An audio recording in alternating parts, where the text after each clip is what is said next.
Yeah, so yeah, we're just having all the adjustments made. Okay, the man today. Oh, she's got to change the clothes then. Hey, hey, hey, how are you? I'm good. You have a good evening?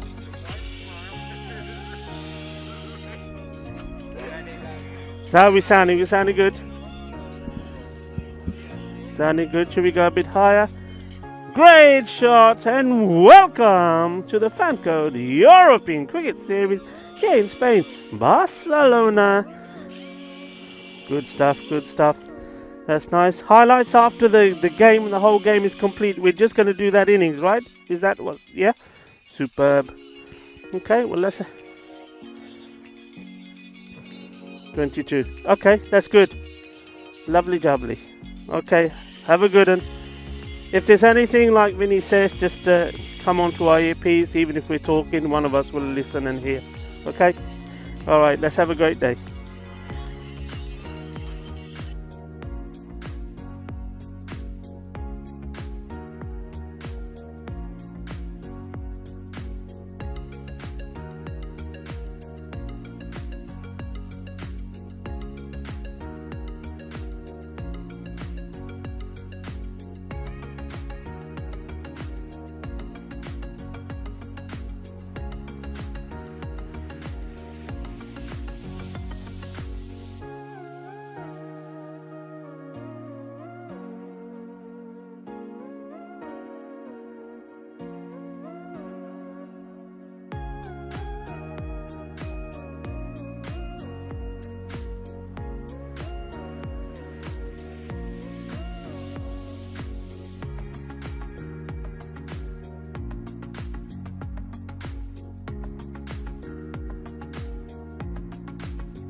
Barcelona, Spain, and 6 days into the action, we've seen 18 of the 24 teams so far in the first Fancode European Cricket Series of 2021. We've seen some great cricket. Yesterday, Group C hit the park, and although we didn't have any close games, hopefully that'll change on day 7. Group D get their chance in the Fancode European Cricket Series, and it starts right now.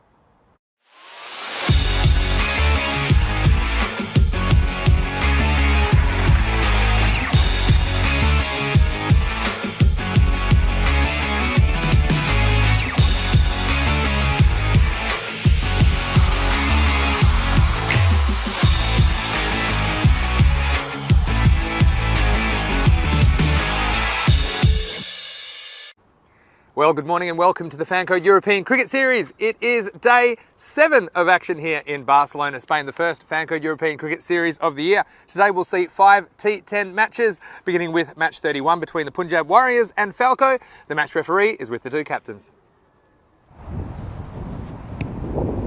First of the call. How is it? What would you like to do? I would like to bat. Yes. Falco, I won the toss and elected to bat first. Well, there you go, Falco captain Raymond Rajput. He won the toss, had no hesitation in electing to bat. And we saw that yesterday, and he'll be relying on Adil Sawa, I'm sure, for a few runs at the top of the order. He scored 481 runs, including 49 maximos across all the series he played last year. Also himself, he's no slouch with the bat, having scored over 250 runs in the ECS. Well, Falco, after becoming runners-up in the first series, they slipped in the second. They came 6th, so they'll be very keen to get up the top of this group and progress to the next stage. Punjab Warriors, it's their first time in the Fancode European Cricket Series, and their captain Gagandeep Singh was telling me he doesn't mind bowling first. In fact, he probably would have bowled first if he had won the toss. He said that their strength is batting, and so he wanted to bat second and try and chase a target set by Falco. And I'm sure he'll be relying on himself to get the job done with the new ball. Also watch out for Tejpal Singh, who'll open the batting and bowl some leg spin for the Warriors. Well, let's talk about the conditions. There was a little bit of rain overnight here in Barcelona, and that means that the bowlers' run-ups and the area around the pitch is a little bit slippery, and it will be earlier in the day. But I would say this pitch has been covered up really well. So sometimes we see some dew on the pitch. There's not too much of it this morning, so I don't mind the decision by the Falco captain to win the toss and bat. And the weather conditions today, well, there's light rain falling at the moment, but there's no rain in the forecast. The forecast is mostly sunny with a top of 14, and currently it's about 12 degrees in Barcelona. So wherever you're watching around the world, it's Mr. Maximo here, Vinny Sandhu for the European Cricket Network. It's going to be a great day's cricket. Let's head over to Rico Full in the commentary box. Gracias, guapo. Buenos días, Vinny. Y vale, buenos días para nosotros también. Esto está familia de cricket. Yes. Good morning to you all. Namaste. Assalamu alaikum. Sat Sri Akal. And welcome to the Fancode European Cricket Series here in Spain, Barcelona. And it's good to have you back with us here, our cricket family. We've had some fantastic cricket. Started with 12 more teams, new teams this week will be making their appearances. You saw some of them yesterday, Group C and Group D. And well, so far already in this European Cricket Series, before the start of this, day 7, we've already had an amazing 5,000 runs scored. And well, yesterday, well, I would say it was a mixed day. We saw some good batting and some good bowling too. 928 runs scored yesterday, and also 50 wickets taken. So I would say that was even Stevens. Some of my highlights with the ball, Gurang Yavanishi, he was fantastic. The spin maestro, and he took 2 wickets in each of his games. 2 for 25, or 4 for 25 I should say in total. We also had Rabi Asif, who made a good debut for his team Skyways. Took 3 wickets for 13. Monsieur Rahman, the captain of the Bangladesh Kings, he was in good form in his second game, 3 for 9. And then there was Zanzib Asghar. I think he bowled brilliantly. We're going to see a lot more from him playing for Korea. He took 3 for 8. It's fantastic to see. And well, on the batting front, we saw good runs scored by Awais Ahmed, formerly a Falco player. the team that we're going to see here first up today. More about them in a bit. But Awais Ahmed, yes, playing for Minaj. He made 48 not out of 24 balls. We also saw a good knock from Mohammed Masood, Bangladesh Kings, 56 of 34. But Asjad Butt, he was my player of the day. I thought he was in great nick. We saw him come out for Minaj. He scored a quick fire runs when already the team were well placed. But to help them win 2 out of 2, the team of the day yesterday, Asjad Butt scoring 84 of 32 balls in that game against Bangladesh Kings. So that was fantastic. But today, it's Group D and Group D with teams that we know. We're going to see again Falco playing this one is one of them. And also Battle on Chain. And I can tell you something. These teams are not just turning up, but they're turning up to party. They're turning up with a mission. Falco, as you heard Mr. Maximo say, did make it all the way to the finals, the very first European Cricket Series. Now, they've got a wealth of experience there, of course. I mean, we know they've got good hitters in that team. They're going to miss, of course, the players like Awais Ahmed that are left, but still, Adil Sawa, he's an excellent batsman. He deals in sixes mainly, and then also the captain himself, Rahman Rajput, I think he's key. He scored over 250 runs in 17 ECS matches as well. And the new guys, Punjabi Warriors, well, welcome to them, making their debut. And I'm sure that their captain, Gagneep Singh, is going to make sure that it's going to be a good one. Going to be a little bit of a blistery start. We are promised sunshine as this day warms up. But it's starting with a little bit of cloud cover, a little bit of drizzle. So I think it's a good toss to win. Falco wanted to have a bat first and making the Punjabi Warriors having to put up with these early morning conditions. There's probably a slight bit of dampness would have been out there in the outfield, but I think with this wind and with no rain now for the last 45 minutes to an hour, they should be okay though. Bowlers will just have to be careful with their foot marks as they come running in. So we've got a very exciting game in prospect here. I'm looking forward to it. Which way is it going to go? Well, I know that a lot of you like to ask, who do you think? Well, I think if you've got to go with experience, and with that you would probably say perhaps Falco would be the favourites in this game. But Punjabi Warriors, well, maybe there's one or two names that ring a bell out there, but most of them unknown. So I'm really looking forward to seeing some new stars in the making here. And as we get ready to start, talk about stars, Mr. Maximo himself makes his way into the commentary station. Good morning to you, sir. Good morning, Rico, and good morning, viewers. And it's great to have your company.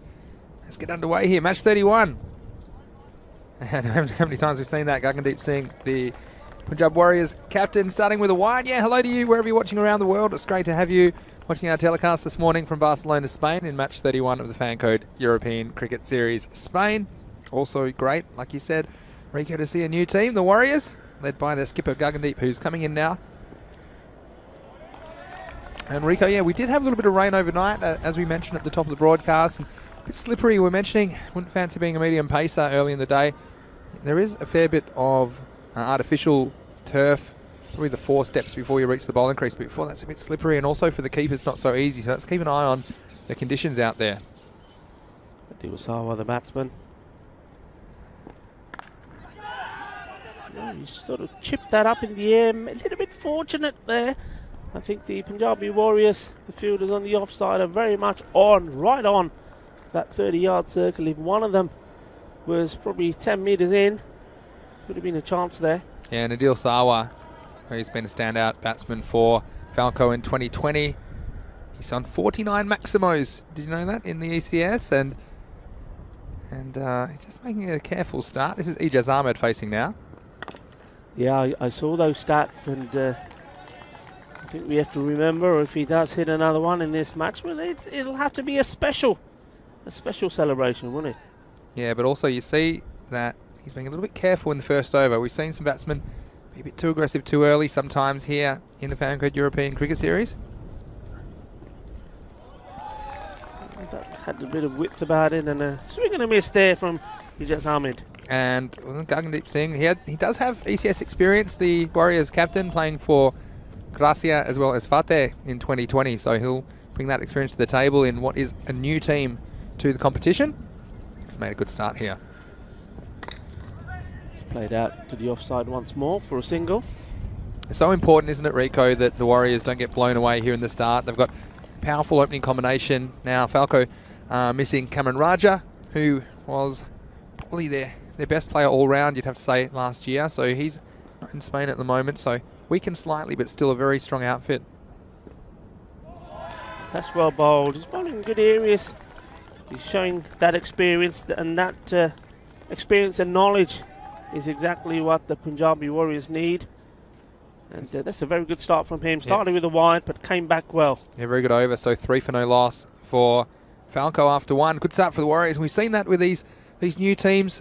Sometimes the starts of matches, they're really playing catch up from the first over. So nice start from Gungadeep. Important that Mohsin Ali, who's coming on, again, he's quite an experienced campaigner himself.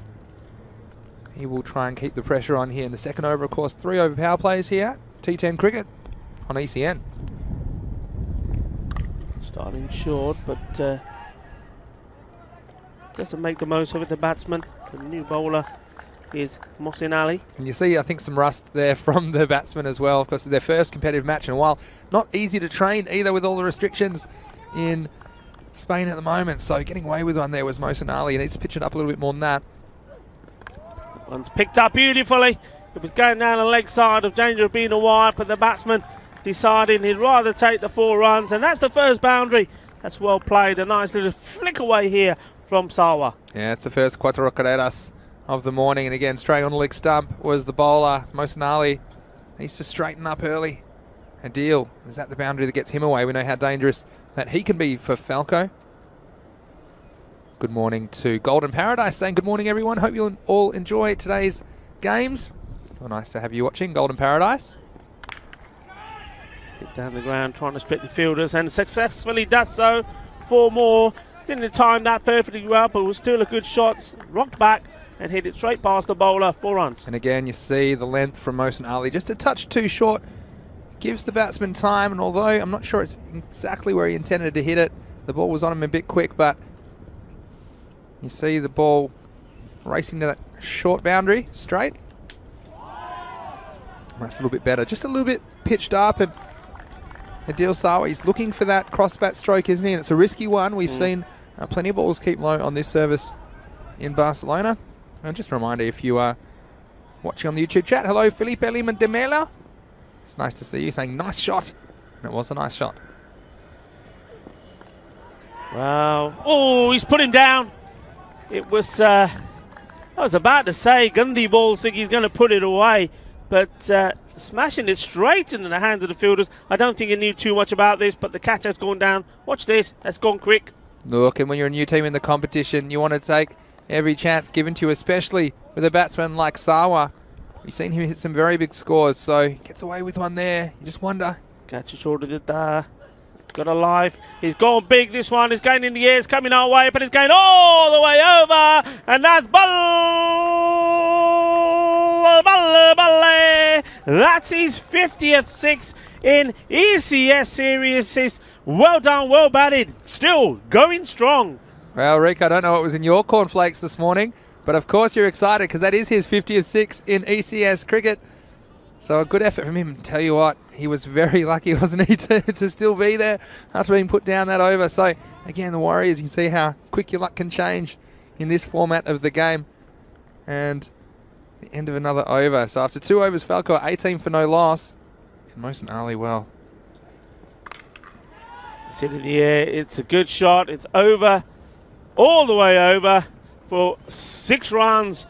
Well, the other batsman here, Ijaz Ahmed, deciding he's going to have a little bit of fun as well. And these guys are shots that batsmen do take on, especially inside the power play. Only the 2 men allowed outside, so this is the time to make the most of it. That's hit hard out on the offside. That's going to be 4 more runs. That's a lovely shot. This is good batting. And this is looking a little bit ominous for the new boys, Punjabi Warriors, because at the moment the Warriors are certainly up against it. And they got a fight on their hands with Falco, looking good. Yeah, Ijaz Ahmed getting in the action as well. It's a nice shot square of the wicket, and you see how important it is to take those chances. And I know it's not easy catching conditions here. Very hard ball It's only 12 degrees in Barcelona, first thing in the morning. So again, it's one of those times you probably like to field in some mittens and you're not allowed. But yeah, huge chance going down. And Punjabi Warriors, they need to do something about this now. Otherwise, like you say, Rico, this is spiraling out of control very quickly. But can the captain deliver something? Gagandeep Singh. Down the leg side, and once more picked up well this time. No mistake. Making sure that the player there, sort of backward square leg, doesn't have a chances. After that, there's nobody there.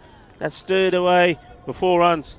Yeah, and again, it's 2-leg stump, isn't it? And been kind of spraying it all over the place. You see a bit of rust from both the bowling team and the batting team. That one's just giving the batsman a free swing of the arms, and it's very difficult to protect that boundary. They've just got the one man out there on the leg side, a deep forward square leg, so Gagandeep Singh desperately needs a wicket for his team. And yeah, I thought they had a look, thought about it. A little bit slow going, I have to say, Sawa. I think that would have been out, Rico. Yeah, he took a long time going. Should have gone really straight away, as we always say. We'll probably see that again here. Yeah, and see, look, you can see he wants to get down there, and I like that, but the keeper got away from him. It didn't get away that far, though, and might have a look at that again after this ball. That might have been out. Hit hard, once more over the top. Lovely shot inside the power play. That's 4 more runs. And he's, well, he came out a bit scratchy, but now he's flowing. That's well hit indeed. There we go. Got into position nicely. Got that foot in a good position to give him good leverage to hit it over the top. Yeah, just going with the ball again. Offside ball and hitting the offside. And difficult to protect the boundaries on both sides of the wicket. There's a long off back there for the Warriors. Short, hard, and another chance. And, well, you know, folks, I have to say, I mean, these are chances. And as we saw Sawa given his second chance, both of them have not been easy. But those are the sort of chances that if you make a difference. Hey, listen, it's not ideal out there. It's cold. No. You probably can't see, but the floodlights are on because it's dark true. As well. And when the ball, this Kookaburra ball is flying at you, you know what? It's going to hurt anyway, but it hurts even more when the catch goes down. It hurts inside as well, doesn't it? If the catch goes down, especially with such dangerous batsmen as you can see for Falco at the crease. So Punjab Warriors get through the power play, and look, you know, they had their chances, you have to say. So not easy. And look, Falco did want to bat first. They thought that it's not easy fielding conditions early. They were satisfied the pitch wasn't too wet. Of course, a bit of rain here overnight. You see here already a couple of catches going down. End of the 3rd over. It's 38 for no loss. Oh, that's a good delivery. That's a very good first one. So Moeen Ali starting his 2nd over. Will be his last this match with a good delivery. A little bit of pace there. And Sawa, he's been lucky so far. 20 of 10. Ali to Sawa, short, and that should be put away. There is a man out there, he's coming in. Yeah, they're going to take him 3rd time. No, and he's committed the, well, double sin there. One, he doesn't get there for the catch, and secondly, really left himself in a, well, horrendous position and not able to even stop the ball going for 4. Watch this again. Well, I think the fielder thought he might be able to pick this one out of the car park for a second because it was short and down the leg side, and he was very surprised. It was actually not hit quite as well. I mean, even we thought when we saw that short pitch ball down the leg side that it was going to disappear, but just deceived, wasn't he, the fielder down there at the deep backward square leg? And as you say, Rico, not only didn't he catch it, but it's cost 4 runs. So, well, things getting a little bit out of hand. Although that is, you have to say, the 3rd or 4th clear chance that the Warriors have had for a wicket, and they haven't taken any. So, again, 1 wicket could spark a resurgence, but they need to do something and do something quick. Moeen Ali with the ball. This time take the single. They've been dealing mainly in boundaries, these two at the moment. But hey, look, as we've seen so many times, you take a chance and all of a sudden it makes a difference to the game. One brings more, and we've seen that plenty of times in this European Cricket Series. So it's so important to take that early with that first wicket. Short, hit hard, fielder coming in. Yeah, and we have seen it as well, haven't we, Rico? Sometimes batsmen getting a good power play away, but then losing the way in the middle overs, and this is an opportunity now with 5 outfielders allowed back on the boundary for the Warriors just to settle and try and take the next chance that comes their way if they're lucky enough to get another one. That's hit beautifully well. Over it goes. Kidna, Sona, Kidna, Badashaka, and Falco. They are in the mood to party. Well, I'll tell you what, they've had a few gifts as well with the missed chances from the Warriors early in this match. And this one, well, cashing in was Adil Sawa. He's heading for 100 Maximos at this stage. You wonder if he might reach it at some point during this tournament, but some thinking to do for Mo Sonali. Yeah, I mean, this is at this stage we saw how crucial it was yesterday, and I think here Punjabi Warriors, they'll be looking at maybe Tejpal Singh here now perhaps, or I certainly would be if I was the captain. Bring the spin on. He's their slow bowler option, and it might be what they need to break this up, because these two are liking the pace. They're just helping the ball to the boundaries. Yeah, that's the end of the 4th over. Already past 50. The score for Falco after 4 is 51 for no loss. Interesting what the captain decides to do here. Rajput. Sorry, just on the YouTube chat, Rico Master Nater 7 saying, give the Warriors gloves, they need them. Well, even I need gloves, to be honest here. I'm not even fielding at the moment. It's pretty cold. It's about 12 degrees here, so we've had colder, but again, first thing in the morning, not easy catching conditions. These balls in this temperature, they're rock hard. Yeah. I'll tell you more about that in a second, but we've got Hardeep Singh coming in to bowl the 5th over for the Warriors. That's a nice shot. There's a fielder right there, Hardeep Singh Jr. I'm going to tell you something we used to do. I think this is allowed. No, it's a long time ago now. But there's a theory that you put the balls in the freezer. Have you heard of this? No, never. You put new balls in the freezer, and apparently they stay harder longer, and you know the seam and this and that. I don't know. This is what we used to think. That's no ball off the pitch will be a free hit, and yeah, that was the theory back then. I don't think there's a rule about what temperature you have to keep the balls at, and that's but these balls came out so hard, and I remember keeping early in these games. We had some reasonably quick bowlers, and they were like rocks, and that's what these balls are like here in Barcelona with these February matches. They are very hard indeed. This is a free hit, so there's no chance of dismissal, and that'll go down to Tejpal Singh at long off. Yeah, but again, it's very easy to watch on TV, seeing these catches go down, but again, these balls are very, very hard, and it's early in the morning. Yeah, not making excuses for the players. We've seen a lot of good fielding as well in the Fan Code European Cricket Series this year, but we have seen a consistent amount of drops early in the day. Just struggling there. He's got a interesting bowling action. Sort of the arm comes very much from the side, but of course he's relying a lot on his body direction being good. I mean, going back to that, hard I can understand, but frozen balls, not good for fertility, those, eh? Oh, Rico. That's an interesting observation. I'm going to go straight back to the chat. We've got Bobby Nemeth watching from Portland, Oregon. I wonder if he's a Trailblazers fan. He says he's totally new to cricket, but loving it. Well, it's great to have you with us. This is a free hit, so can't be out, and this one's gone all the way, and it's going to go all the way into the Falco dugout for a Maximo off the free hit. Yeah, nice shot. Good use of his feet there. And, well, Hardeep Singh Jr. Lucky, we'll call him, as that's on the back of his shirt. Not very lucky at the moment. Well, nor is his team. They've been blasted all over the place here. Well, you make your own luck, I think, and comes in again now. This one be just a little bit too wide, so it'll be a wide, have to be re-bowled. Yeah, if you've got any questions about cricket, and look, we love it if our viewers are new to cricket, that's fantastic. And we're all about spreading the word of the game. And basically, I'll give my my explanation. I've spent a lot of time in America, actually, Rico, and sometimes they are a bit puzzled, but I make a few baseball-like comparisons. I might make them after this ball. It comes in, this is blasted down the pitch, and it will be just a single to Tejpal. So, Bobby, this is how I would explain it to you. I'd say it's like a one-inning game, and each team gets 60 pitches or 60 times to try and hit the ball and get as many runs as they can. This one's up, it's in the air. The fielder is entertained for a second, but it's over him, and that's going to go all the way for a Maximo. So 6 more runs to the total. And that is probably, well, generally, it's the most runs you can get off a ball. It's a bit like a home run in baseball, except you can score it anywhere around the field, 360 degrees. If it goes over the boundary rope without bouncing, then that is 6 runs to the total. As we see the next ball coming in from Hardeep Singh. And that's wide. And if it bounces before it leaves the field of play, you get 4 runs. So they're called boundaries because the ball's gone past the boundary of the field. The other way, of course, to score is by physically running. So you'll notice that there's 2 batters, not just the one batter out there for Falco, the green team at the moment. Every time they change ends, they get a run.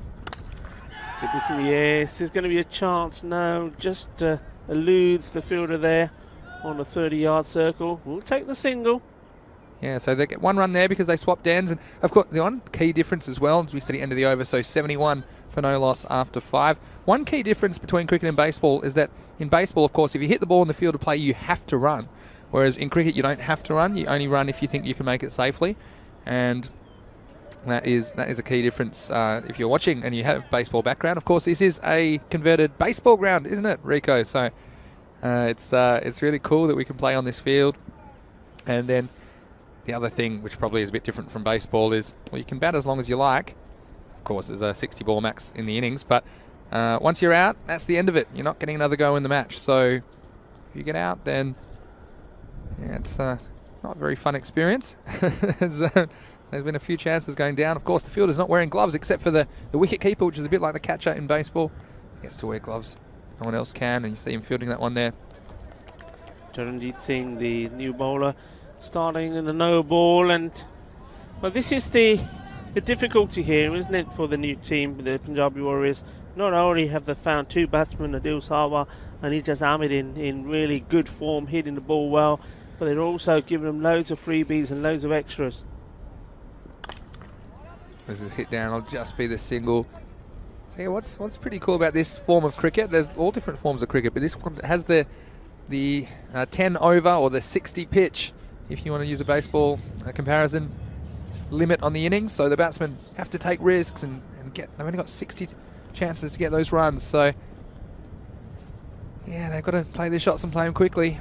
And this one, again, got some from Tennessee as well, Master Nate.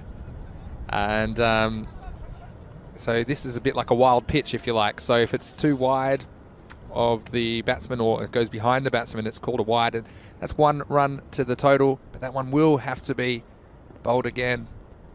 In he comes, Charanjit Singh. So, well, wild throw, they should, well, I think Ijaz had his back to the play there, didn't know where that went. It was 2 runs there really for the taking. Yeah. One thing that we're seeing here, Vinny, is that we're seeing Charanjit Singh bowling, and I think Hardeep Singh Jr. as well. There's a lot of wides being bowled, but I think it's all to do with their length. If they can push the ball up slightly, because it's swinging a lot, because if you look at that one there, really, it's got away. No, he hasn't got away with it, but the ball is pitching so short that the movement is late. If they can just pitch it up, a lot of those wides won't be wides, and they'll probably be pretty good balls around about, leaving the batsman at the off stump. Just got to push the ball up a little bit more. Well, that's a good example of what I'm saying. That's in the air, but it's well hit, well met, and 6 runs. So Right, and that's the risk, isn't it? I mean, to pitch it up, and this wasn't quite off the middle of the bat. It was a bit inside out, but it's gone all the way to these short boundaries. So again, pitching the ball bouncing for the batsman. Again, something slightly different between cricket and baseball. You don't have that variable in baseball. The ball generally reaching you on the full. And again, well, W Warriors are probably thinking, are they ever going to get these 2 out? Because whenever there is half a chance, or when there's a chance it goes down, there's a half a chance of ball going in the air there, mistime shot, nobody around.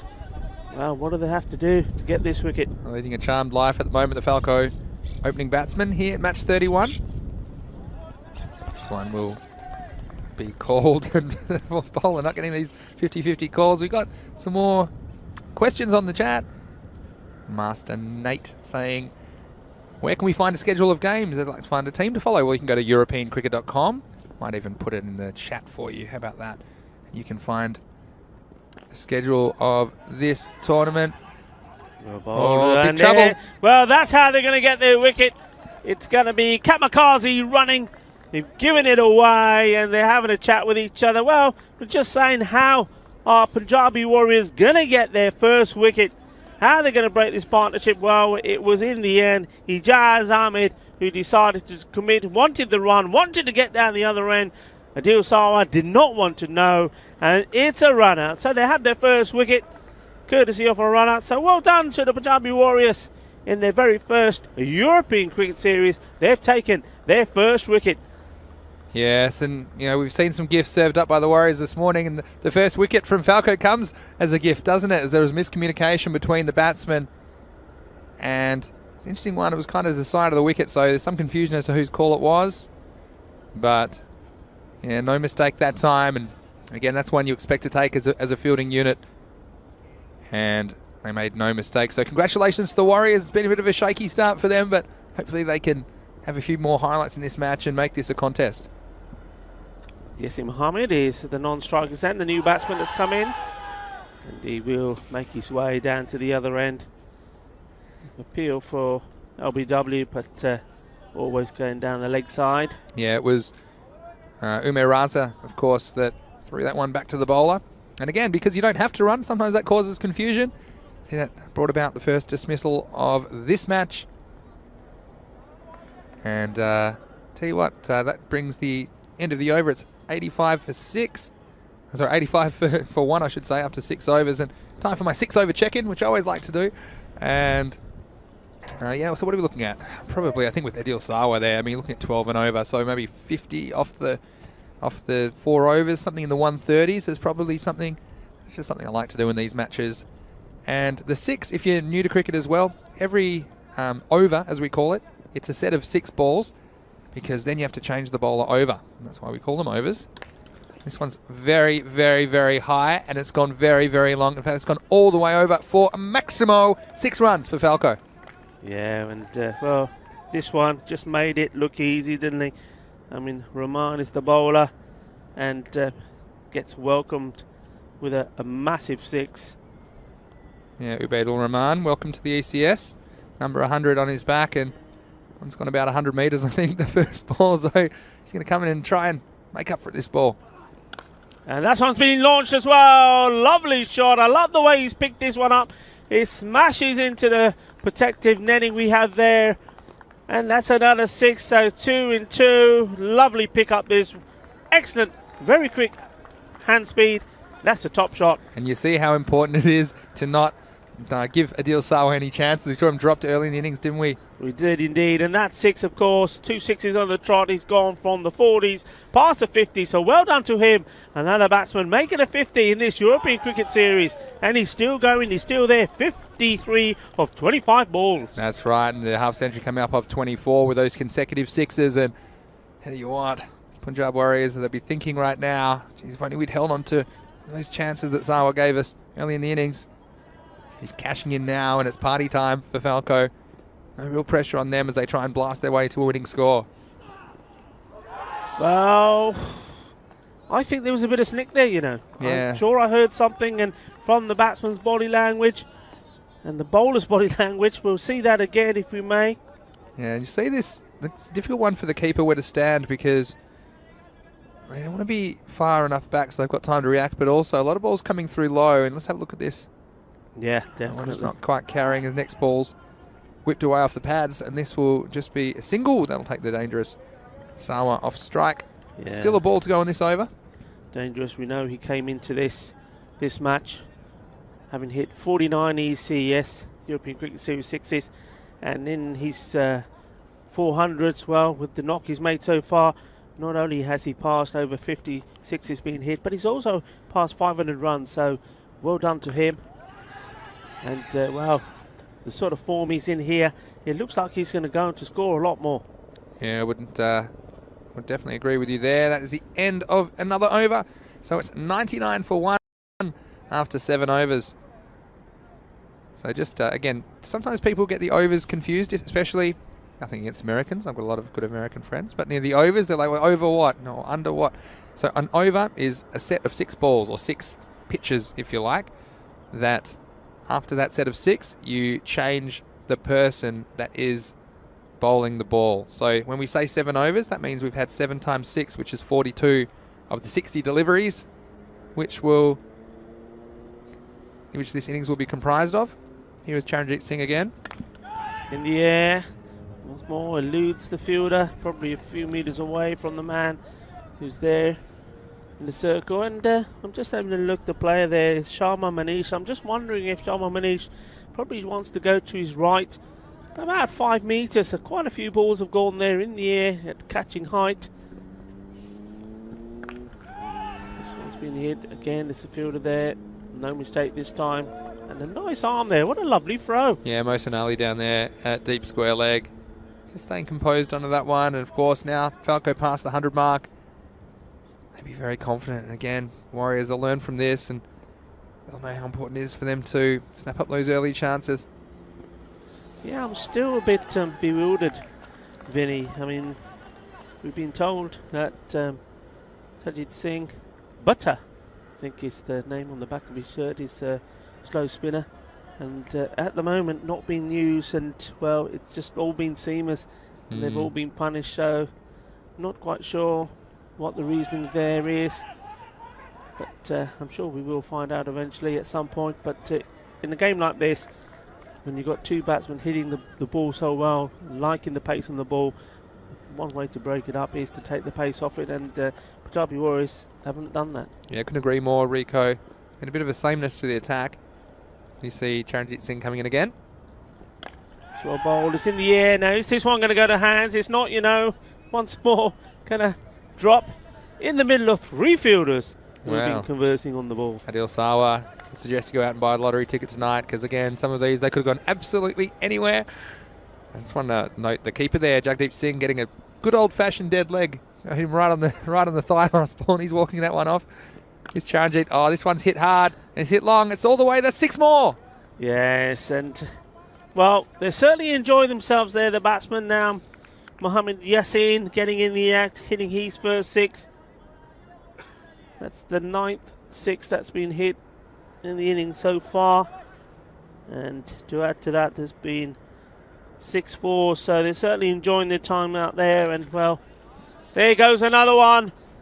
Over it goes. Vale, Falco. Qué fuerte este equipo, eh.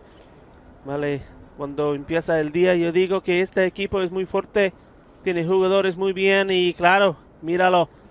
Hay otra más, Máximos. Y vale, Máximos es de más puntos que puede en un partido de cricket. Y claro, hay muchos aquí de primera hora de mañana en este European Cricket in Barcelona. 6 puntos más.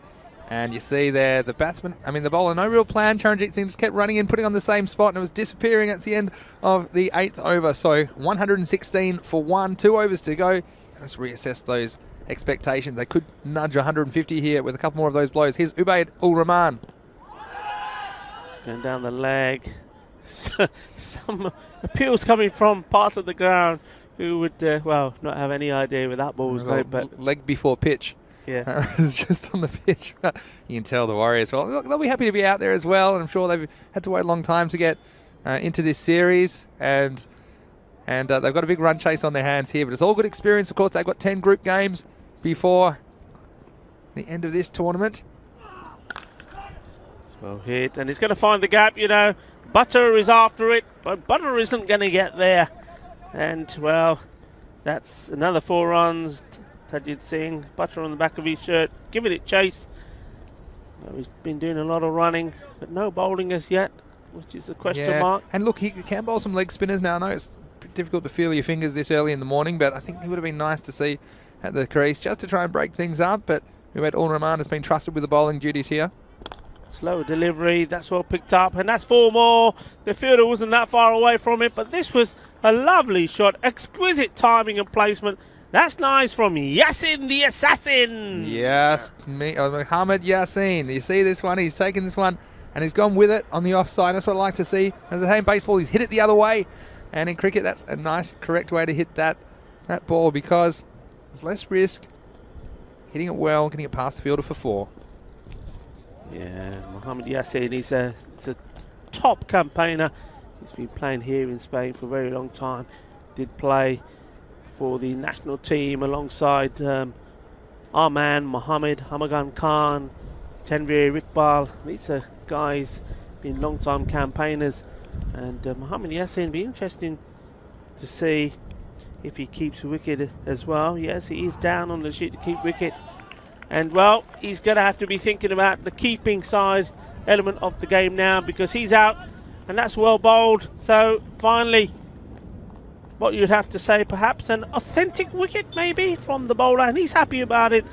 Is Abidul Rahman, and so he should be. Yeah. Well done. He stuck to his task with bowling, and you know what? Sometimes when you're up against good batsmen and they're seeing the ball well, good balls are going to disappear, but you've got to stick with it and give him his credit. He has done so. He's kept the ball in the right areas, and in the end, I think he gets his just reward and gets a wicket. Well bowled. Yeah, I'd have to say so. And at this stage of the innings, the bowling, you just have to try and hit the target. That's exactly what he did there. If the batsman misses out, then you want to be sending him back to the dressing room. And of course, in cricket, if you get out, that's the end of your contribution to the innings. He'll be replaced by another member of the batting team. And in fact, it's the captain, Rahman Rajput, who is facing up with a ball to go in the 9th over. Well bowled. Good ball first up. Rajput did well to get back onto it. Thought about taking the 2. Thinking about getting Adil Sawa on strike. It was unselfish from the captain, but Yeah. Sawa saying, no, it's okay. You've got a bat in your hand and trust you to do the job. So that's the end of the 9th over. It's 126 for 2. So only 6 balls remaining in this innings. And Rico, it's been a pretty impressive start to the tournament for Falco, even though they were let off early, but they've cashed in and are on their way to quite a big score here in match 31 of the fan code ECS. Yeah, absolutely. They've done very well. The captain, he's coming out with a lot of runs on the board, 126 at the end of the 9th. And, well, I think from here, they'd like it if they were walking off together after six balls with the score on 140. They would feel that they've done a good job, and they'll be feeling enough to maybe have put too many runs on the board for Punjab Warriors to chase. But we're yet to see what the Warriors have in terms of batting.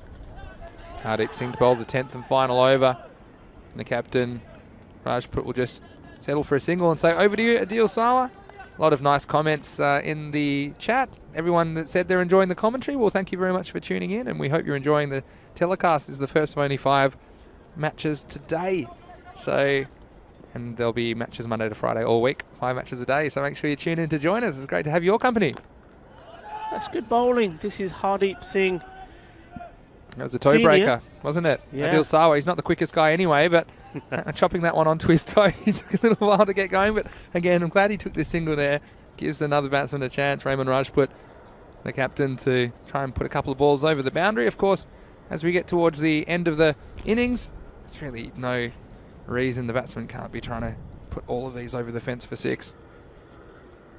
It's that shuffle across. He's had a go, but fielder should cut it off. Yeah, good work there. Yeah, it's good fielding. Tejpal. Tejpal Singh, I think we'll probably see him open the batting. And like I said, we haven't seen his leg spin, but I'm sure it'll feature at some point in the tournament. Just good bowling from Hardeep Singh Senior at the moment. Just bowling a good line. That one is gone for shorter. That's going to be sliced away. He's going to go over the top. It won't go to the boundary. They're looking to come back. They don't do so. So that one is a little bit short, but he's just floating the ball up there, doing what I think is good. And well, he'll probably be thinking about this Punjabi Warriors. A lot of things for them to think about and take from this first fielding performance from them. And maybe have this guy here bowling a little bit in the middle of the order. And again, unlucky. Everybody back too deep to take the catch, but well, in different circumstances, if you were being a little bit more attacking in the field, that would be a chance as well. So Hardeep Singh Senior, well, certainly mixing it up here. Remember I said 135, that was my 6 over check-in, and we're 131 with the ball to go. So let's see if get one right for once. Last ball of the innings. Well, there's a chance. The fielder's right back. And he's has it. Oh, Shaba, Shaba. A little bit of bangara there after taking the catch. Make sure he keeps the ball inside. Well done. That's a very good catch taken there. And that was Gangadeep Singh. Good job from him. Yeah, really good job by the captain. And what a highlight for him. It hasn't always been a lot of fun for them in the field after being forced to field first. Falco captain Rahman Rajput winning the toss and electing to bat.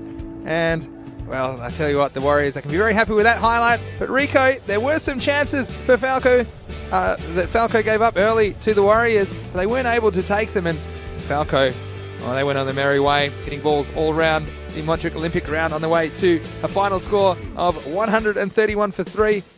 I tell you what, there were some highlights and some big hits, weren't there? It was. I mean, the openers capitalised on some of the early morning nerves from the newcomers. Adil Sawa particularly hitting the ball really well. Now listen, there were chances as well. He'd lived a charmed life out there, but one of the things is in this T10 is you've got to hit the ball and hit it hard, and that's what Adil Sawa does. So the chances that they weren't easy ones, but he certainly did a great job. Gave his captain a great start, batting all the way through there the innings, and well, all the way through bar the last ball. Well, yeah, all the way through the innings. He was out off the last ball, going for the big hit. And, well, some of the shots he played, Vinny, just effortless. It's just, he's not got a great big movement with his front foot, but he gets in line and plays it well. And here's the assassin, Yassin, my man. Played some nice shots here, Shane. Look at that, that's lovely. Down on one knee, it was a nice shot, wasn't it? And that was the end of him, though. And that was a good wicket, and he deserved it, didn't he? Adil Rahman took a bit of stick, but I'm sure we'll see plenty more of him in this tournament. He hit the ball very nicely, particularly through the offside. I like that. And you see, look at this one right at the end. I like this one.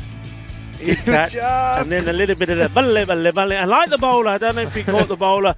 No, we didn't catch the bowler. And that was a nice way to end for the Punjabi Warriors, because the bowler, Hardeep Singh Senior there, looking at us at the commentary station and saying, look at my shirt, and put the arms in the air and did a little bunga as well. So I like that. They're here to have fun and enjoy themselves. And Vinny, I love that about teams like that there. Okay, you know, they've got to go out there. They've got quite a large total to try and go after, but they're going to have fun. 132 is the target, but you know what? I like teams like them, like Fateh. You know, they could be the underdogs, but they come out fighting, but they bring a lot of fun into this series. And that's what it's all about. The players, they love being able to play cricket in Spain. A lot of them moved to this country thinking that cricket was behind them because they didn't realise that cricket's happening in Spain. So it's great to bring so much of it to you here. It's a great facility we've got. Now, that last catch, you might wonder why he was dancing around. Well, if he touches the rope with his foot, with the ball in his hand, well, it's not out, it's going to be 6. So you can see he was desperate to stay in the field of play, but it was a great effort by Gagandeep Singh. Keep those questions and comments rolling in. We're going to take a quick break. We'll be back in about 10 minutes time for the resumption of play, and it will be the Punjab Warriors in their ECN debut. They'll need 132 for victory. This is Vinny Sandhu here, Mr. Maximo, along with Rico Full for the European Cricket Network, and you are watching the Fan Code European Cricket Series.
welcome back. Nice view there of the town of Barcelona from this, the Montjuïc hill that we're on top of, which is the location of the Olympic village, we should say. We're surrounded by Olympic memorabilia, and of course behind us, towering over us, is the Olympic communication tower. And every time I look at it, I can see what the architecture was thinking when he based it on a Greek Olympian bending down to receive his gold medal. Anyway, this is victory at stake here. The openers, Tejpal Singh on strike. Would have liked perhaps to see him have a bowl, but it wasn't to be. And Usman Tariq is a non-striker. And just to remind you, the Punjabi Warriors making their debut in the European Cricket Series. They're looking to score 132 for victory. And well, we wish them well. It's always nice to welcome new teams. The man who probably disagrees with me a little bit is the bowler Zishan Mohammed. Just discussing with his captain Raman Rajput where he would like his fielders. So it's going to be a good contest, this. We're just getting ready to go here. So it will be Zishan. And he comes, well, just having a warm up there. I was going to say the batsman has an interesting stance. He just sort of sit there casually. I thought, okay, this I've not seen before. I mean, Vinny was doing a lot of talking about baseball. I thought maybe he was gonna bat like a baseball player. But anyway, here we go. We're ready to go, ready to rumble. First ball coming up, and starts with a wide. So instantly runs on the board for the Punjabi Warriors. Tejpal Singh, very important for him to make a good start. Him and his team, wouldn't he love it if he could get himself in here, play some nice shots. Remember, all these teams have plenty of cricket to come. Ooh, getting that one wrong. Zishan Mohammed doing well. We're just seeing this. In he comes, and well, this one was so quick nobody saw it. And look at that, Tejpal Singh thinking, I'll have it next time. I will, you know, I'll have it next time. I hope he's okay. Probably finding, I mean, one of the things early on here, especially when we start the day with a little bit of moisture on the ground, of course the bowlers, especially the pace bowlers, as they run from the grass onto the artificial surface, they bring a little bit of dirt on it with them, which can make things a little bit slippery. What you don't see is as soon as an innings is over, the ground staff out there are working away. It's well bowled and well played as well. Pushes that out for a single, got into position nice and early, Tejpal. So gives the strike to Usama Tariq. Yeah, and we see Roberto out there doing a great job. Roberto and Javier are the key men involved, getting a lot of the work done here. So I take my hat off to you guys, doing a wonderful job, supported well by the ground staff, Navinder Singh Kaur, Kushveer Singh Kaur and Ranjit Singh. So well done. Well done to everybody involved with cricket here in Catalonia, Spain. That one a little bit too wide. Nisar Ahmed, Shahidul Ahmed are the umpires. All the umpires here doing a tremendous job, supported very well by Shubh Navjot Singh, the tournament referee, and also, as we discovered at the weekend, a star batsman. Oh, he was in good nick, and he's probably sitting in there now thinking, oh, I'd love to have a game. I think sometimes we all feel that. That's all cricketers ourselves. We love watching the game, we love commentating it for you. Zishan comes in, that's a better ball. Good wheels on that one, a nice bit of pace. But yeah, sometimes it's good watching the game, but you you just think, oh, I'd love to get out there, love to have a bowl. And, you know, you look at surfaces and I'd like to have a bowl on that. And I think, especially the batsmen probably think, yeah, I'd like to have a bat on that. But, yeah, everyone here doing a fantastic job is great. And, of course, let's give a shout out to the European Cricket Network team here. Obviously myself, Rico Full and Vinny Sandhu, Mr. Maximo, doing the commentating for you. It's that one. Goes wide again. Well, the umpires certainly, the wides in this game have been good for them because it's kept them warm. They've been able to move their arms around and keep warm. And of course, a team of people who are always working tirelessly behind the scenes for the European cricket team. Sam Williams, Max Bai, Andy House, Stephen Gooch, Barry Eaton, all doing a wonderful job. And of course, one of our partners, Spring Productions, for bringing you all these images. Zishan Mohammed. He gets that one right. No, does he? No, he doesn't, says the umpire. It's still too wide. Zishan thought he was okay. Puts his hands on his hips and has a walk back.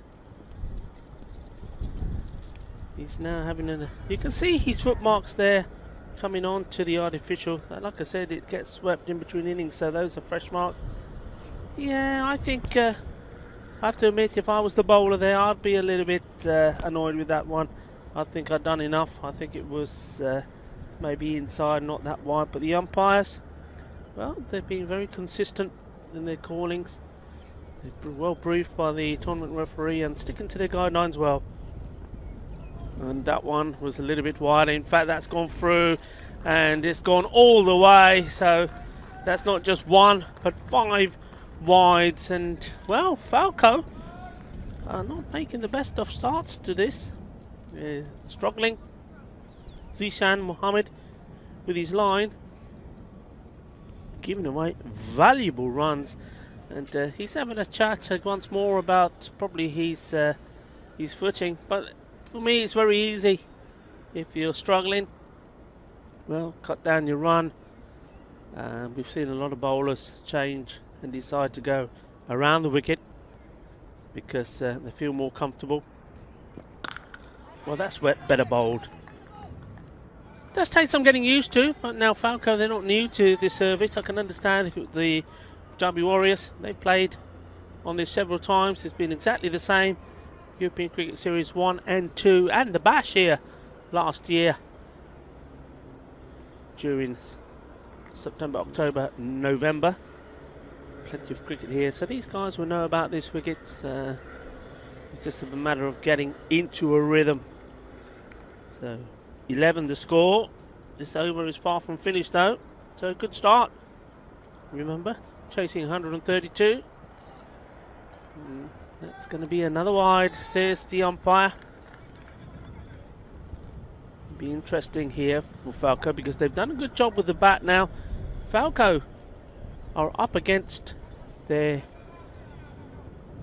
rivals, and I say this because they had some good battles between each other. Badalona Shaheen up next, and I'll be interested to find out from Vinny Sandhu how that toss went, because both of these teams, I mean, Badalona Shaheen, I have to say, I did take a shine to them because I like the way they play the cricket. You heard myself and Vinny talking about the Warriors and how they come into this, you know, wanted to play cricket but also wanted to have fun.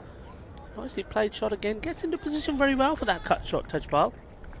But yeah, we like to see teams having fun as well. Yeah, of course, when you're out there, you want to play hard, you want to play to win, but it's nice to have characters in your side as well that that you can talk to, that you can have a little bit of fun with, that after the game and in between games are jolly people. And Badalona Shaheen have their fair share of people like that. And one man who comes to mind, and he's an outstanding cricketer for me as well, is Babar Khan, one of 3 brothers in the side. So they're coming back, and now they are playing Falco next game. So whatever the outcome of this game, as you see Zishan banging this one in, starting to get his rhythm now.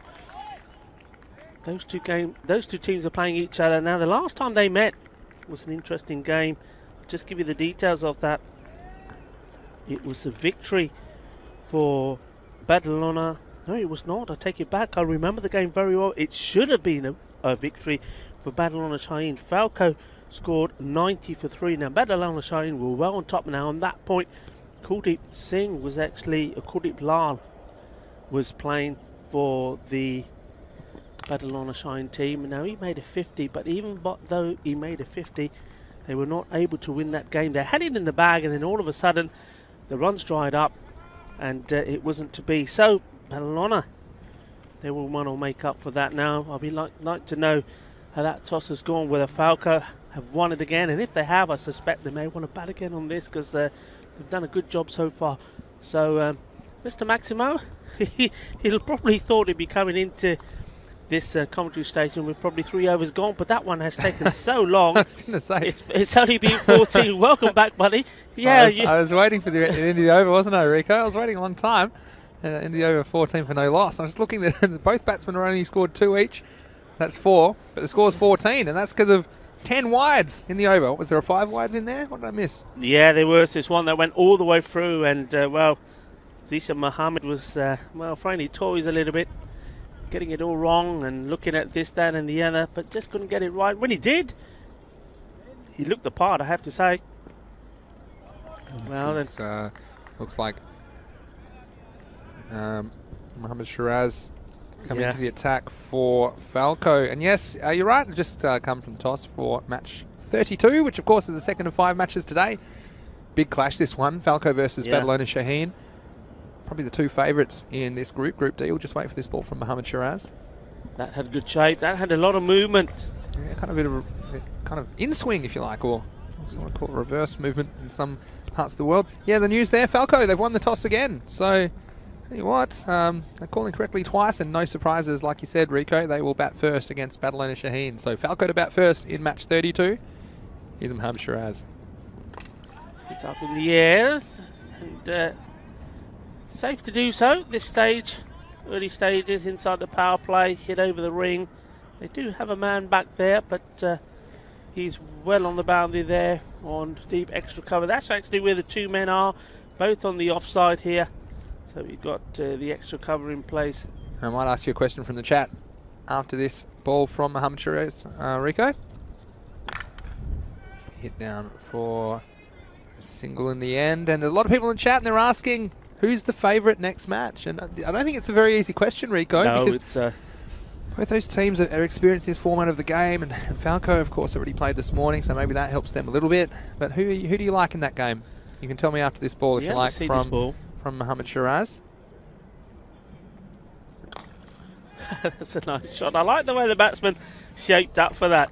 That was Tariq there. Yeah. It's almost like he was going to do the old windmill shot. All right, stop stalling, Rico. Who do you like? You've got everyone wanting to find out your tip. Without looking at the squads, I think I'm going to go for Shaheen. We have seen Falco here, very impressive. Batted very, very well. But if Badalona Shaheen have, like I say, got the likes of Babar, Dilwar Khan in their team, Hamza Salim, I think he's an exceptional player as well. I think, and they're also taking into account that, like Falco, unlike some of these other teams, it's been played well. Is it going to go all the way? No, I thought perhaps we're going to see the first boundary for the Punjabi Warriors. And yeah, I like teams like Punjabi Warriors. They have played a fair number of matches in the European Cricket Series last year. They were involved in all of those series that we saw here, the 2 big ones and also the mini bash. So I think they'll be in pretty good nick. So yeah, I'm going to stick my neck out a bit here. Falco looking strong, looking good, but I'm still going to go for Badalona. Yeah, well, you know, one thing I hate is agreeing with you, Rico, but but I think Badalona Shaheen probably just have the edge. But of course, it's what we love is good contests, and I'd love to see a really close match between those 2 teams, and both will want early bragging rights. They'll fancy their chances to top the group, and it'll be a huge match in the context of this tournament, match 32. We've got Mohammed Zishan, who's been trusted to bowl the 3rd over. This is short in the air, but I think it'll be cut off, and it is. So just the single. And yeah, we've got some comments. We've got Rubayat saying, you guys are fabulous, should go for international commentary. Oh, there we go. Well, we are international already, really. So I think we're very, very happy where we are. And where would you rather be than Spain? Of course, wouldn't mind the restrictions being lifted in time. I'm sure they will, and it'll be back to the Barcelona that we know and love. Jamie Bundy in the chat as well. It's great to have you with us, Jamie, again. That's hit straight and hard. That's a lovely shot. Wow, we loaded it and fired it straight back. 4 runs. Wow, bang, bang, he said. He got ready for us a little bit short. A little bit of mosey outside off stump. And the Turbinator getting it done straight down the ground. Tejpal, he's waited a little bit of time to get into this match, but that was right out of the middle of the bat. Certainly worse, and I like the aggression he showed in that shot. Well, what's the reply going to be from the bowler? Short. And, well, they all count. And that's 4 very valuable runs. The bowler won't like it. He just knew it was coming, the short ball. And probably Tejpal Singh did as well. And, look at this. This is the full grip. You'll never see 2 shots that are more different than that. There was 180 degrees between the last 2 balls, but they're both the same result, 4 runs. And I've crowned him now the Turbinator, and he's absolutely getting it done. They need to get these runs. 13 and over required, so they need to be kind of in the high 30s at the end of this over. Can he keep up with the rate here? Oh, he's buttered that away. He's got not battered, buttered as is on the back of his shirt. 6 carreras, and you know what? That's their first 6, and that's a lovely shot. And, well, the Punjabi Warriors, it's nice to hear them being vocal in their dugout as well. Yeah, they like that shot too. Yeah, and you wonder about their batting depth as well, the Warriors, don't you? And so it's so important the guys at the top of the order get them off to a good start, and that's exactly what's happened here, aided by some wayward bowling by Falco, you'd have to say. Here's Mohammad Zishan. Yeah, just moving around. That's confidence now from Tejpal Singh. He's moving around, trying to put the bowler off. It's good batting this so far. You know, we're talking about the predictions for the next match here. Battle on a Shaheen against Falco. It's going to be a clash of the Titans. Well, we're talking as if this game is over. It's far from over. I mean, Falco, they would love to be going into that contest knowing that they've got 1 win behind them, but they've got work to do here first. Last ball of the over, 36 the score. Hit that well. Has it gone over? He's just done enough. But there's good work from the fielder. Well, he just did enough to get it over the fielder there, and that man diving high as he could to try and reach it, couldn't do so. Yeah, end of the over, Rico. So 38 for no loss, and they're right up with the rate at the moment. And it's all because of that man, the Turbinator, Tejpal Singh, who is on 19 off only 8 balls. Jamie Bundy saying about the first over, don't worry about the 10 wides. I played once with a guy who bowled an 18-ball over. Well, there you go. That would have gone a long time, wouldn't it? And hashtag Brother Bundy. It's great to have you with us, Jamie. What's the weather like in southern England today? Let us know.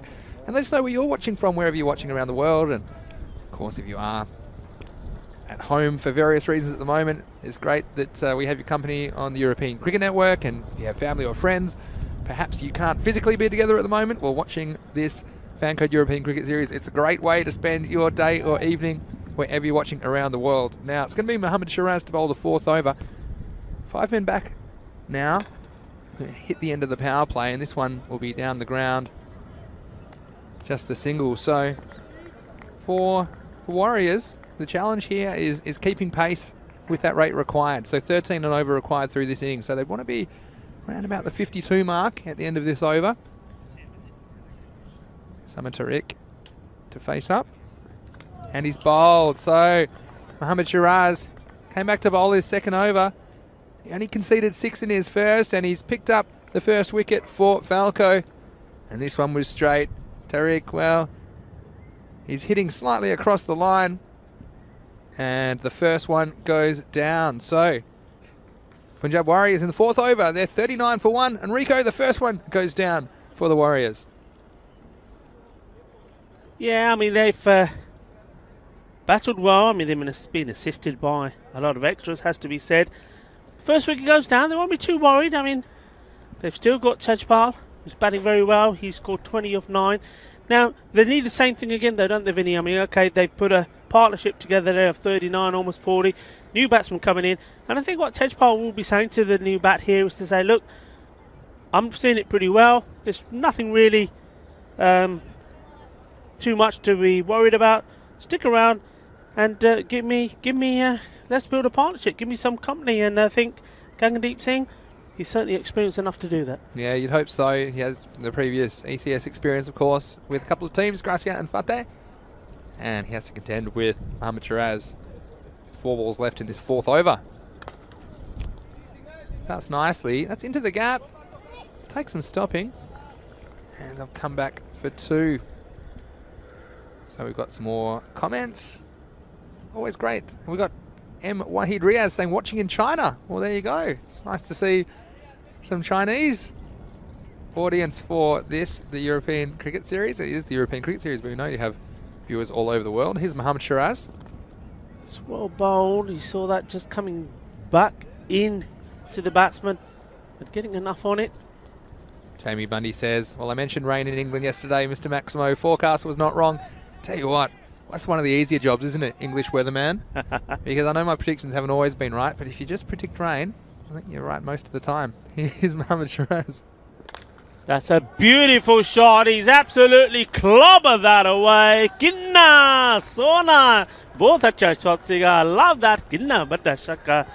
Beautiful. Well, what a shot. Get out of the way. The Turbinator's coming. And he had 2 steps down the wicket.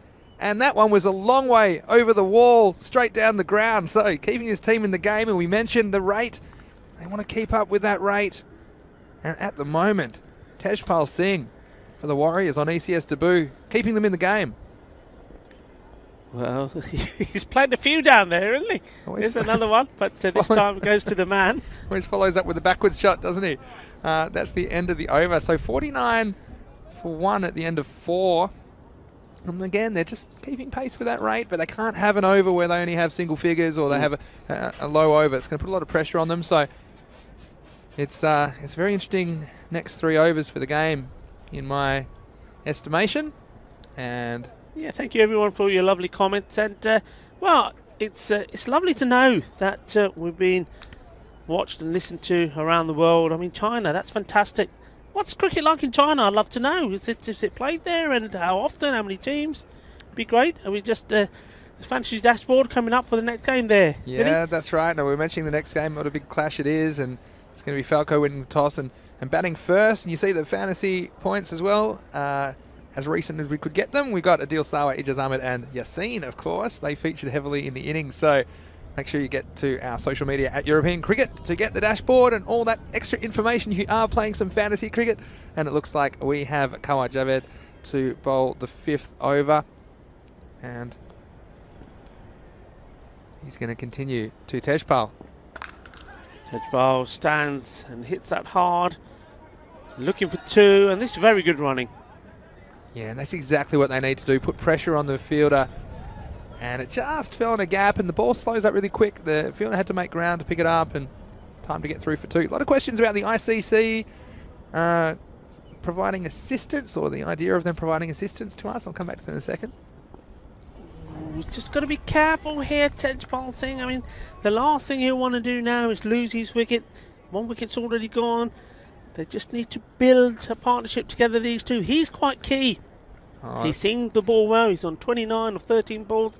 He's got to stick around. Didn't really get up, but they might get 2 here. And that one just slowly rolling into the gap between 2 outfielders. Osama Butt says, great effort organising the ECS, guys. He's enjoying saying stuck indoors in the UK, and it's great that you're watching us, Osama Butt. And thank you for your message. And yeah, we have viewers from everywhere, so it's great that you're joining us here. Plenty of cricket still to come today, of course. Oh, that's too wide. You can see what he's trying to do. I mean, Tejpal Singh is making a bit of room for himself, trying to get him going down the leg side. Now, we mentioned a few comments saying the ICC would be great if they got behind the ECS. Well, we do want you to write to your local ICC member. Can you write to them? But if you're enjoying the ECS, let them know, because we'd love some more support, of course. It's a bit more bounce, and the Turbinator not negotiating that one. But yeah, look, it is a obviously it's a sanctioned cricket tournament, but we don't get particular assistance at the moment from the ICC. But of course, if enough people are watching, and we can show that we are playing cricket in the right spirit, in the right manner, then of course we would love extra assistance from the ICC to make it even better. हाय बल्ले बल्ले बल्ले किन्ना सोना मैं अपना मुंडा अपना पंजाब खेलदा जिद्दां अपने शहर दे विच खेलदा है परोंठे खा के आया मेरे ख्याल. Yes, I think he's had his prontas this morning. He's hit that very, very well. And what a knock he's having here. Well, we were talking about surprise that he didn't have a bowl. Well, maybe he was saving all his energy for the batting here, Tejpal Singh. Well, it seems so. The Turbinator. When he hits them, they stay hit. He's in again now. Slower ball. Gets bat onto it. And he shares a little look and a word with the bowler there, the two of them. And nice to see it was smiles involved there as well. And he's probably saying well bowled, and that's good from him. That's into over, so Tejpal will retain the strike, and after 5, it's 61 for 1 at the halfway point of the innings. Yeah, it's going along nicely. And at that rate, it's around about 13, and they've managed to sort of maintain it to that. I mean, once it starts to get to the 16 mark, that's when you start to say, right, okay, this is going to get beyond them. But while Tejpal Singh is there and playing his shots, they're always in it, and this is going to be an interesting fight of the dice. So change the bowler, new bowler on. Is he going to be on the money straight away, or is he going to be a few loose ones for Tejpal to latch onto? Yeah, Wes Khan, the bowler. And that was almost a very good grab. It goes down. Well, he had a lot of ground to cover, did Zishan Mohammed. And well, he's done his best there, but the ball just didn't want to stick, just popping out here. Watch this. Yeah, he used up all his energy credits on the run, and it wasn't easy. He just had to stick the hands out and hope that it stuck. Of course, these very hard balls and a bit chilly here in Barcelona, but that one going down, so he's disappointed, but it was a good effort. That's what we like to see, making it into a catch. Unfortunately, couldn't hold on, but a let off for Tejpal. Here he is again. He's hit that hard, and the fielder isn't going to get anywhere near that. That's been clubbed away. Well, you can see Zishan Mohammed a little bit disappointed with himself, but it was a great effort, I have to say. And those ones are difficult. Going back to that catch, when you're running in from a distance and you're trying to take the ball at an uncomfortable height, the momentum of your body is naturally going to push that ball out because it's too far away from you. Sometimes they stick, sometimes they're down, and on a cold day like this, quite often we see them bobble out. Unlucky he was, but well, Tejit Singh making the most of the chance, and he's extra life. Slower ball.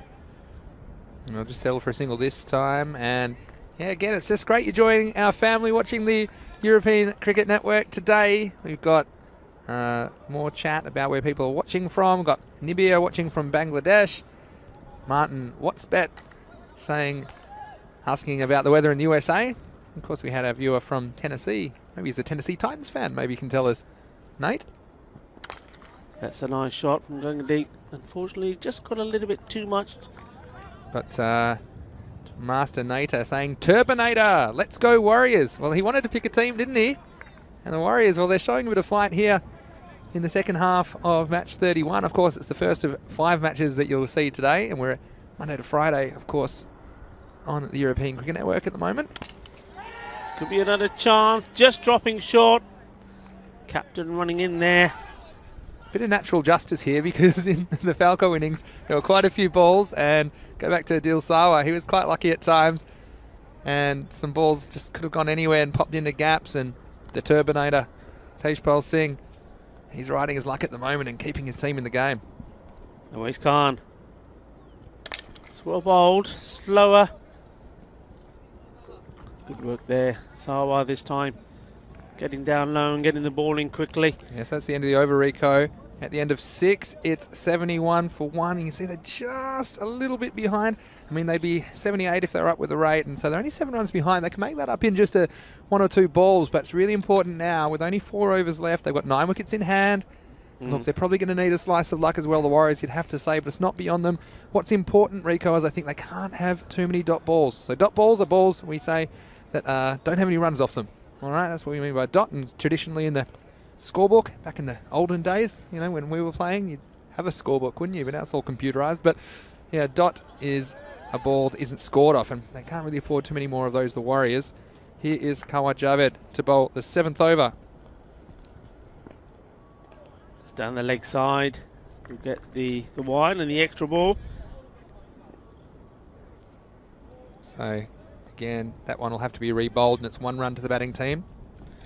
Yeah, Javed just He's not pitching up. He knows that both these batsmen are attacking the ball that is pitched up to him. He's just keeping it slightly short, but it's in danger of straying down the leg side.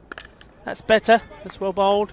Good length from him, not giving the batsman anything to drive at. And I suspect that we'll see Tajid Singh coming down the wicket to him. He's often made himself room down the leg side, but I just got the feeling that he knows the line here that's been bowled by Javed. And also he knows, as Vinny just said in that last over, that an over where they don't get at least a minimum of 10 from is really going to take that run rate beyond reach. As he changes bats, we have a look at that dashboard again. There we go, battle on Shaheen, Hamza Salim, Dilwar Khan, Already some comments in the chat. Hamza Salim, best player on ACS. There's a lot of chat about him, and Dilwar Khan, we've seen him before as well, so stay tuned. That one will be starting on the half hour here in Barcelona, but for now, he made himself room, didn't take the charge.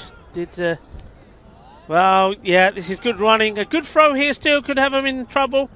But I think worth a gamble, wasn't it? Worth a gamble, and Gangandeep, very good from him. He knew he'd be running up the danger end. He took off straight away. This is good. This is what they need to do. And I think both these batsmen understanding the importance, especially Gangandeep, that Tejpal Singh has to have as much strike as he can. Can he latch onto one here? He really needs to. Short ball, well bowled. Well, he missed out, didn't he, there, Tejpal Singh. We've got M. Wahid Riaz saying, great to listen to good commentary in Spanish. I think probably talking about Rico there, because my Spanish is slow but coming along. And we've got, he's also saying he likes this tournament. We've got Stephen watching from the Netherlands. Well, hello, Stephen. Thanks for joining us. It's great to have your company. We've got Jamal as well with a question I'll come to in a second. Watching from Germany. But here's Kawar Javed. It's a good shot, chase on. And on this occasion, not going back for two, and that's very good from the fielder, knowing that Tajid is the key man, and good arm throwing it to the wicket keeper. So even though Gangandeep may have thought he would go for the second and sacrifice himself, it actually would have been Tajid Singh, the key man, getting run out. So good cricket all round. This is an important hit. Is it going to go all the way? I think it is. That's massive. They needed that boundary so much in this over, and they've got it. And that keeps this contest very much alive. Top shot, 6 runs. Yeah, and just what they needed. And it's going to take both batsmen to go, I think, if the Warriors are going to get close to this target of 132. And you see the captain, Gangandeep, just getting enough on that one, only by a metre or two. Such an important shot that was. And if you can follow it up here. Goes for it, hit hard down the ground.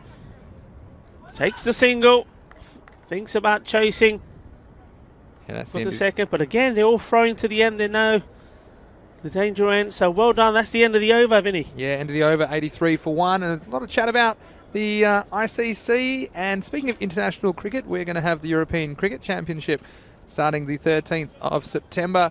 And that is 15 nations competing in a 10-over format. It'll be right here on the European Cricket Network. So for all the latest on that tournament, it was just announced about a week ago.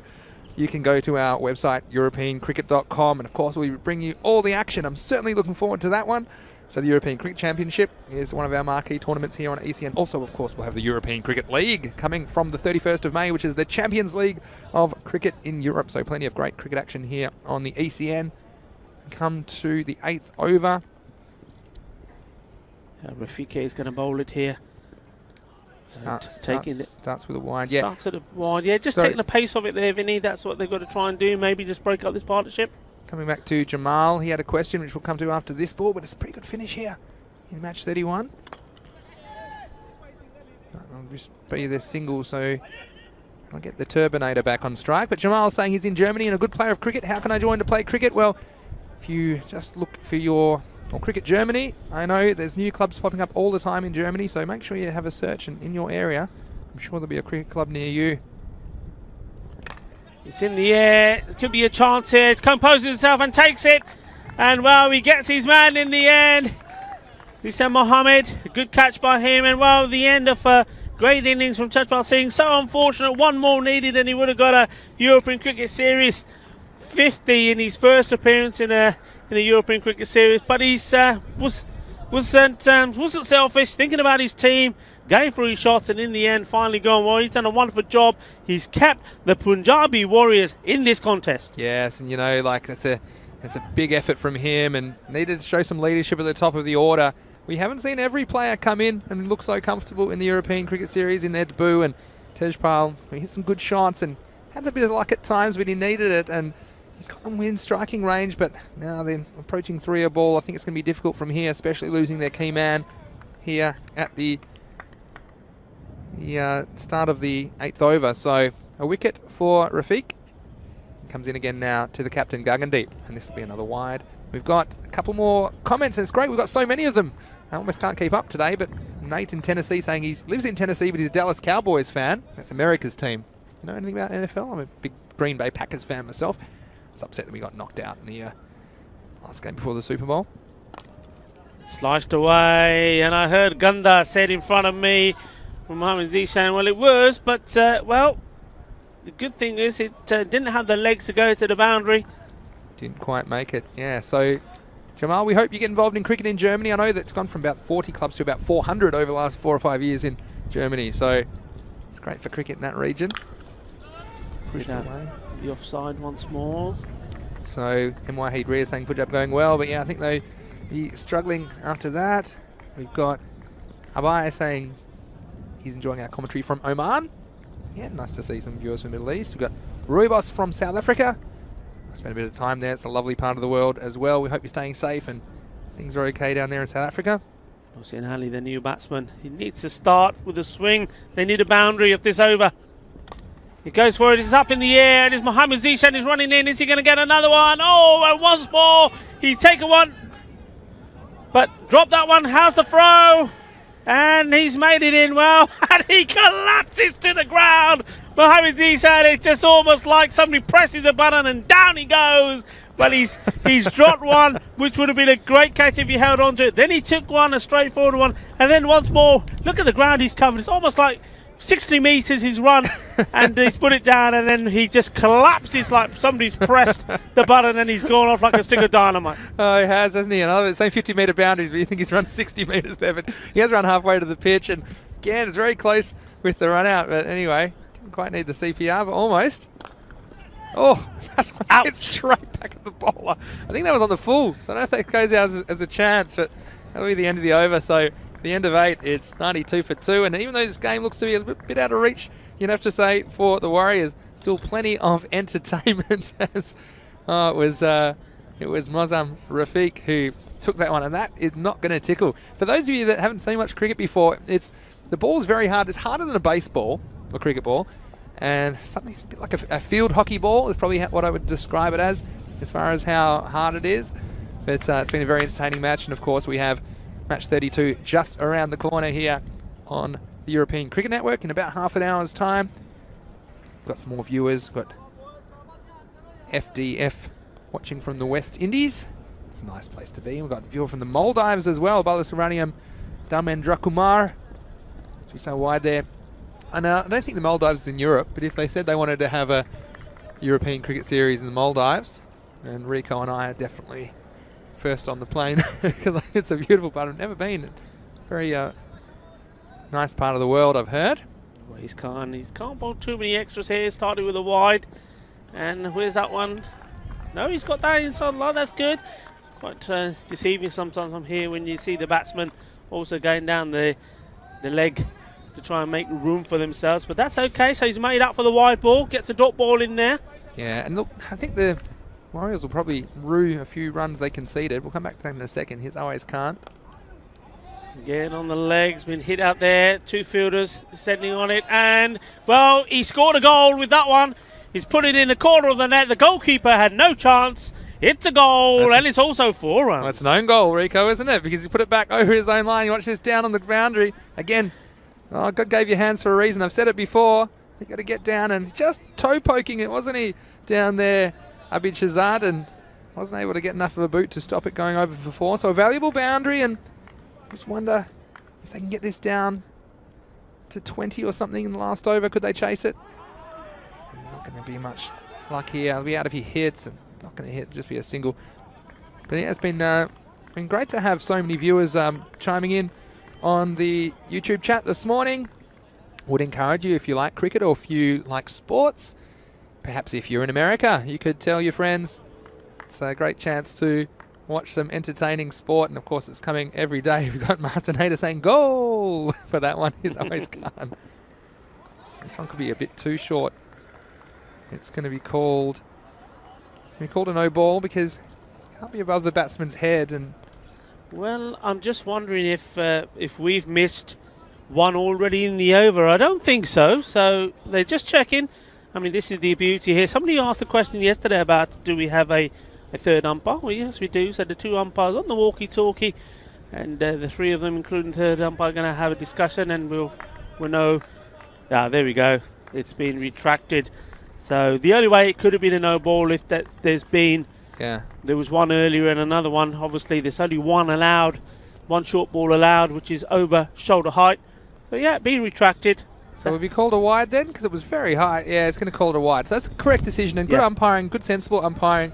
So just a little bit of confusion. Look, the only difference, to be honest, is that a wide, if it's a no ball, it would be a free hit next ball. A wide, it is not a free hit. So good umpiring in the end. The right decision was made. And, well... maybe the batsman didn't get the memo. It wasn't a free hit, but Guggendeep, well, he had to go anyway at this stage, you'd have to say. And it was well bowled and made all the difference, didn't it, in the end? Because if that was a no ball ball before, well, this wouldn't be out. But the batsman, well, at this stage of the game, requiring 33 off 9 balls. No surprises. He's going for the big shot, but another wicket for the Warriors. And they'll be disappointed to come up a few short in their first appearance, but I think they've applied themselves well, especially with the bat. Yeah. What I was going to say earlier, Rico, was they'll probably rue the chances dropped at the start of this game. If they could have got Sawa early, it just shows you how close this game could have been. Also, I would probably think of the types of bowling they bowled. They never really took the pace off. They had a couple of spin options, but they didn't want to gamble on the spin options. And I think that if they could have just got a couple of spinners keeping things tight, they could have kept this score down to about 100 or 110, and it looks like that would have been within their grasp. Yeah, no, I have to agree with you there. And this is all things that they will learn as they play more games. It's a nice start. Does get something on it, so they will take 2. Should come back for 2, and they do. And this is Hardeep Singh, who's getting off the mark immediately. It's great. We're going to see the final teams we haven't seen so far today. We're going to see the Hawks. We're going to see Badalona Shaheen, of course, coming up next game. Also Trinidad Royal Stars, as well as the Black Panthers. Look forward to seeing them. These are all Group D teams who are playing their first day of action today. Here's Awais Khan. It's well bowled, but even better was the shot that followed. He picked that up beautifully. It was a good delivery right up there. It was the case of you miss, I hit. It's good bowling here at the death, but when you've got a batsman that picks that up so well, this was a lovely shot from the new man in. He's hit this really, really well. He's absolutely smashed this.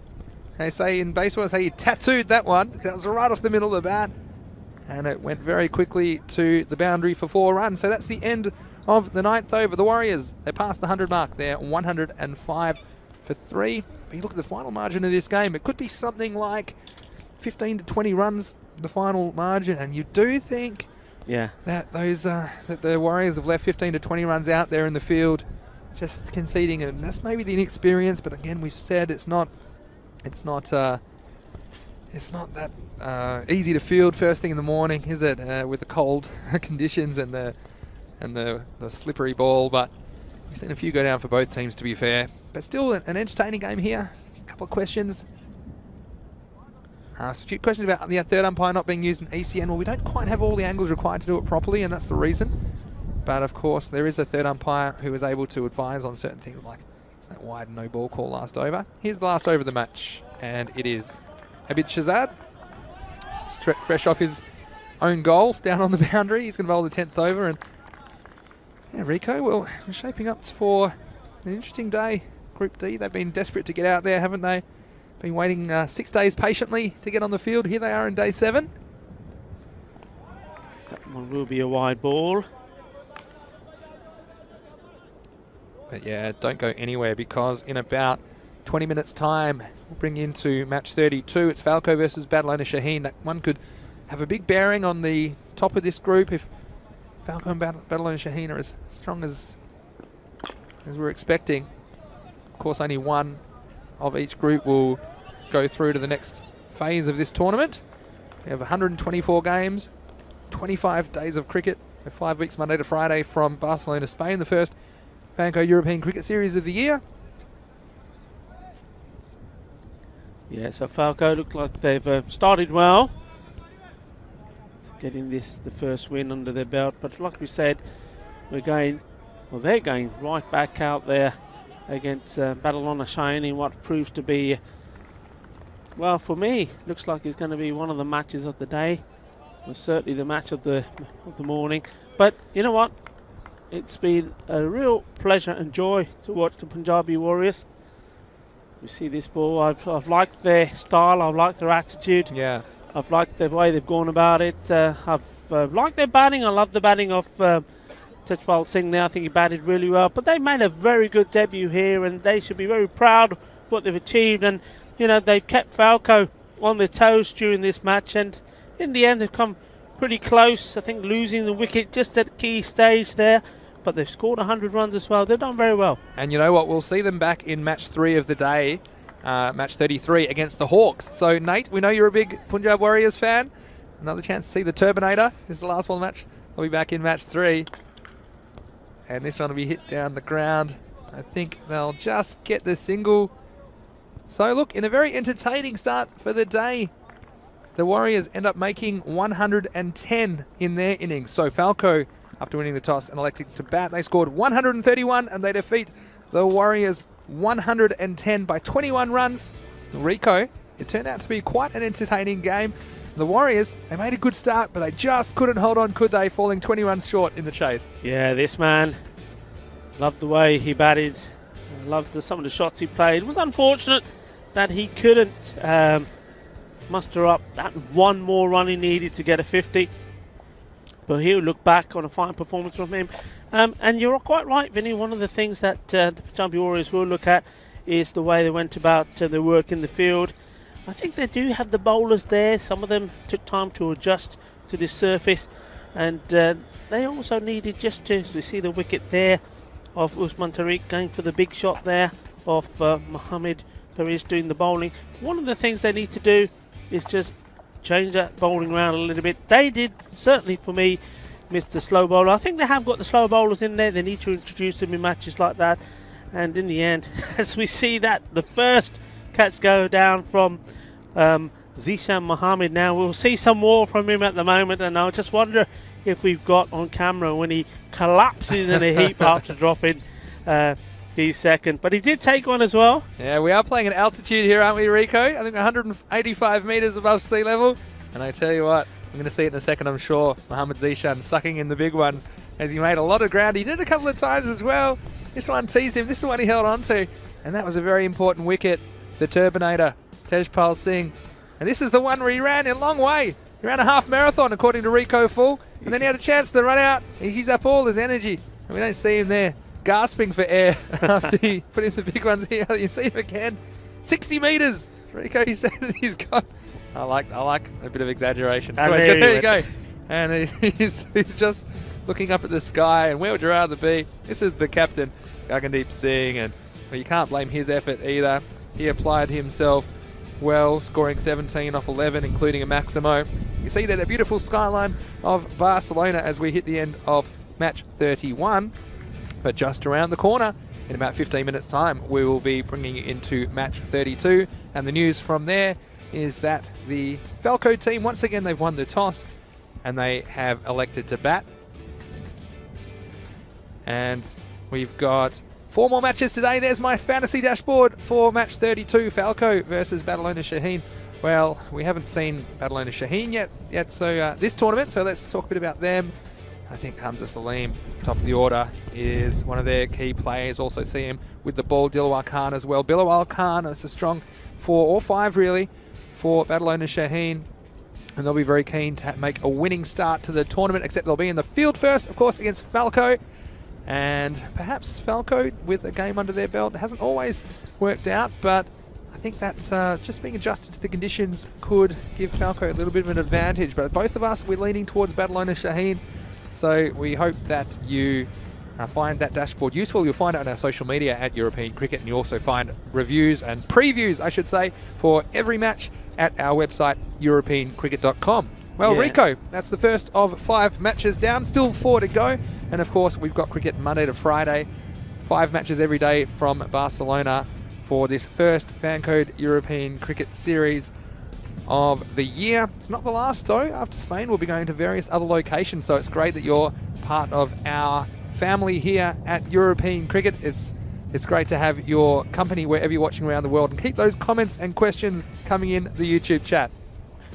Yeah, I mean, it's going to be a great game. The other player I'm looking forward to, I like to see youngsters playing, of course. I've got to, really do like to see them progress and do well. I think we have some exciting ones. And looking at that, Malik Sami-ur-Rahman, he's a great young bowler.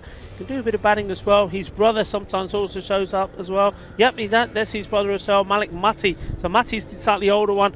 Yeah. Very good bowler. Both 2 very good, promising youngsters. And I like to see that. I like to see these teams introducing a youngster or 2 in their squad. So join us just before the half hour. In about 12 minutes time, we'll be back to bring you into match 32. Match 32 of 124 games here in Barcelona.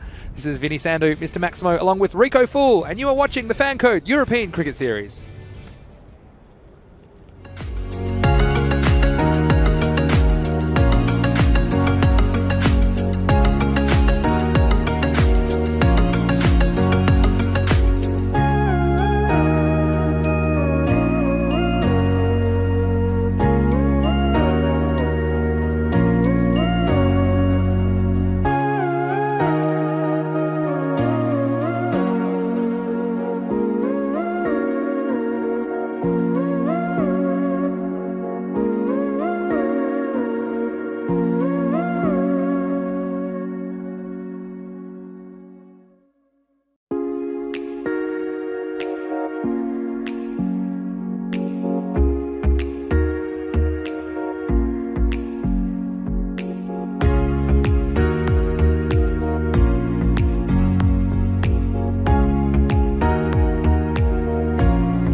Hello and welcome back to the Fancode European Cricket Series. It's Mr. Maximo here, Vinny Sandhu. We're almost ready for match 32, Falco versus Badalona Shaheen. And the news from the toss was that Falco have won the toss and elected to bat. And I just thought I'd take this opportunity to show you a little bit about the conditions out here. And you can see the bowlers' run-ups. They're a little bit muddy from the rain overnight.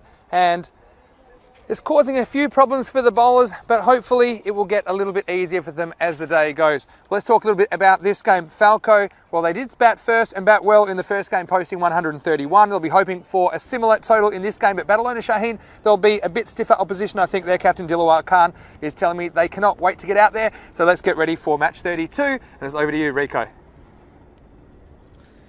Thank you very much, Vinny. Yeah, I must admit I was inspecting those footmarks that you're talking about earlier this morning when I got to the ground, yeah, one of the things I was thinking to myself, well, you know, I like to run in and bend my back when I'm bowling, and certainly that's something that would play on my mind to start off with until I get into a bit of a rhythm. And it's one of those which, if early on you do feel that you're slipping slightly, remember there would have been a bit of moisture in that earlier game, then the likes of Mohammad Zishan there, you could see that that's what he struggled with. His first few deliveries, that very first one was very wide, and after that it was always in his mind about that surface. But once he bowled a couple of decent balls and he got used to it and stopped looking down at his feet, it was all right. So it's one of those, it plays on your mind. If you run in good first time and everything goes well, then you're not thinking about it at all. But if you do slip a few times, or you don't feel comfortable on your feet running in, then it's something that plays in your mind a fair bit. So yeah, it was good to see that, and it's good for viewers to see that as well. Of course, what we do need is a bit of the Spanish sunshine, because, well, if we have that out here for a couple of days, then well, all of that will soon disappear, and it was all harden up pretty quickly. We've got Roberto, our trusted groundsman, out there at the moment. He's practicing his sweep shot. No, he's not. He's a baseball man, really, but he's doing a bit of sweeping. That's what he's doing, just making sure that he can get as much of the little small particles of mud that's on the ground off. You can probably just see him there through your image on the screen. And that, of course, is the Champions League of Europe cricket that you're seeing there from that's the European Cricket League, in fact, what you're seeing there now. That's the 31st of May to the 25th of June. And, well, we've got a lot of exciting teams taking part in that. And the last time I saw the European Cricket League was in La Manga. And what a fantastic memory I have of that. It was just awesome. The best cricket that I've seen in Europe, the way the stage was set up. And I know that you were there, Vinny, and it was just, well, it was cricket at another level, a level that I've not seen in Europe before. Yeah, thanks. It's great to be back here, Rico. And yeah, European Cricket League coming up, and it's not that far away. Also, we've got the European Cricket Championship. You see that on your screen as well in September and October. So those two tournaments, they are marquee tournaments in European cricket this year. Of course, they're slightly different. The European Cricket League is the Champions League for club teams. The European Cricket Championship is for nations, for countries in Europe, and we'll have 15 countries taking part in that. Of course, a little bit earlier than that, yeah, the European Cricket League, we have 16 teams from 15 countries, so the 15 champions from the participating nations, as well as the returning champions, VOC Rotterdam. And like you said, Rico, we had it in 2019, didn't we? Unfortunately, we planned to have it in 2020, but like a lot of things in 2020, it didn't go ahead due to the pandemic. But the European Cricket League will be back starting the 31st of May right here on the European Cricket Network. Now, it's going to be very interesting because we have Badalona Shaheen entering the tournament for the first time here in match 32, and they're taking on Falco. So Falco, off that victory in match 31, they won 131 to 110 over the Punjab Warriors in their ECS debut. It's going to be Falco batting first again, and we saw them give up a few chances in the first match, and they weren't taken by the Warriors, and quite a few other ones that just popped into gaps. But you wonder if a team like Badalona Shaheen will take those chances. So looks like it'll be Adil Sawa opening the batting once again. Of course, he went large in their first match this morning. The bowler for Badalona Shaheen will be a key player for them. Hamza Salim. He comes in to bowl the first ball now of match 32. This one's flicked away off the pads. In fact, that is a good start. It's going to go all the way for 4 runs. So cuatro carreras and a good start for Adil Sawa. Yeah, I mean, he's already found the middle of his bat more than once in that first innings of his. Remember, a very fine innings from him, scoring 50. So he's in good form. He's seen the ball well, and a loosener down the leg side. Well, he's going to punish it and put it away, especially inside the power play. So he's off. 4 runs, first ball. Flying start for Falco. Next ball's bowled, so he tried it again. And Hamza Salim has the last laugh. It wasn't that short, and we've seen batsmen play that stroke at their peril this week in Barcelona. So Hamza Salim, he went for a boundary first ball. This one wasn't quite as short, stayed down a touch. And Falco, well, if they want to score, they're going to have to look elsewhere because that's the end of Sawa. He goes for only 4 runs, and after 2 balls, it is 4 for 1. Yeah, and what a reply from Hamza Salim. Now, I mentioned his name when I was being asked about my tips for this game. I said, well, it all depends what names are on the sheet for the squad of players. And one name that I mentioned was this one, Hamza Salim. He's a classy player, great all-rounder to have on your side. First ball goes for 4, then he comes back with the ball on the money, knocking the stumps over. Adil Sawa having a look at the pitch. Well, you know what I'm going to say, Adil. You've been there, you've played on it, you've scored runs on it, you know how it plays. There's no point looking at the pitch. There's no excuses here. You played a bad shot, you played all around it, you're on your way back. You got to live with it, buddy. You got to live with it. So a bit more of a pressure situation for Mohammad Yassin to come to the pitch at number 3. No pressure here from the bowler as it goes down leg side for a wide. So, yeah, early wickets so important in this game. Setting the standard for the game, and Badalona Shaheen, well, I've had to wait until match 32 to get out there in the middle in this Fancode European Cricket Series. They've made a very good start, hitting the start running. Hamza Salim, we mentioned him in the fantasy dashboard as an important player for that team. And in he comes again to Mohammad Yassin. Well played by Yassin again. That one again, you see, just not coming on, not coming up that much. But, well, you've still got to play the right shot to the right ball, and Mohammad Yassin there, just keeping his shape well. Yeah, that's the difference, isn't it? If you play that ball with the horizontal bat, you run the risk of being fooled by the bounce, but nice vertical bat shot there. A little bit safer from Yassin. And his one's bowled again. So 2 in the over, and this one was a peach. Rico Fool, watch this one on the replay. Yassin, well, he played it correctly, just trying to keep it out, but the little movement away from the bat, and 2 wickets in the first over for Badalona Shaheen.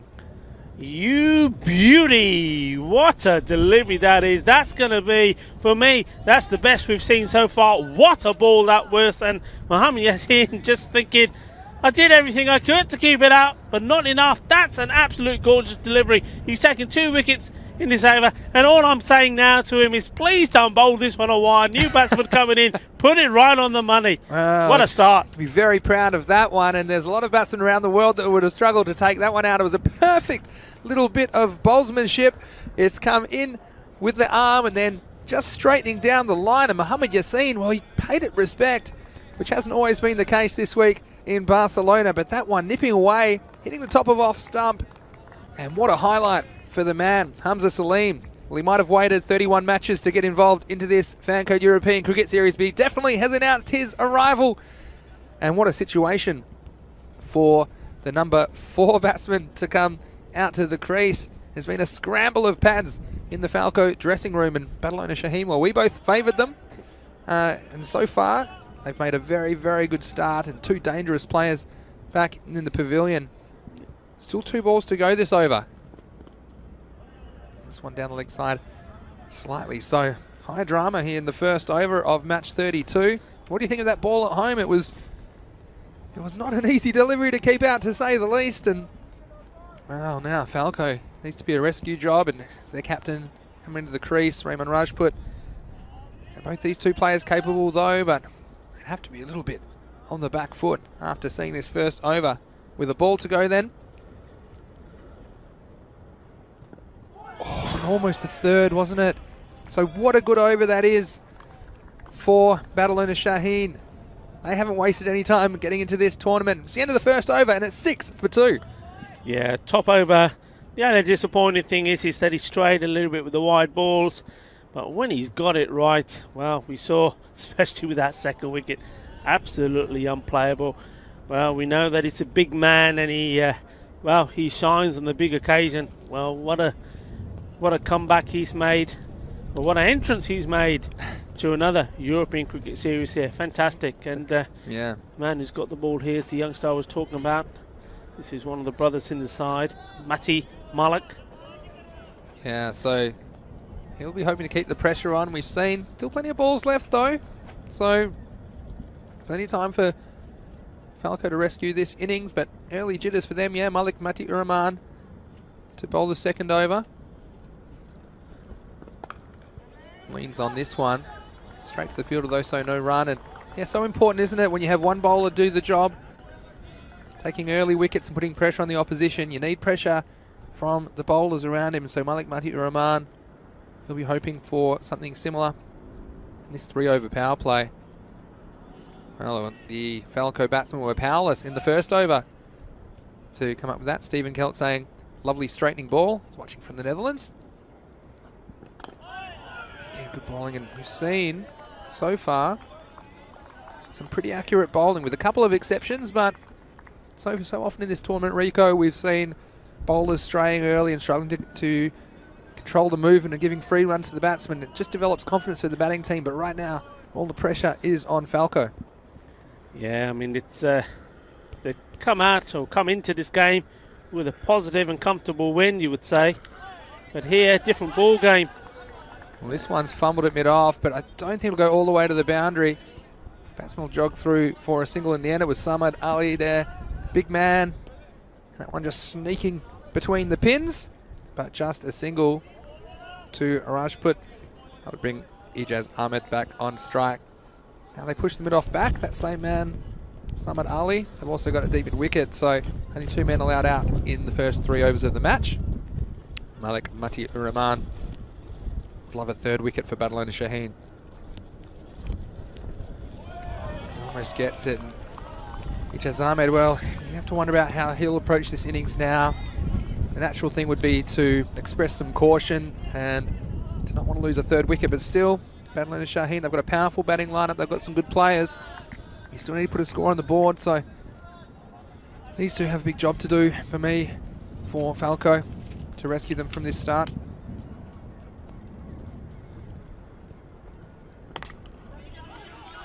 Driven away, and again, no run, so the important thing here for Falco now, I mean, it's a little bit different to the first game when they were just doing it all with boundaries. Here they've got to take the runs, and we saw, I think, in a couple of balls ago, the misfield, they only took the one there. Now they're surely all the way down in front of us. That's 2 runs. They've got to, can't be just waiting to try and hit big shots. They've got to take the singles, got to run the first one quick, got to try and apply a little bit of pressure on Badalona Shaheen, who right here at the moment are on a high, aren't they? Yeah, well, and why wouldn't they be? At the end of another very good over, and not giving anything away was Malik Mati Uraman. There were 2 off that over.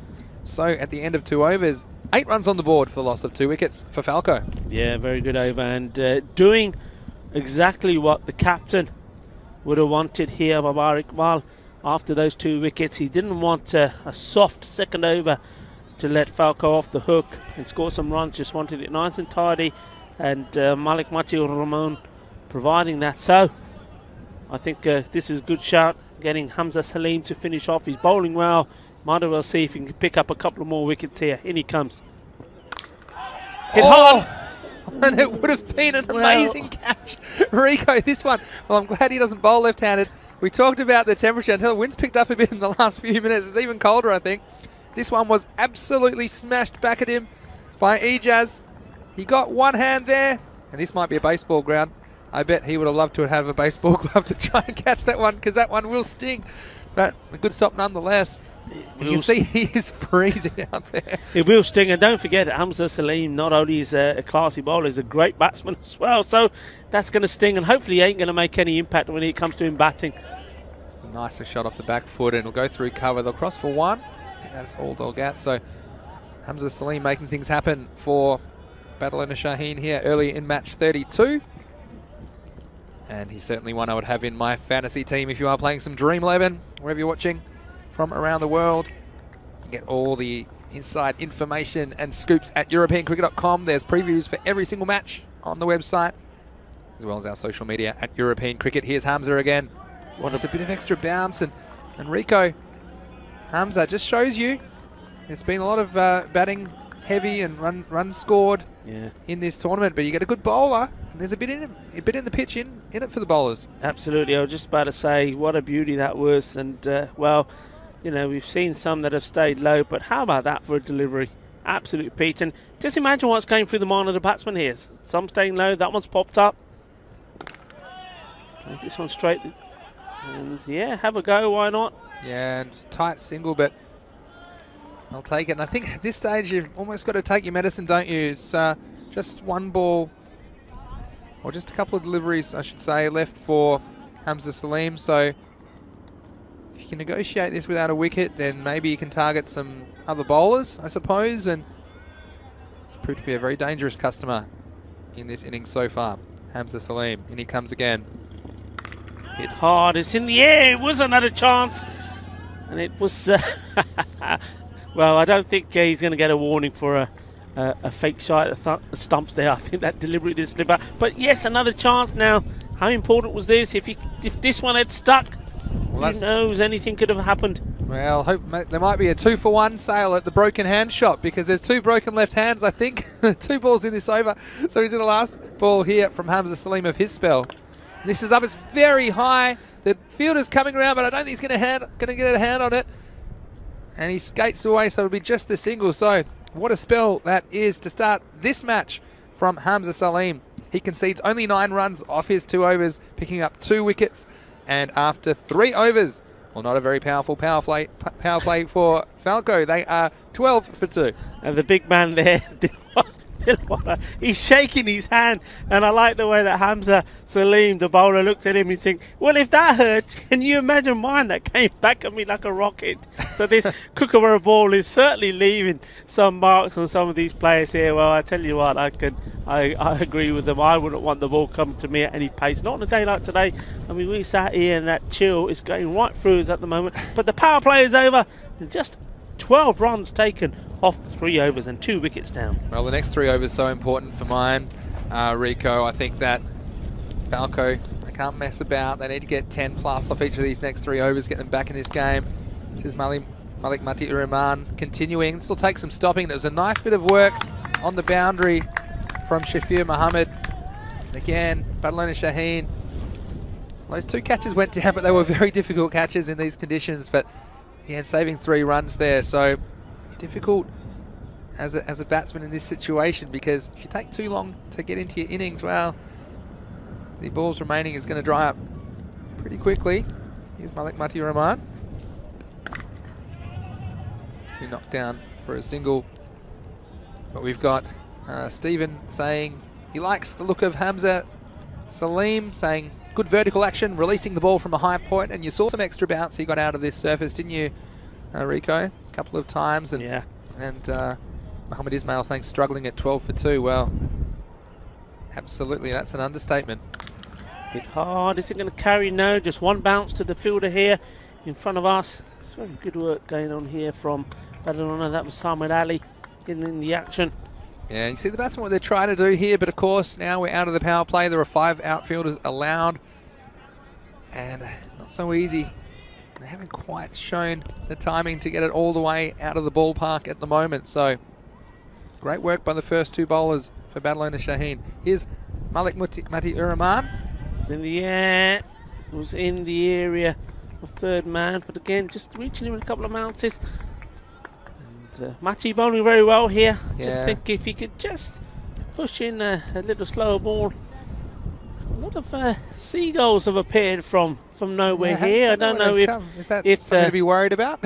If the production team here, Spring Productions, our partner here, production partner, can have a look there. But this one's gone in the air, and it could have hit one of those seagulls. It's gone all the way. 6 runs, that's a big hit, and that's the first one of the innings, and they need a few more of those. That's well hit. Yeah, and this was an attempted slow ball from the bowler, just rolling his fingers on it, and that one disappeared, and it almost took a couple of seagulls with it, Rico, didn't it? So the first Maximo of the innings, and sorely required for Falco as they attempt to pull a rescue job on this innings. And Mohamed Ismail saying 7 overs left, at least 10 over to get them to 82 plus, something to bowl at. Not going to get any runs off this one. Fumbled by the keeper, but they won't get a run there. And I believe that is the end of the over. So at the end of 4 overs, Falco are 22 for 2. Yeah, it's time to rebuild for these two, Ramanullah and Ijaz Ahmed, having a little talk to each other there. I mean, the captain would know who else he's got to come in. I mean, there's still batters there, but I think for me, the next 3 overs, these two until the end of the 7th, have to stick together, take the singles, run them hard, and well, with new bowlers coming on now as well, with both the openers having bowled out, maybe they're going to get a little bit of freedom to play their shots here. 5th over begins, and it begins with a dot as there's no run scored, and it's his brother Malik Sami Uriman to bowl the 5th. And we've got Mark Lovell in the chat saying for more on Hamza Salim and other ECS superstars, just click that link there, and you can of course go to that website europeancricket.com for a host of articles and information about the European Cricket Series. This one gets through the keeper, and this time they will take a bye. Don't think it'll be called a wide. We'll have to wait the umpire's decision. It's called a bye. So that one just inside the off stump, but staying inside the indication line comfortably in the end. Yeah, Hamza Ali, I remember in one of the games in the, I think it probably was in the 2nd European Cricket Series, he had a bit of a mare behind the stumps. It's, I think he's pretty new to taking the gloves. That's in the air, and once more it was in the area of Dilwara, who then makes a really wayward throw. Dropping short of him, not saying it's a catch, but well, Dilwara didn't have to throw the ball away there. Yeah, Dilwara, he's regularly the captain of this team, but he's thrown that one away, and a run goes down. So he's not having a great time in the field so far. I wonder how many layers he's wearing. Here's Sammy. This one's dragged out to the leg side. We'll go down to the man on the boundary for a single. And yeah, we might have to do a check-in after this over at the halfway point, just to see what kind of a score Falco can get up to. And probably what you would say as well about Leonard Shaheen, well, haven't missed any time getting into it with the ball, but with the bat, of course, a lot of their players, even though they're quality players, they wouldn't have had much time to practice, and put something on the board at least gives you a chance to bowl them. And this one's bowled, and Malik Sami Uriman, he hits the stumps again. There's a big shot that came out from the captain Rajput, trying to hit across the line, trying to up the rate, but Malik Sami Uriman, he was right on target. A little bit of in movement, inside edge as well, I think, and onto the off stump, and the captain, well, he's going to have to leave it up to some of his teammates to rescue this innings, as Falco fall to 25 for 3 in the 5th over. Yeah, I've been very impressed with this bowling performance. All the bowlers that have come on, okay, I think Hamza early on, though he took those 2 wickets, he did bowl a few wide balls, but we've seen the 2 brothers here, Matik and also Sami, bowling a very good line, wicket-to-wicket bowling, varying their length a little bit. We saw one from Mati where he just bowled a slower one that a batsman did latch onto, but other than that, been really good bowling. They haven't given any free hits to the batsman, made them work hard and play and earn every run they've scored, and therefore every time they try to take advantage of it, they're getting in trouble and the wicket goes down. Baba Khan in, and he's gone, and 2 in a row. What a delivery. 2 in a row, Baba Khan. He came, he went, and we had Mark Lovell on the chat saying prodigious in-swing. Is this Wasim Akram? Well, it could be a right-handed version. Baba, that one a long way from outside the off stump, curving left to right on your screen. And not an easy ball to get first up. He had a go at it, but wasn't able to make any contact. So, high drama here. That'll be the end of the over. The end of the over finishes with Falco at 25 for 4. and that man, Malik Sami Uriman, will be on a hat-trick, and I expect him to come back to the bowling crease at the end of this over, so he'll probably bowl the 7th. High drama here in match 32. Badalona Shaheen, well, they might have waited until day 7 to enter the fray in the Fancode European Cricket Series, but they've made every post a winner so far. I tell you what, Rico, it's not a great day to be that set of stumps down at the striker's end. It has been battered time and time again.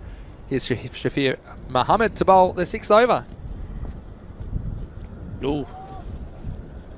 Yes, and so just, we said, so important that the other bowlers complement the bowlers that are getting the wickets. It's interesting, of course, that they bowled their 2 openers out in the first 4 overs, so they've had to turn to other options, and Shafir Muhammad, a bit of a shaky start, but I'd like to get it back on target. Yeah, that's better. It's got the loosener out of the way. Could we see a hat-trick all bowled? I mean, we saw a hat-trick dropped. We've seen a hat-trick taken so far in the Fancode European Cricket Series. Got Mohammed Ismail saying going to struggle to get to 60. Well, the way that Badalona Shaheen are bowling. And wouldn't disagree with you there, Mohammed Ismail. Thanks for your comments. And of course, we enjoy your comments and questions in the YouTube chat. Here's Shafir Muhammad. This one played a bit more respectfully away on the offside. New batsman is Abid Shazad for Falco. And wow, we've seen some batting friendly conditions and batting lopsided games, if you like, so far in the series, but Badalona Shaheen really making the ball talk here in match 32. Here's Shafir Muhammad. Yeah, a little bit too wide there, but it just goes to show up until now what a fantastic performance this has been, because you know what, if we hadn't seen Falco until this match, a lot of people watching would probably be thinking, oh, this Falco team, you know, but we've seen them already. We know their strength. We know they can score big runs, which makes you understand just what a good performance this is from Badalona Shaheen so far. So playing a miss, and a big swing from the batsman, and just need to try and reconstruct this innings, and the way to do it is to not have too many dots as well, 1 minimum, especially if you're new to the crease. You've got Ijaz Ahmed down there at the other end. Well, he's 7 off 14, so he hasn't had the easiest time, but he has had a look at the bowling. Yeah. He's the man you'd be wanting to try and get in strike, I think. Shafir Muhammad. Well, this one's short and has popped away, and it's well timed. It's gone all the way over backward square leg. That is a Maximo, and sorely needed 6 runs to Falco. Yeah, I mean, that shot there, he's played this well, actually. You see, he's kept his eye on the ball and then sort of almost scoops it away. It's almost like a chip, but he's done the job. It's 6 runs, and that will help to take some of the tension away that they're feeling at the moment. Under a lot of pressure here, Falco. Well, Shafir just letting the pressure off there for a second, although it's a bit of a risky stroke as well across the line. He was lucky he got it in the middle of the bat. This could have been in some trouble. Here's Shafir again. This one is going to be called wide by the umpire. Ralph Saman out there. And it's great to have your company wherever you're watching around the world. It's great to get comments and questions. Mohammed Ismail, who says Ahmed needs to get a move on. He's 7 off 14. Needs to get a move on to get his team closer to a competitive score. Easier said than done. He can't really do it from the non-strikers end either. This one is whipped away off the pads. And again, loose bowling from Shafir. Yeah. He's straight onto the legs and again letting the pressure off. So 4 more valuable runs. 4 carreras más for Falco. Yeah, sometimes it's an over like this, with a couple of wides, a couple of boundaries, which take the pressure off. It, if you like, it allows Falco to breathe again, and it could kickstart their revival. So, yeah, expensive so far. Last ball of the over, 39 the score. This is up, it's in the air, it's going to go all the way. This one will be feeding the snakes. It's over the mystery wall for a Maximo. So a great finish to the over. It's Abid Shazad coming out, and he has raced to 16 off 5 balls. And at the end of 6 overs, Falco are 45 for 4. Yeah, big important over that for them. So now the young man coming back, Samuel Rahman. Remember, he's on a hat-trick ball. We have had 1 hat-trick in this European Cricket Series already, and that was Anwar Al-Haq of Hero Sabadell. He took 3 for 15, and he's up there in the Fancode European Cricket Series Hall of Fame. So are we going to be joined by another name up there? Is this going to be the second hat-trick of this Fancode European Cricket Series here in Spain, Barcelona? Going to be the striker, Ijaz Ahmed. And it's edge, and he'll run away for 4. So no hat-trick, unfortunately, for Malik Sami-ur-Rahman. It was the opener, Ijaz Ahmed on strike. It was a full toss, and he hit the stumps a couple of times, but this one is a little bit off target, probably missing by another set. That one's going to run away. And again, 4 runs. And look, Rico, we've seen a lot of wickets, and it's easy to get a wrong impression about how far Falco are behind in this game. Obviously not quite where they wanted to be, but their run rate is reasonable. Yeah. They're about 8 and over or so. This will help as well. It's gone all the way. It's going to bisect the men that are straight down the ground, and that's 6 more. Another Maximo to Falco, and that brings up the 50. Yeah, I mean, the acceleration has now come, and I said that sometimes it just takes one over, one magic over for that to happen, and that last over from Shafir Mohammed was it. 20 runs coming off, and then all of a sudden Falco now thinking, well, things ain't so bad. The fireworks have finally been lit, and they're starting to take off. Mohammed Ismail said he just has to get a move on. He's done just that in the 7th over. This next one is driven away through cover. Dilawar will do the fielding with that left hand. I'm sure it's still stinging from that earlier chance, and that will be a single. So kind of missed my 6 over check-in because there's a lot going on. I might have to do a 7 over check-in at the end of this over, but this is all helping for Falco, and also has helped that Abid Shahzad's come to the crease, and he's obviously sparked Ijaz into action as well. It's a bit on strike now, but this one plays and misses, and good bowling from Malik Sami-ur-Rahman. So he's had something to think about after only conceding 2 runs in his first over. And this is also the argument, isn't it, Vinny? I mean, we've seen that both the bowlers here, the openers that bowl very well, bowling themselves out. So 4 overs, and it was 22 for 2. You just see this delivery being bowled here. This one struck down the ground. So you'll see a lot of captains would prefer not to do that. They prefer to hold 1 over bat from one of those key opening bowlers. And this is probably the reason why, because they think, well, okay, you know, we're getting to a stage where 2 batsmen are getting in. Okay, I can call back upon that man. Just wondering here with them 2 good top overs there at the beginning, whether Badal and Shaheen will probably think about doing that next time, as this one crashed away again. That's going to be well fielded, is it? As he kept it in, he has. Well done to the fielder there. Yeah, not great running from the batsman as well. I think they thought that was going for 4. I'll be running just to keep warm at the moment. This one was sliced away over the offside field, and was that just a single? Did they only take a single? Just a single. Oh, that's criminal. Yeah, at the end of the over, it's 58 for 4 then, and a nice spell from Malik Sami-ur-Rahman. He finishes with 2 for 15 off his 2 overs. So, look, still there's 6 wickets in hand, Rico, and their run rate is, it's above 8.28, I think, top of my head. So, right now, if they can get, let's say 11 and over, that will get them to 90, and that's probably what I'll be looking at.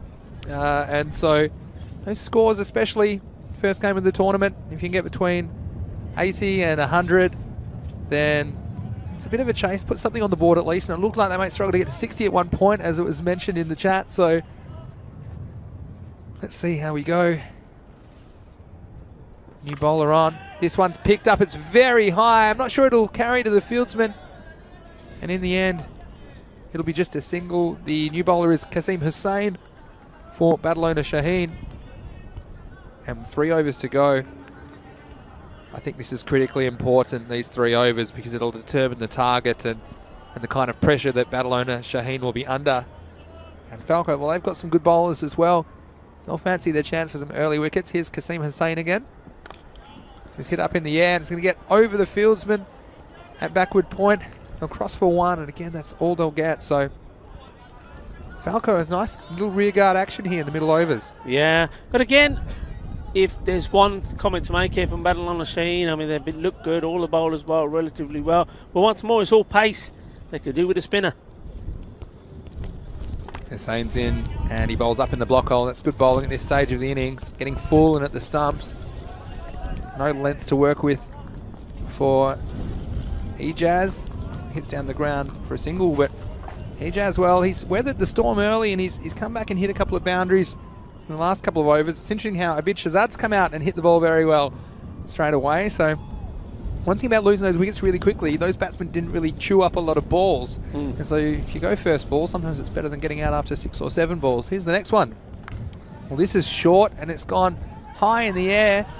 And it's just going to fall in no man's land. The keeper, Hamza Ali, coming around, but he couldn't get there in time. Yeah, Shazad head. I mean, if you're anyone looking, any youngster is learning the art of the game, just look at the head there. Head right up in the air. And of course, the ball going nowhere but straight up. Look at the head. Head goes right up. Didn't get on top of the ball. And luckily for him, fielder not able to get anywhere near it. Well, the next one's miscued. It goes straight to the bowl and a valuable dot. So it just shows you there were 58 before this over, and we kind of said, well, I said 11 and over pretty nonchalantly, but not able to get a boundary away. This over, you see already, they've only scored 4 off it with a ball to go, so it doesn't look like they'll get their 11, but I'd love a boundary at this stage. Yeah, I mean, they did score of the previous 2 overs, 33 runs, so that's the sort of rate they would have been hoping to keep accelerating on, but not this time. Well, he tries it, and the fielder's in the game down there.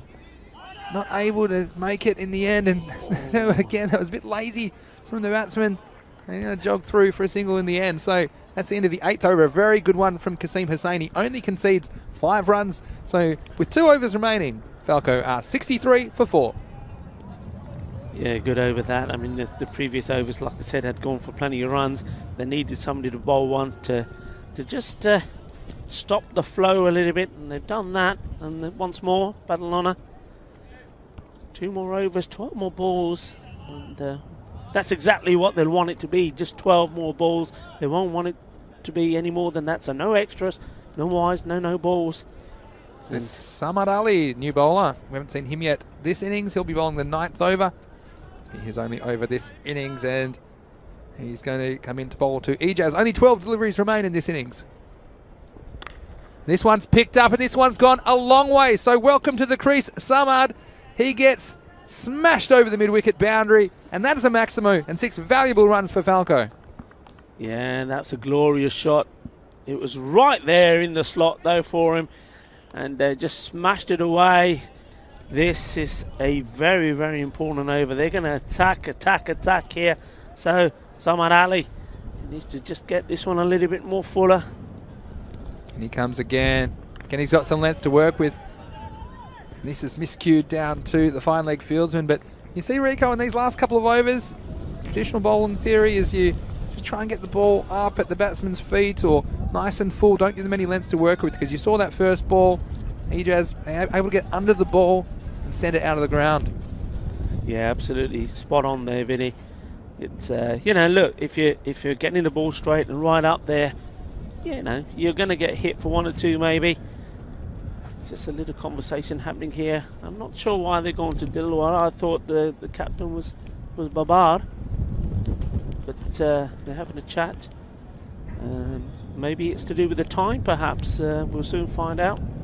Yeah, well, there's a bunch of regulations that the players are and the umpires are trying to negotiate, of course, around the COVID regulations as well, and also time penalties, and there's certain restrictions as to who can fix up the stumps, for example. So it's a bit of an unusual situation at the moment, so we're not quite sure what that was about, but umpires obviously in control of it, and they've done a good job, haven't they, throughout this tournament so far, the men in black. So nice to see them taking control of the match as well. And mention our match referee as well, Shub Navjot.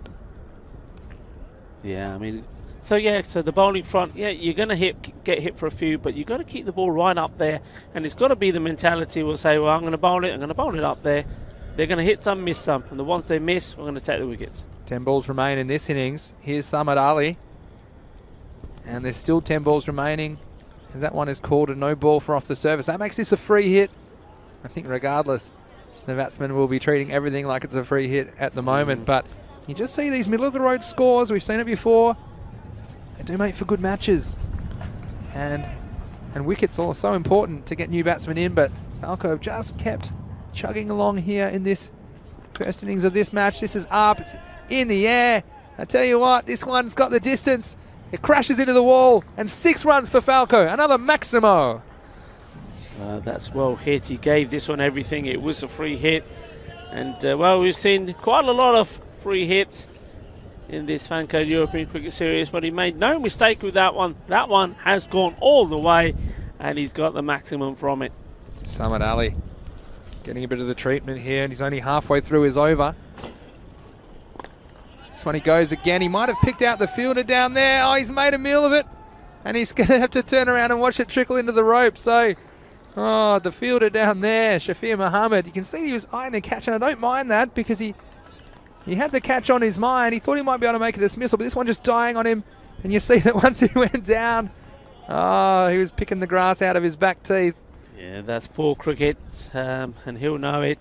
He fielded well in front of us here, but then over there, first of all, he saw it very late. You can see that. Probably can't see that in the camera, but he didn't move until the ball was almost to him. And when you're in that position, it's probably more important in this towards the end of the innings. Past 80 now, the next ball be 4 more. So, a big over. It's a magical over, as you would call it, Rico, in the 9th for Falco. Yeah. They have raced to 85 with a ball to go in the 9th over. Yeah, this is a good recovery. I mean, yeah, fielder there committing, but really he was never near it. 4 runs, and then, well, that's been backed up with another good shot here, 4 more. And perhaps something for Babylon to think about. They do need to keep out one of those bowlers at the top order because they're not backing up. There's a good start they had with the bowling they've got left. Well, Samad, he just wants this to be over, but he'll have to bowl another one. There's already 23 runs off this over with a ball to go. So it just shows you this game. It's a shortened format of the game, and it might be a short match, but there's so many twists and turns, and it can change even quicker. And Falco getting onto what I would call more or less a pass score now, despite the loss of those early wickets and the heroics of Hamza Salim. This last ball, well, he can book this one. This one's in the book. 6 more, another Maximo, and they go past 90 after 9 overs. The score is 92, and there were 29 off that over for Falco. That's a very, very nice shot. I mean, look, he knew the ball was going down leg, so LBW was never in the equation. He didn't move his feet at all. Just beautiful timing, good contact with the ball, and he sent that a long, long way. And also, with the conditions we've got here, that wind's quite strong. It's blowing in that direction. Any decent hit, it's going to fly over for 6. So, well, what a great recovery. 92.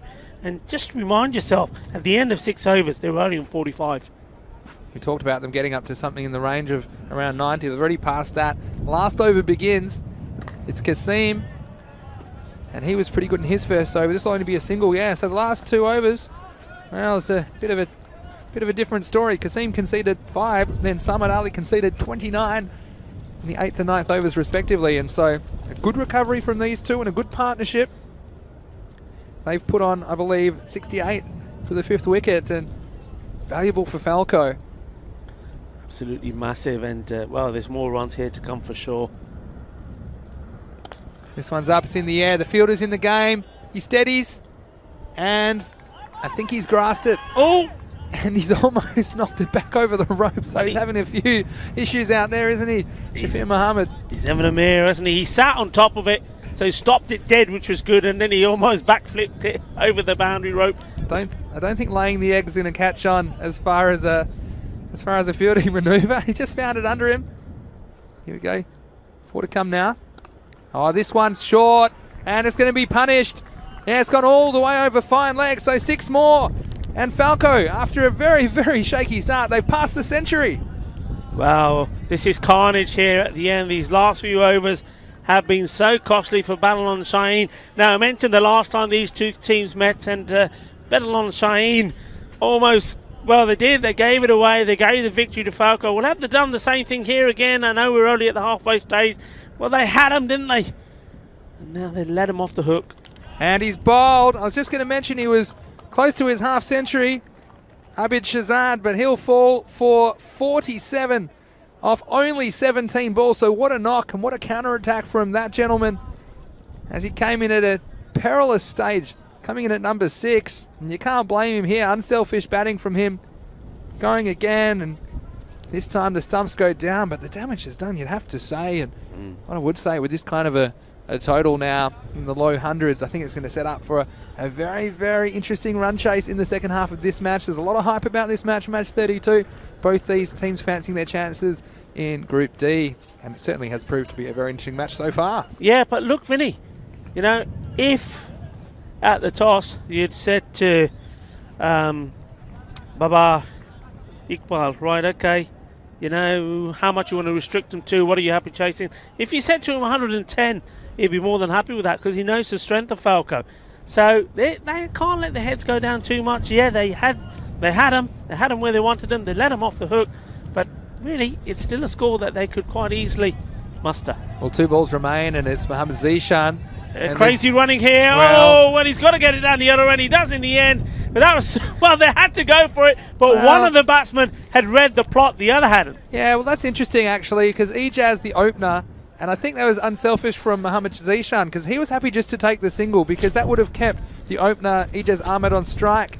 But Ijaz deciding he was going to push for 2, and in the end, well, there was just no chance that Mohammed Zishan was going to get back down that end. So I think it was smart, and it's actually going to be 1 short, so it will be no runs scored off that delivery in the end. Well, yeah, I mean, well, that's a duck. He's just been run out for a duck, and he's run for almost 40 metres. So yeah, you very, very rarely see that, but because he didn't touch his bat correctly the first time round, yeah. Yeah, then it was judged as no score, and to make it even worse, the man who's batted through the Ijaz Ahmed will not be on strike. So we'll come to the last ball of the innings, and it's 102. It's happened all so fast, hasn't it? But still, Falco, well, they missed out on a run there. Have 1 more chance to score. 102 with the ball to go. So it's hit down the ground, and they'll have to go for 2 this time, you'd think so. Well, and that's poor cricket from Ijaz, I'd have to say.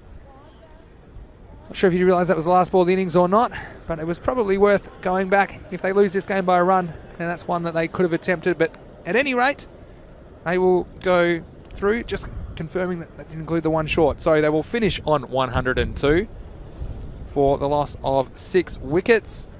103 to win for Badalona Shaheen. And it seems so long ago, but this game started in a blaze of glory, and it was Hamza Salim early on that did the damage for Badalona Shaheen. Yeah, we saw Adil Sawa starting with a great shot in the form he was in, but then he was pegged back here by Hamza Salim. I don't think it was the greatest choice of shots, but what a beautiful delivery. Wicket-to-wicket bowling, knocked over the stumps. Well, then he came back with it in a better way, let himself down by bowling a wide ball first up to the new batsman, but then came back with an absolute jaffa. That was a beauty, and yeah. That was the ball of the tournament for me so far, and here we are in match 32. That one stung his hand, didn't it? And Falco, well, they looked like they might get away, but then there was another hero stepping up to the plate, and it was Malik.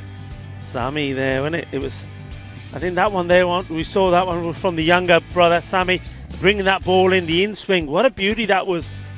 Wasn't he happy about it as well? He wasn't done just yet. Baba, he came, he saw, he left, and it was 2 in 2. And at this stage, Falco at 24 for 4, they were in some real trouble. Yeah, they were struggling. And, well, they needed something to happen. They needed a partnership. And, well, that's exactly what they got. And it goes back to say, we say it so many times, Vinny, don't we? That no matter what the situation is, the 2 batsmen that are out there, they've got to have a look at the time they got and build a partnership. That's exactly what these 2 did. They didn't go blazing straight away.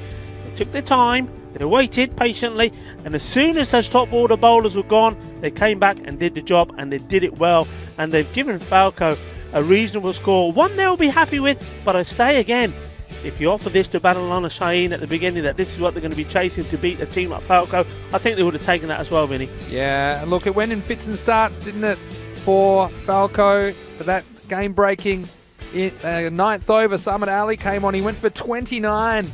So you look at that, well, it's a fair chunk of the innings just there in the 3rd over, about almost 30% of the score in that 1 over. And this was a bit of an interesting attempt. And it was that man, Shafir Muhammad, on the point boundary. We had a few things to think about down there. Of course, not easy catching conditions. And then the man, Abid Shahzad, after a fantastic knock of 47 off only 17 balls. He's a big reason that they got up over the century mark, Falco. Yeah, certainly. And this is the run out here. And I think this was Zishan Muhammad. He's always involved in something or another. Yeah. This time he found himself run out. You can't blame him there. Ejaz, I mean, if I was him, I would have been camped down that striker's end, saying I'll take the last ball, but he didn't.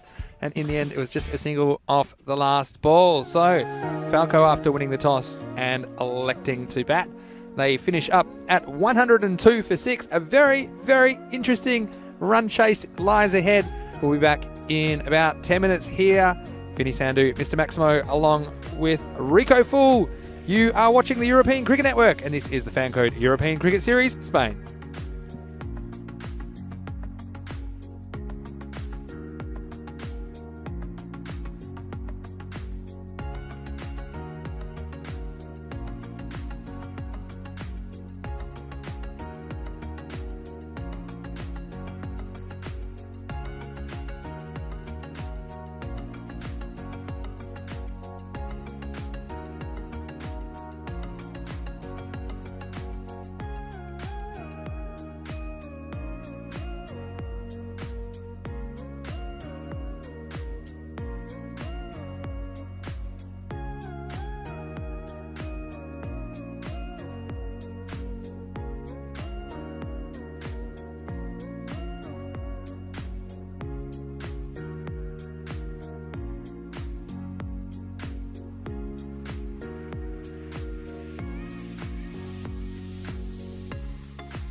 Well, welcome back to quite a wintry Barcelona. That wind has certainly got a chill factor about it. We're being promised some sunshine today. No sign of it yet, but hopefully this wind will at least blow these clouds out the way and let that sunshine through. Well, we missed it yesterday and we're missing it so far today. We don't usually go a couple of days without sunshine here in Spain. It's not something we're used to. It goes through to our bones. Well, what a match we have in prospect here. So just to remind you, thanks to a 76-run partnership rescuing Falco when they were 26 for 4 at the halfway stage, they managed to put a good target together. So 103 is required by Badalona Shahid and that partnership. Abid Shazad, 47 of 17 balls, amazing hitting from him. And Aegis Ahmed made 30 of 26. Partnership that they needed. They've given Falco a good score. Badalona Shahid will want a good start. Well, Hamza Salim certainly gave them a great start with the ball. Bowled brilliantly, taking those early wickets. Now he's got to do the same with the bat. He's a left-handed batsman, bowls right hand, bowls left. Very talented player. Well, if he's in the same sort of form with the bat that he was with the ball, this will be interesting. Here we go. First ball. It's a full toss, but played it well. Gets the single, and well, we'll be hearing back from Vinny pretty soon.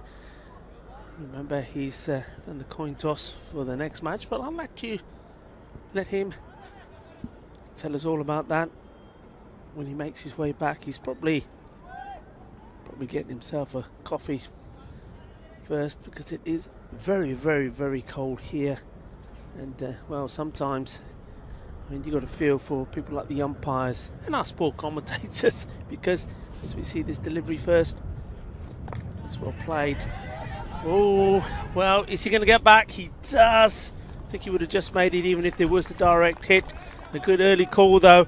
The non-striker Hamza wanted it, but batsman at the other end, Salman Ali, deciding no, he did not want it.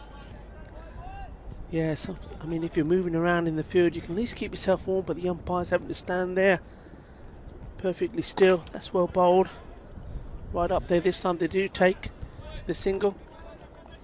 So, Mr. Maximo is about to come back to his position here in the commentary station. He's just getting ready. He's shivering a little bit. He's putting his jacket back on. Vinny, a bit blistery out there. To say the least. But sometimes I wonder why I left Australia for this. But anyway, wouldn't rather be anywhere else in the world at the moment. This one's bowled. He's gone straight through him. So, would you believe it? An early wicket for Falco. And much like Badalona Shaheen, they have been deadly accurate early in this innings. And so, they've got Badalona Shaheen on the ropes. This is a nice ball. Watch this one just come in. The batsman playing all around it. Yeah, that's a beautiful ball from Mohamed Shiraz, and it's to the danger man as well, Hamza Salim, the left-hander, playing all around that one. Yeah, it was a taste of his own medicine, wasn't it? Because he was the man who did the damage for Badalona Shaheen as he opened the bowling, but he was on the other end of the stick on this occasion as that one crashed into the stumps. And so Falco is there. Another twist in this game. We've seen the momentum shift multiple times already in the 10 overs.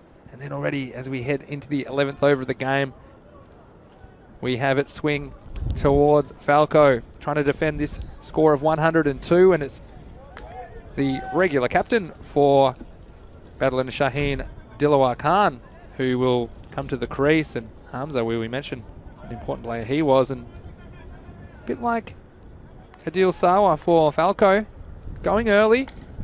And so it's going to be up to some other players to get these runs if Badalona Shaheen are going to start their campaign with the win. Here's Mohamed Shiraz again. Around the wicket to the new batsman. This one's kept down. Dilawar will trot through for a single. Yeah, we do have some news for the next game, which I think will be a very fascinating game. We've got Punjab Warriors, who were pretty competitive against Falco in their first game. I think they probably conceded too many runs to chase, but they applied themselves very well.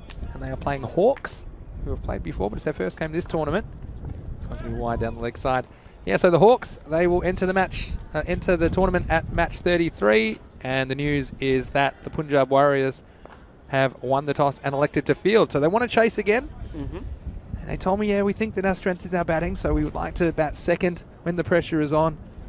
And yeah, obviously that's the philosophy they have, that they're going to chase down whatever the Hawks set them. So we'll have some more information about those teams coming up, I'm sure, on the dashboard when we have it ready, as well as Hawks, of course. I think their first match of the tournament. Well, this one is pitched up and is hit straight back down the ground. Beautiful shot by Samad Ali. That's 4 runs. Yeah, nice shot that. Nice confident shot, and good way for Badalona Shaheen to end first over. Now Dilwara Khan is batting where he would normally see his brother Babar. Now Babar Khan not playing this game. Now he's you heard me talk about him. He's a great character, a great batsman.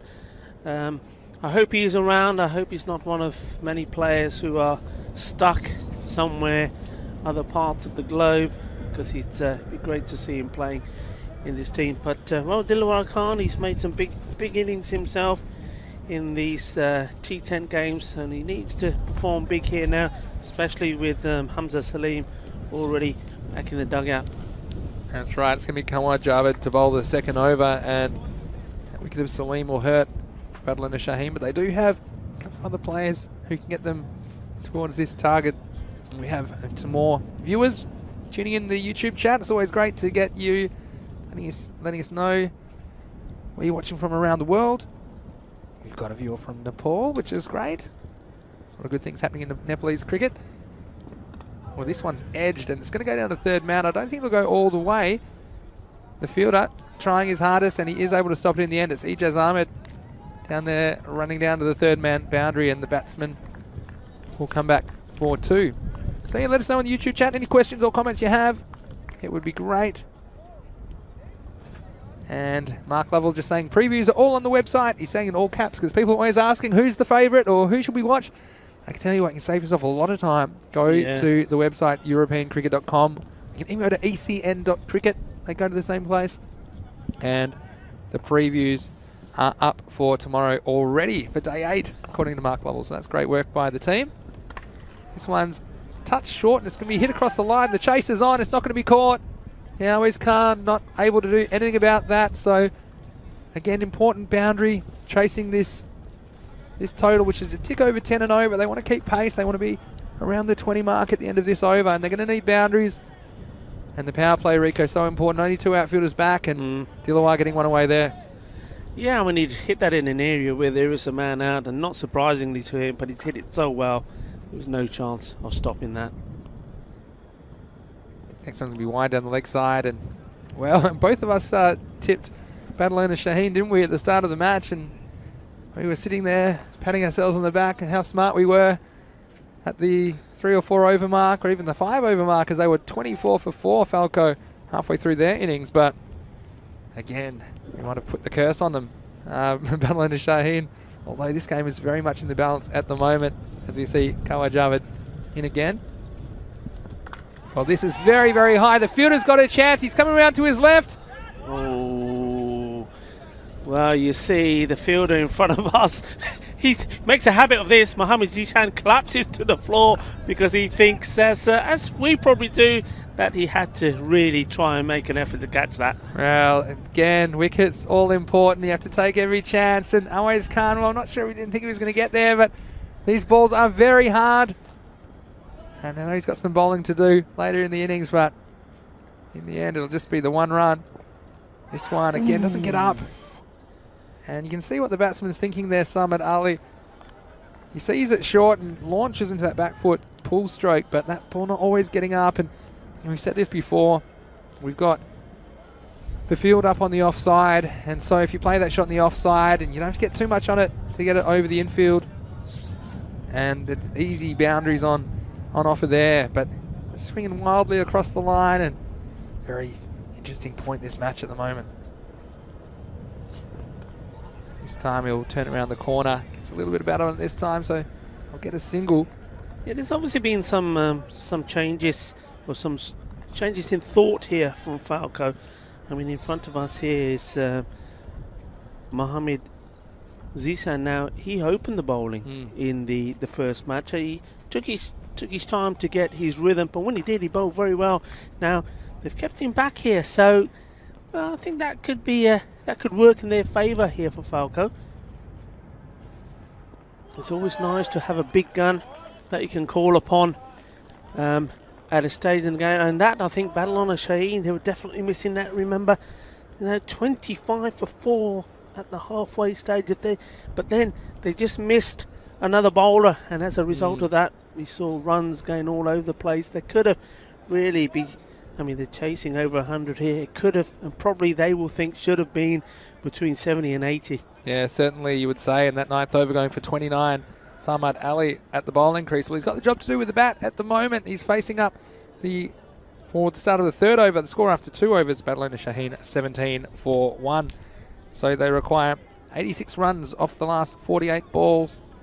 I'm telling you right now, Rico, this is a 50-50 game at the moment, and everything could be crucial. We've got Mohamed Shiraz coming back in, and could almost ask Mohamed Zishan, couldn't we? We could ask him why he's not. He's so close to us down here on the boundary. Yeah. He's a good character as well. We saw him making some ground before. Some good efforts in the field. Just well bowled. Yeah, just a single, and that is good bowling at this stage. I'd say with the power play in effect for one more over. Mohamed Shiraz, you see he's going around the wicket. You can see what he's trying to do there. Just angle the ball in and perhaps tail it away from Samad Ali. And Falco, and we're trying desperately to defend this. I'd say is more or less a pass score of 102. The way they got there was interesting. Oh, this hits them on the pad, but umpire very quick to say that one is going down the leg side, and he's going to have to move it significantly down the line if he's going to get an LBW. You'll see this on the replay. This one did look to be heading down the leg side, so good call from the umpire. We have seen a lot of good decisions from the umpires, so they're out there as well, just doing their best to get it right. Of course, they don't have all the advantages of the replays that you would have some tournaments around the world. This time the batsman advances. Dilawar hits him on the pad. I tell you, he's not that fast. This could be out, and it's given. Well, Yasin the assassin, there you take him on. That's fabulous work from him. I mean, he was out to an absolute gem of a delivery, but he's making up for it behind the stumps. Excellent work there, Vinny. Well, I might have thought that Dilawar wasn't sure about his capabilities, but it might have actually been the non-striker Samad Ali who called him through for that run. It never was that far from the stumps. And you said it, Yasin the assassin. Well, he's hit the stumps and taken that chance. And again, look, that's one which you'd hope to get from that distance away from the stumps. But we've seen them miss before. And a crucial direct hit. Another wicket goes down for Badalona Shaheen. And really an unnecessary wicket, you'd have to say, at this point of the match. And he'd looked good so far. Samad Ali just cruising along at a bit overrun a ball, but it means a new batsman's there. Might take him time to get into the match. It looks like Malik Mati Uraman, who has come out to replace him. But good fielding there. We've seen some indifferent fielding today, but that was a nice piece of work from the keeper. Yeah, but like you said, Vinny, there was no need for that. No need to take such a risk. And that's going to put them under a bit of pressure also. Well, Dilwara, I thought he was the one who was going to struggle. I thought the throw was going to come and go to the bowler's end because he was very late going. It was it was cool. It was Dilawar I was worried about. Yeah, it was called by Ali, so Ali was confident he was going to get there. In the end, fall short. Yeah, and it was a shorter throw, but did not make any mistake. And new batsman comes out. We said Malik Mati Uraman facing up left-hander to left-hander. Oh, I tell you what, there could have been big trouble there if that was picked up. Dilawar, I mean, suddenly he thinks he's Usain Bolt, Dilawar. He's taken off for 2 of the quickest singles you've ever seen, and no offence to the gentleman, Dilawar Khan, he's a very accomplished player, but I would say running quickly is not one of his strong suits. And again, forcing the error from the fieldsman, but again, that could have been disaster for Badalona Shaheen. Thanks again for your company. Bishol Biswa saying, Balle, Balle. Obviously a fan of Rico. And wouldn't Badalona Shaheen like to see some Balle Balle in the next couple of overs as they try and approach this target. Well, this one's not quite all the way, but it's almost as good. That's going to take a couple of bounces and roll past the square leg boundary for 4 runs for Battle Owner Shaheen. Yeah, good shot advancing. He's tried this earlier, and the batsmen have seen him doing it and banged it into his body. But on this occasion, just smashing it away. That's a nice shot. And there's nobody there on the boundary there in the square leg area or deep mid wicket. We got this comment in the chat. First bat win, 200%. That's very confident. I'm never that confident in my predictions. I could say 200%. I could say 500%, and I'd still be wrong the way I'm going so far in Spain. But pretty good form last year. But you see here, Dilawar, he's an important player for Battle Owner Shaheen.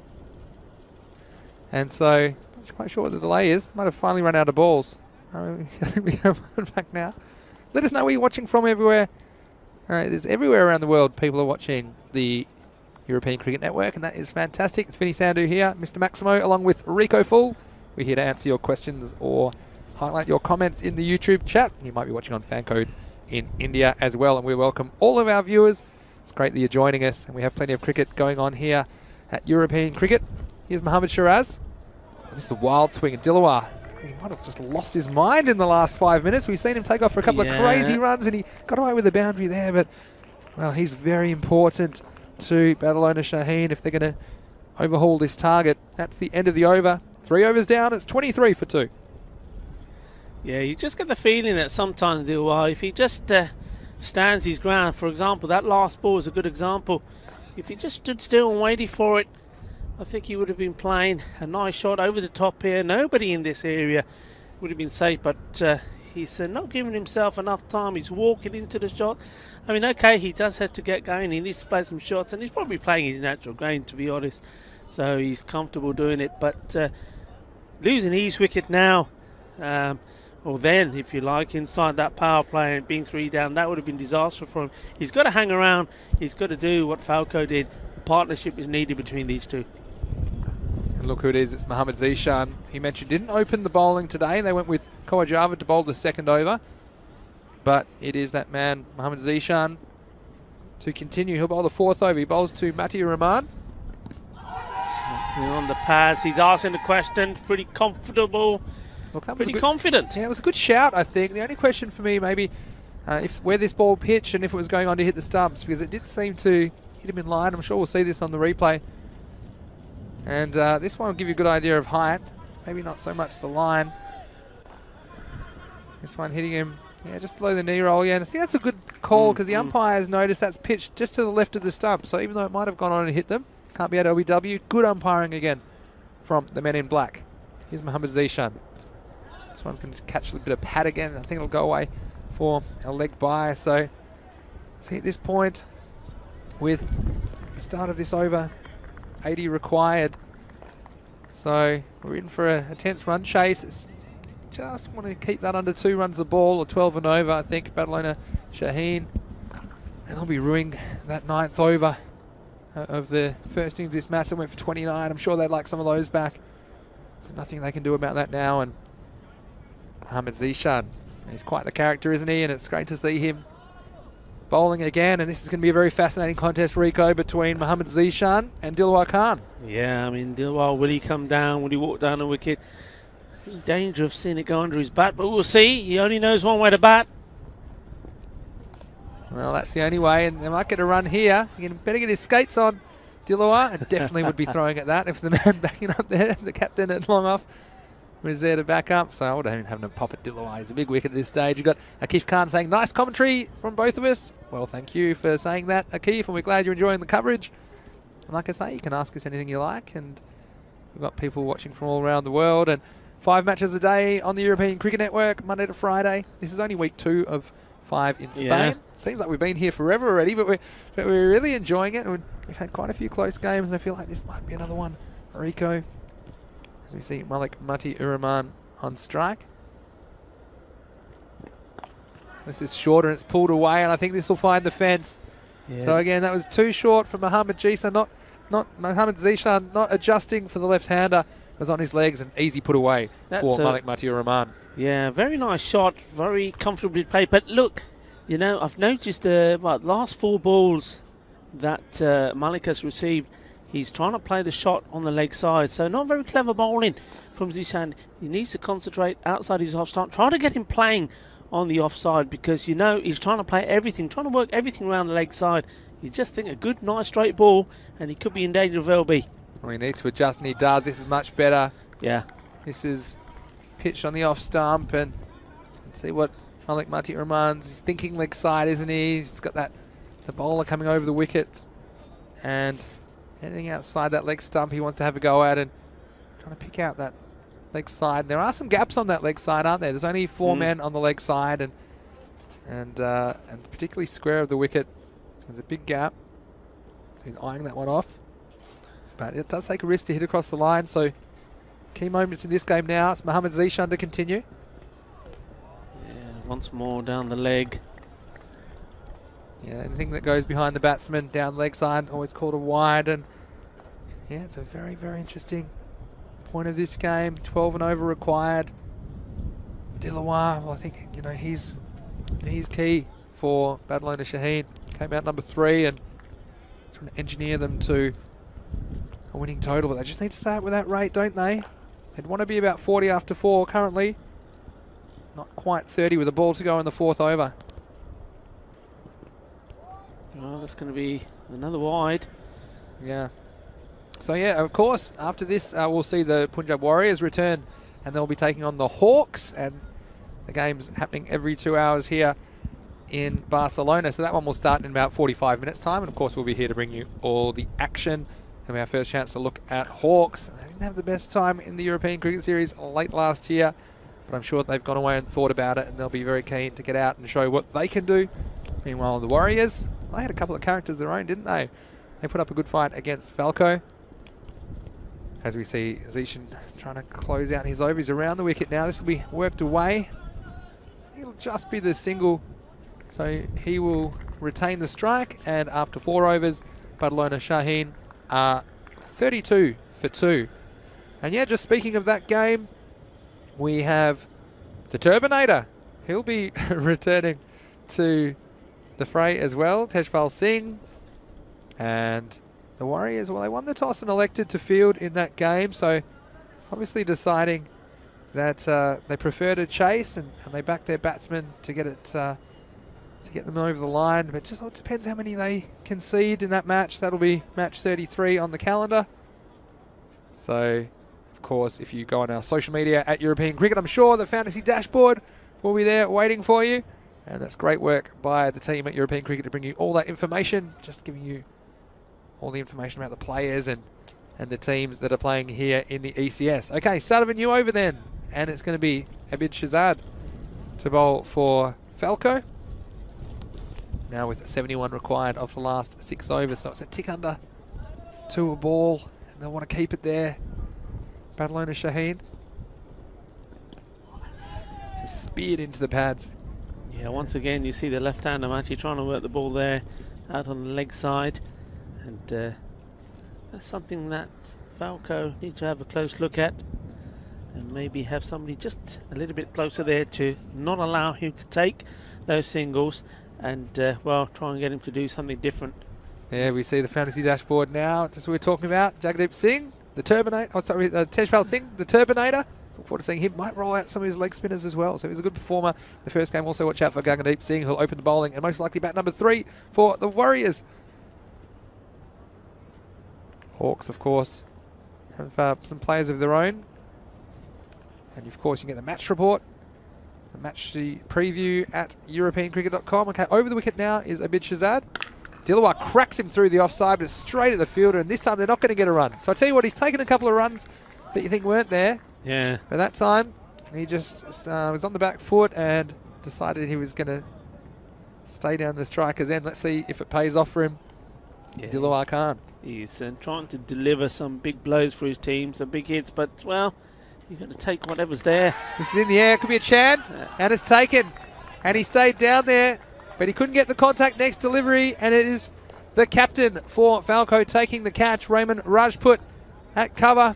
And you see this, he just needed a bit more elevation because there's no one back there on the offside boundary. And a critical blow struck by Falco At this point of the match, it's Badalona Shaheen. They are 33 for 3 in the 5th over.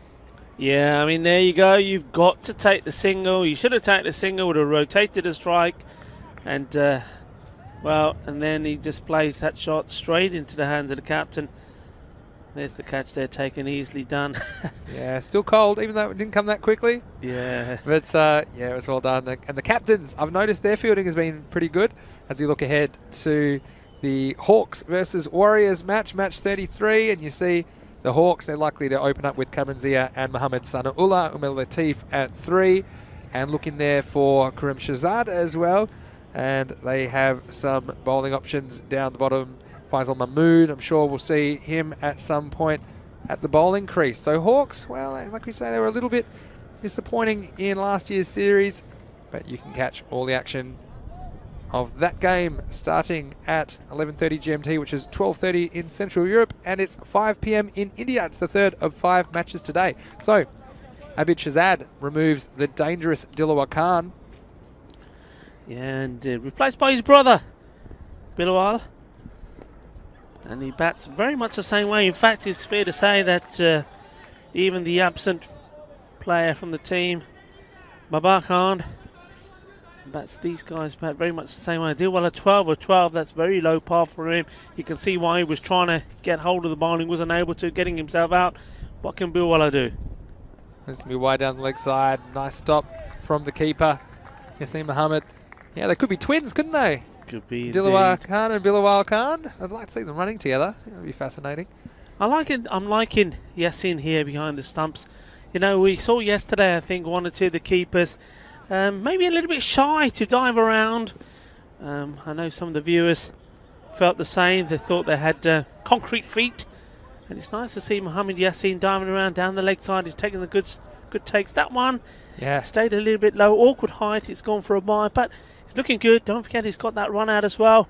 So, yeah, another one perhaps to have in your Dream 11 team. Yeah, absolutely. And we saw that. It hasn't been easy with the keepers. A lot of balls kind of coming through into that area just behind the artificial turf and keeping low. It's nice to see Yassine throwing himself around behind the stumps, trying to save runs for your team. And I still think if your keepers can stop you 2 or 3 runs and over, that can be 20 or 30 runs at the end of the innings. Here's Abid Shahzad. This is picked up, and it's going to be in the gap. It's going to bounce just inside the field of play, and 4 runs. So Malik Mati-ur-Rahman picking that one up off a length and putting it over the mid-wicket boundary. So 4 really crucial runs for Badalona Shaheen as they fall just a little bit behind the par in this chase. Yeah, that's a nice shot. Coming right on cue at the end of the over. That just keeps it interesting. I mean, that rate now, it's just below 13. They wouldn't want it to get any lower than that. They've got a lot to do. But as we've seen, you know, so many times we are given and reminded of how many runs can be taken off and over. We saw that in the end of the Falco's innings. You know, 1 minute they're in real trouble, and then we're seeing 20s, 29 off the very last over. So 1 magical over, and they are right back in this game, but they can't let that run rate go too high. And this is Awais Khan. Well, this is short, and he's going to get away with it, I think. And it was Bilawal who hit that all the way down to the fine leg fielder, who was back, luckily, because you thought that one could go for 4 or 6. And we've got Akif Khan saying, Dilawar Khan was my captain in my fantasy team. Sad for me. Well, sad emoji to you, Akif Khan. That's the risk you run, isn't it, sometimes? He's gambling on Dilawar Khan to go big, and he had his moments, didn't he? But that was the end of his involvement in today's match. Here's Awais Khan. And that's well bowled. And you see the difference between getting the ball outside the off stump and forces the batsman to play an offside stroke. We've got a comment from Antul Ahmed saying that the brothers Khan, Dilawar Khan and Bilawar Khan, look like Raheem Cornwall. Wow. Just mentioning that maybe not the quickest between the wickets. This one is picked up into the leg side and it'll just be the single.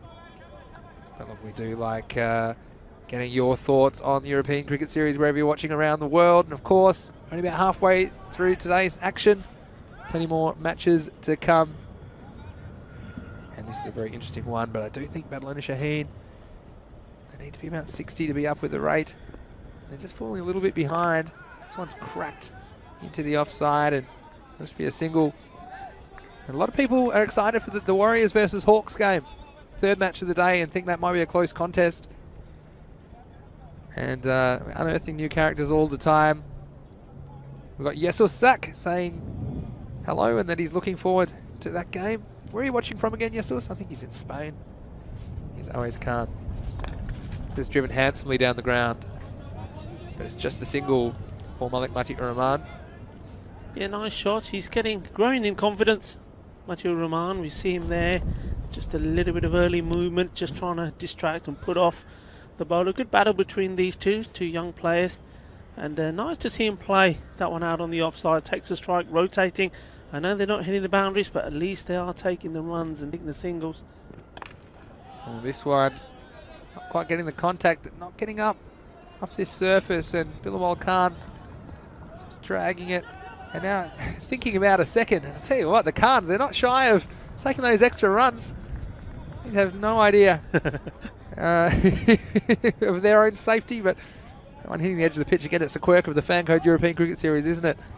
When we see the ball hit the side of the pitch. Just another way that this cricket is some of the most exciting in cricket you'll see anywhere in the world. That's the end of the 6th over. So Badlan and Shaheen, they're chasing 103 for victory after 6 overs. They are 44 for 3. Yeah, so well, there you go. 60 required of the remaining overs. So they've got to go some. That's a big asking rate. I mean, it's growing all the time. And, well, they definitely do need this man to connect a few. We know he can at the moment. He hasn't hit one cleanly. It's showing, like, I suppose, many cricketers or many sportsmen around the world not being able to practice and play as much. And you don't get into good nick. So I think that's another thing interesting, Vinny. I think the more that we see these teams play, remember, we're here for 5 weeks, 124 matches in total. They certainly will get some match practice. We saw that, I think, with groups, particularly with Group A. They had 3 days out there. How the teams got better and better, and some players got better and better as well the more they played. Oh, they need a boundary. They need one badly. I don't know if this one will go all the way. It's going to plug. 3 men chase it, and they'll end up getting back for 2. So I was just lamenting there that the Badalona Shaheen batsmen, they haven't hit a Maximo yet in this innings. And they desperately need one now, because we are into the 7th over and they're falling behind this rate. It just shows you this T10 format. Early on, it was all Falco. And they're struggling to get back into this innings, Badalona Shaheen. Oh, he steps across and he gets this one past the fine leg and a boundary. And they definitely needed that. Badalona Shaheen taking a bit of a risk coming across, exposing his stumps somewhat, and flicking away for 4 runs. Yeah, I mean, valuable. He had an opportunity earlier playing that shot against Awais Khan, but fortunately that time for Falco, it went straight to the fielder. But this time it was hit well, and though the fielder didn't have to move too much, it raced past him. So valuable boundaries, but they need a few Maximos here. We certainly do. We still haven't seen one in the innings. Yes, so it's just reminding us he's from Seville. It's nice to have you joining us. This one doesn't get up, and again losing his shape is Bilawal, and this is on top balls just make it more difficult, doesn't it? Doesn't it, Rico? You need kind of 2.5 a ball. Absolutely. You don't have that many of them left, so Badalona Shaheen will need one of your magic overs, I think, to get back in this game. Moves across and too far across, and there he's gone. Jankadev Hatte, Amit Shahzad has taken the wicket. Another big man goes, and well, with that, would you say that's all hope gone? Well, I don't know, but not sensible batting though from the batsman there as he goes. Bilawal, I mean, he just played 4 runs and then had the opportunity perhaps just to push the ball out, rotate the strike, went for the big one, missed it. And there you see he just moved right the way across, and a good ball was always going to get him. And I think you just need Mati there steering there, because I think if you get a good guy in who can play his shots, make a little partnership here. Don't forget, they haven't made the most of this left and right partnership either. I mean, hit a 4, take a single, then you have to bowl to the left-hander, maybe put the bowler off, get the odd extra here and there. That's what they should be thinking. But by doing this here, okay, he's hit a 4, but then a couple of dot balls, then he's out. That's another dot ball, and really that 4 runs, that boundary means nothing now, does it? Yeah, and Abid Shazad has been great for Falco in defending the score. He's taken 2 for 11 with 1 ball left in his 2 overs. Comes in to finish his spell now. Well, he's hit straight up in the air, but it's going to fall safely. And in the end, it'll just be 2 runs for the new batsman. And that's the end of another over. Battle owner Shaheen with only 3 overs remaining. They're 52 for 4. Yes, and Falco here. They're looking good, they're looking comfortable there. They're getting wickets at key stages. The run rate is creeping higher and higher. And well, there's a lot of work here to do for Sajwala Khan. You know, he can score runs, I think, but he's not a blazer by any means. Not like the men that have been in before him. We've seen Hamza Salim, Dilwala Khan, and there, Bilwala Khan, all fail. They're the men that normally score the big runs. And now I think we're at a stage where you have competent batsmen, but they're not master blasters, and well, it's a master blaster that they need to get them back in this game. Yeah, still no Maximo. It's going to be hard to win if you can't hit any out of the ballpark. Here's Kawa Javed. Again, nice looking stroke, and looks like he has a pretty good technique, Malik Mati Rahman, but at this stage, singles aren't going to do it, and at the point where it's around just over 17 and over now, so I like the way Falco have used their bowlers cleverly. They've still got an over up their sleeve from Kawa Javed. They've also got Mohammad Zishan to come back to bowl another over as well. So yeah, won't be easy going for battle owner Shaheen. Come back down the pitch, and again, just another single. So just shows you, and sometimes when you're playing these shorter form games, and I've told myself at times that if your team has a bad start like Falco have in this game, in the very first innings, that there's a lot of cricket left to be played. And you see that the halfway point of the first innings, Falco, they were 24 for 4, and they were in all sorts of trouble at that point. But still 15 overs of cricket to be played, and a lot of things can happen. This next one was hit away through cover, and that looks like a deal coming round. They're going to take him on, and they're going to get back for a second. But again, even for the 2, that rate's going to creep up. And battle owner Shaheen, well, they need some 4s and 6s. They need them very, very quickly here, as they don't look like they're going to get anywhere near the 103, which is the required target. Well, this one he tries his best, but he's picked out the captain down there, Raymond Rajput, for Falco. That will be just a single. But yeah, I mean, these games, they're short games, but you know, there's a long time still to be played. Yeah. If you have a bad start, you do have the chance to make up for it and just slowly turn the game in your favour, which is exactly what happened in that Falco innings. Yeah, I mean, it's all about 2 men building a partnership, no matter what the stage in the game is. And well, we've seen that it does reward you to do that. Speared to the pads, and that'll be just a single again. So frustrated, aren't they, battle owner Shaheen? I don't know if we've seen an innings yet with no 6s in it. This might be the first one. Yeah, I think that the least we've had is the 1, so we have to have somebody hit one. Just well, let's see. Well, this man, Matty's certainly trying. We're running out of time. This one, well, he's tried. It's gone up in the air. Has it got the carry? And there it is. So the first one of the innings.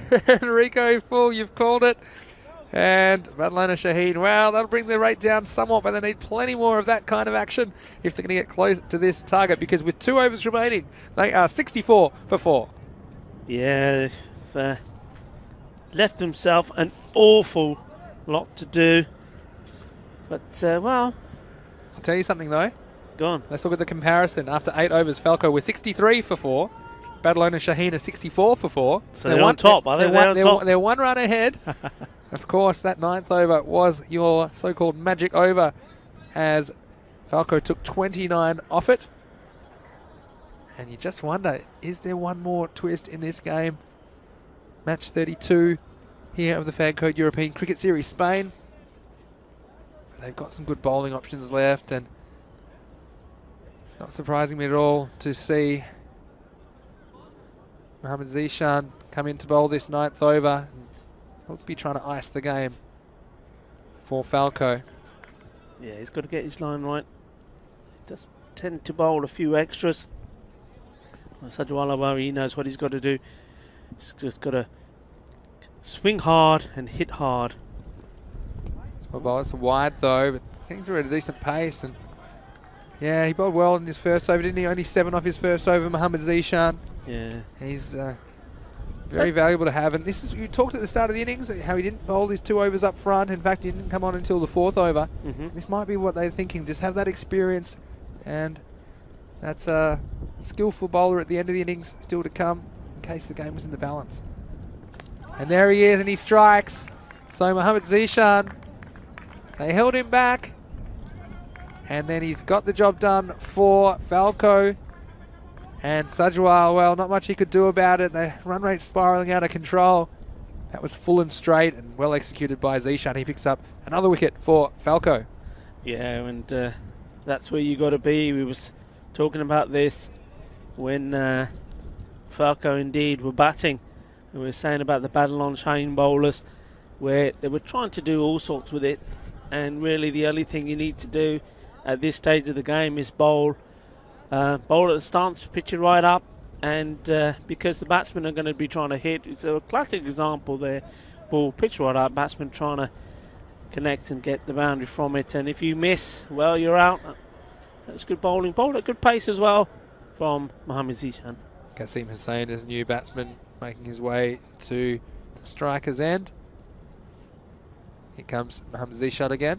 This really doesn't get up, does it? And this is the variable bounce that the bowlers can work with on this surface if they get that length right. And now I'm kind of reflecting on our predictions at the start of the match. You knew I was going to say that. Yeah. And we put the kibosh on Badalona Shaheen. We've done it big time, haven't we? The double commentator's curse. The double whammy. We both thought I might just go with Falco just to disagree with you, because yeah, Falco didn't really impress me in that first match. And good at times, but Badalona Shaheen blowing off the rust in their first appearance. This one, again, just a bit too spicy for the new batsman, Kasim Hussain. Yeah, I mean, when you've got two good campaigners, 2 top teams in the competition, sometimes, you know, maybe the occasion is too big. But I do, for me, my pick, as you know, was Badalona Shaheen, and that's because of the likes of some of the good players, top players they have, and one of those, Babar Khan, not playing in this game, and I think they've definitely missed him. He can really score big, and score quick and big. Him being missing, they've certainly missed him, but you know, they can't have any excuses, Badalona. They've still got great players up there. It's just been a game that the opening bat haven't performed, and it's as simple as that. And whereas Falco, their openers performed in their very first game against the Punjabi Warriors. You see this ball, they didn't perform in this one, but at least they had backup. Those openers didn't perform. The same man who scored the runs in that first game didn't perform, but other players stood up to the mark and scored good. I mean, you know, Abid Shahzad, 47 of 17, Ijaz Ahmed, and well, Badalona Shaheen just haven't had that. Yeah, hit the nail on the head there, Rico. And in the end, well, Badalona Shaheen, you're going to have to do a bit of thinking about life. It's the last ball of the over, and it's bowled to another wicket. And Zishan, well, it's a tale of 2 9th overs really. In the Falco innings, they were able to blast 29 off that over, but in this innings, there's been only 2 runs scored and 2 wickets taken by the men in green.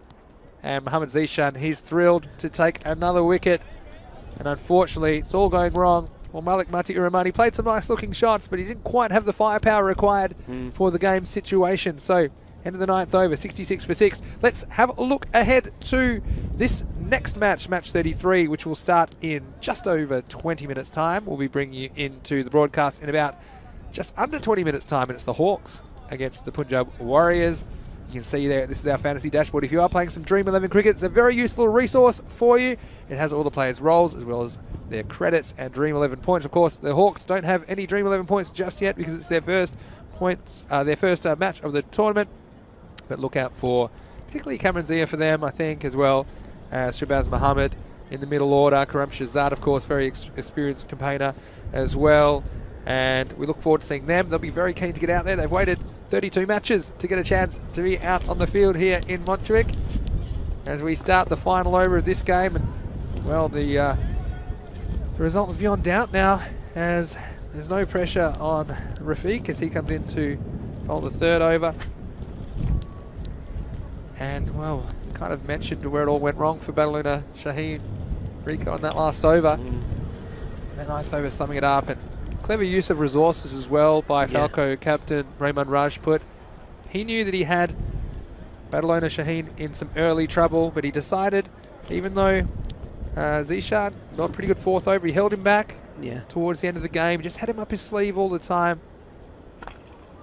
And they haven't really had to go to spin because Badalona Shaheen was struggling to get the seam away. So again, it's some of that flexibility shown and clever captaincy to go with what was working. So Badalona Shaheen, they'll be disappointed, but there's still 9 more group matches for them to make an impression on this tournament and hopefully secure the qualification from Group D. Of course, only 1 team out of every 6 will make it through to the next phase of the tournament in day 25. So disappointing from Badalona Shaheen, and Hamza Salim, of course, well, he started the game in a blaze of glory in that first over, taking 2 wickets, but unfortunately his early demise was his early demise in the Badalona Shaheen innings put them right behind the rate. And the umpire's just having another word to Falco captain, and we'll see if there's any penalties or anything here, but I think it's just a warning about something, perhaps the COVID or the bit of chat out there. But this game winding down, and we're all set for match 33, which is not too far away in about 20 minutes time. This one's up in the air, well, the captain's under it and he takes it. Yeah, that's a good catch, well judged. He had to go back, but nice to see that he's going back, moving back to the catch, but never took his eye off the ball, and in the end, comfortable catch. Just look at this, well judged and well taken. Safe hands there, and well, that's another catch for the captain. Yeah. And another wicket. And we've mentioned Falco. Yeah, the captains have been good with their hands, haven't they? They've been showing some of their younger players how to do it as well in the field. And yeah, it's a disappointing end for Kasim Hussain, but Falco, well, after a start where they were in all kinds of trouble, they were 24 for 4 wickets halfway through their innings, but they recovered to score 78 off the second half of their innings. It was a tale of 2 halves. And here is the last match, and it's going to be another wicket.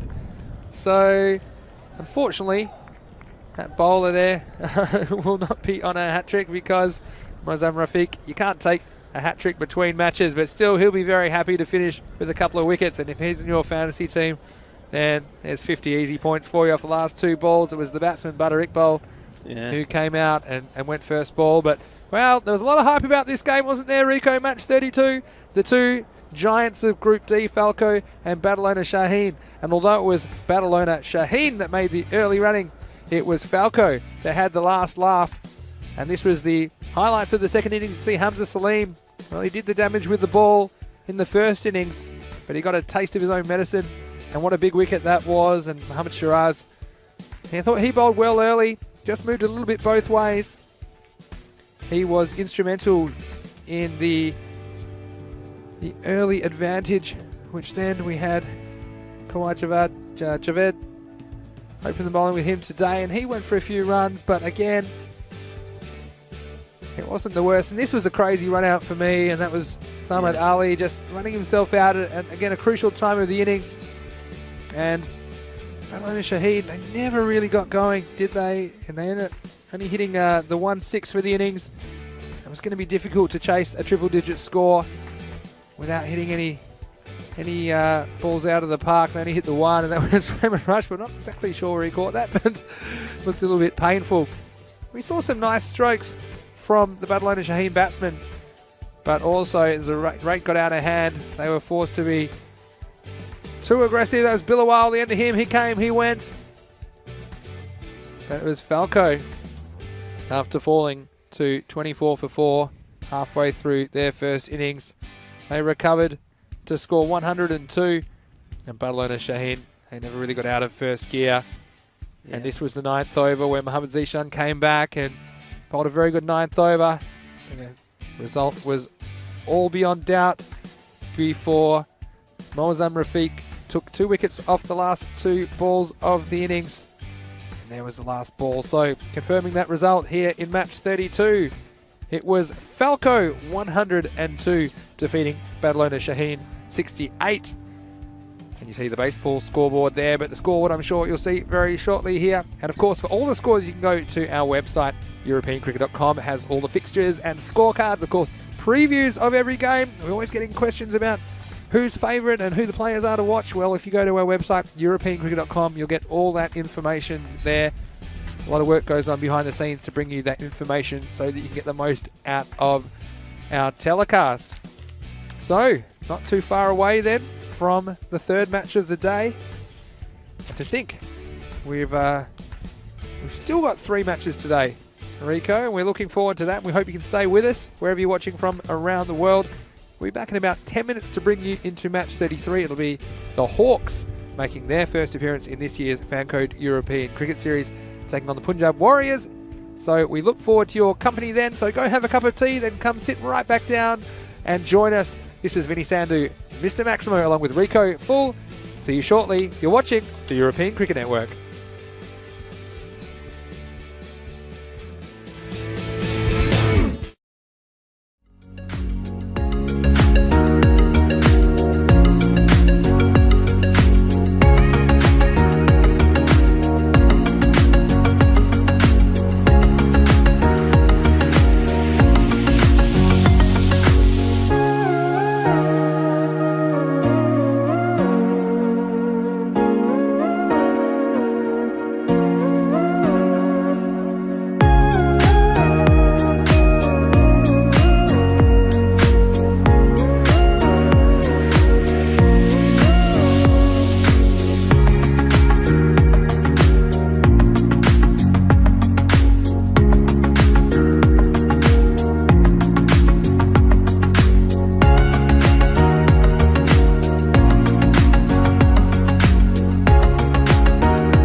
Hello, wherever you're watching around the world, and welcome back to the FanCode European Cricket Series, Spain. It's Vinny Sandu here, Mr. Maximo, and we're almost ready for match 33, and we have yet another new team entering the fray. It's the first match for the Hawks. They're taking on the Punjab Warriors, and the match referee is with the two captains. Outs is the ball. And it's head. So, they won the toss. What would you like to do? Who won first? Punjab have won the toss and elected to bowl first. So there you go, the Punjab Warriors skipper Gagandeep Singh, and we certainly enjoyed watching them play in the first match of the day. He had no hesitation, electing to field first. He thinks they're a pretty good chasing team, and you saw they put in a good chase against Falco, even though they couldn't quite get enough runs to get over the line in that one. And their opener, Tejpal Singh, well, I called him the Turbinator, and I wonder if we'll see him in action, not only with the bat, but also with the ball in this game with his leg spin. Well, the Hawks, it's their first chance to enter the tournament at match 33, and they were a little bit disappointing in the last series they played, but I'm sure they will fancy their chances against an inexperienced Punjab Warriors lineup. So it all promises to be an interesting third match of the day. Of course, we have 5 for you today, and it's over to Rico in the box. Let's get ready for the third match.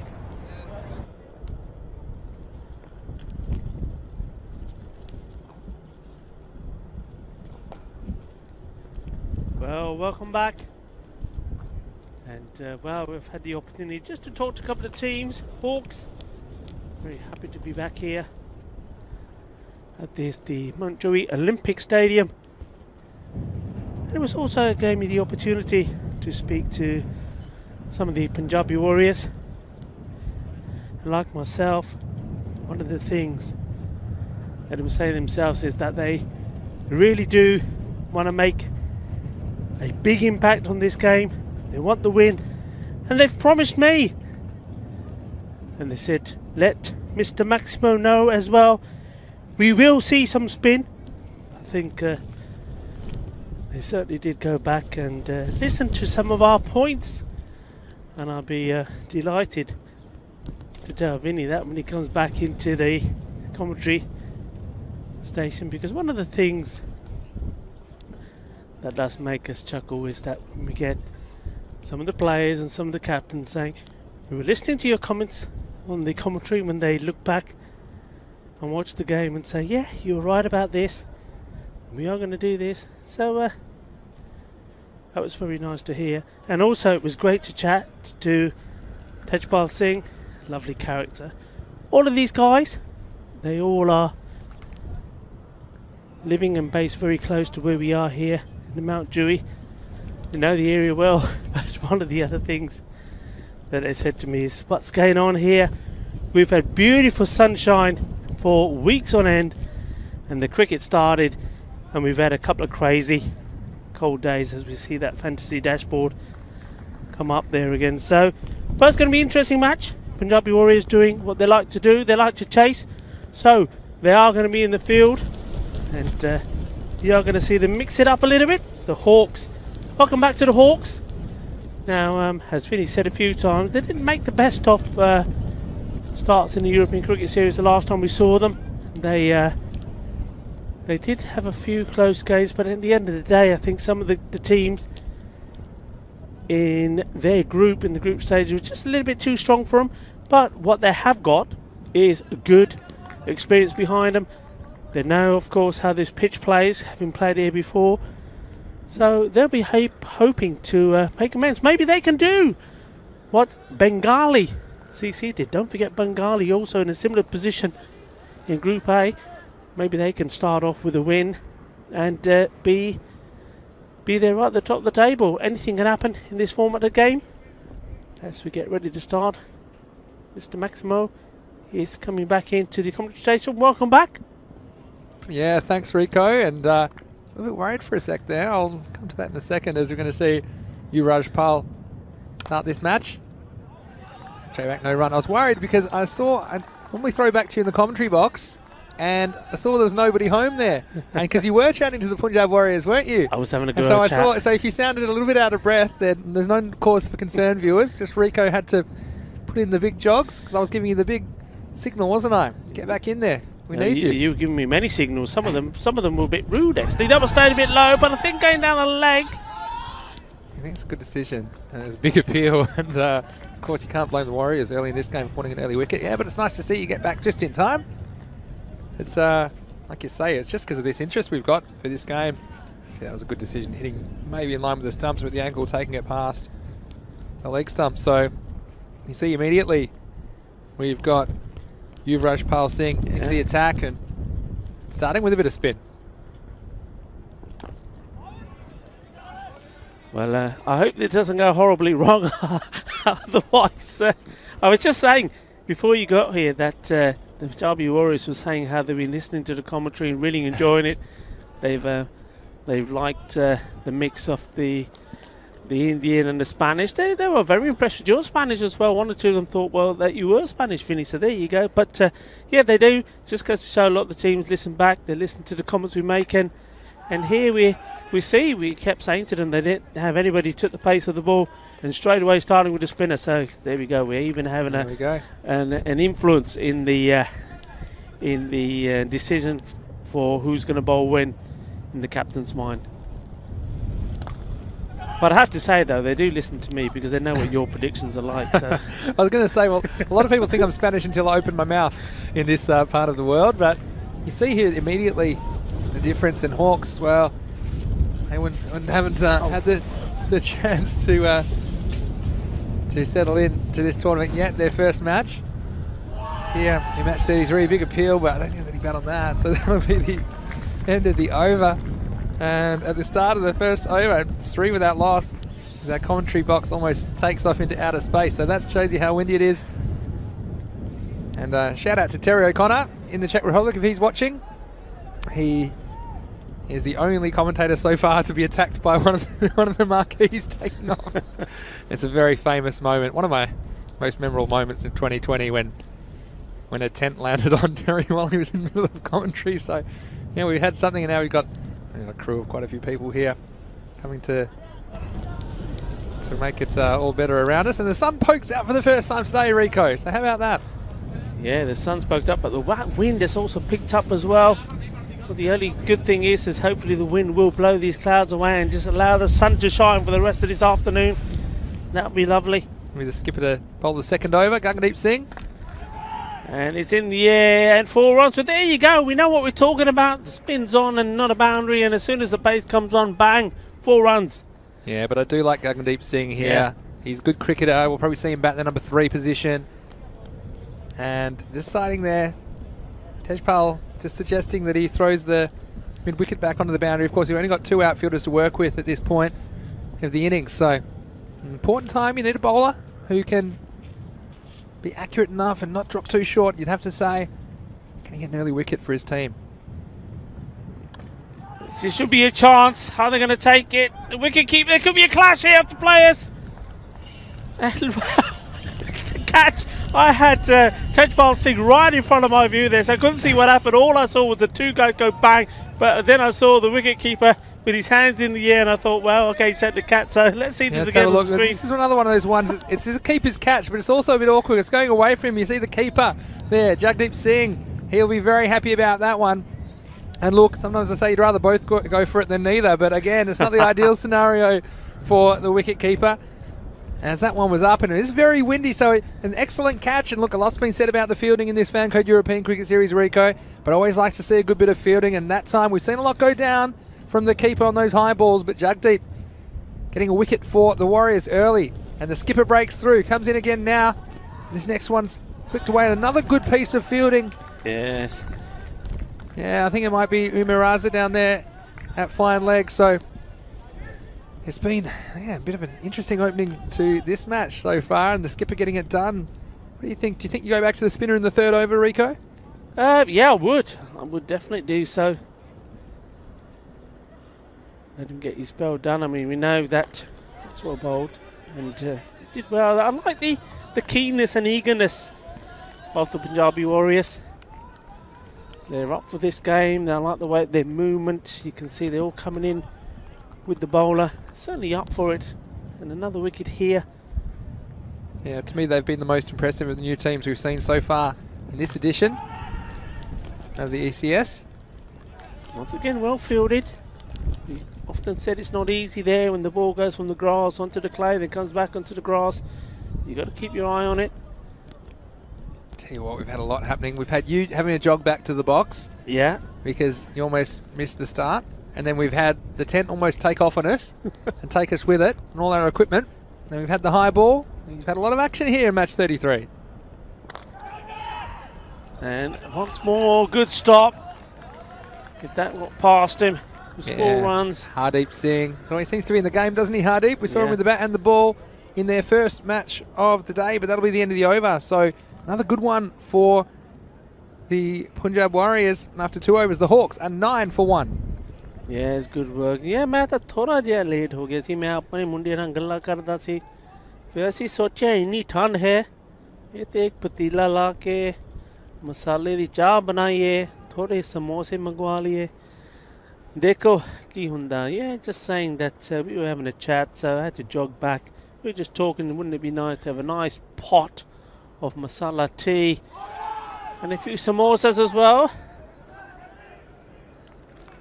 But, well, that one, I was just watching what the umpire's going to signal here. There was an appeal. Maybe wide, catch, I think. Yeah.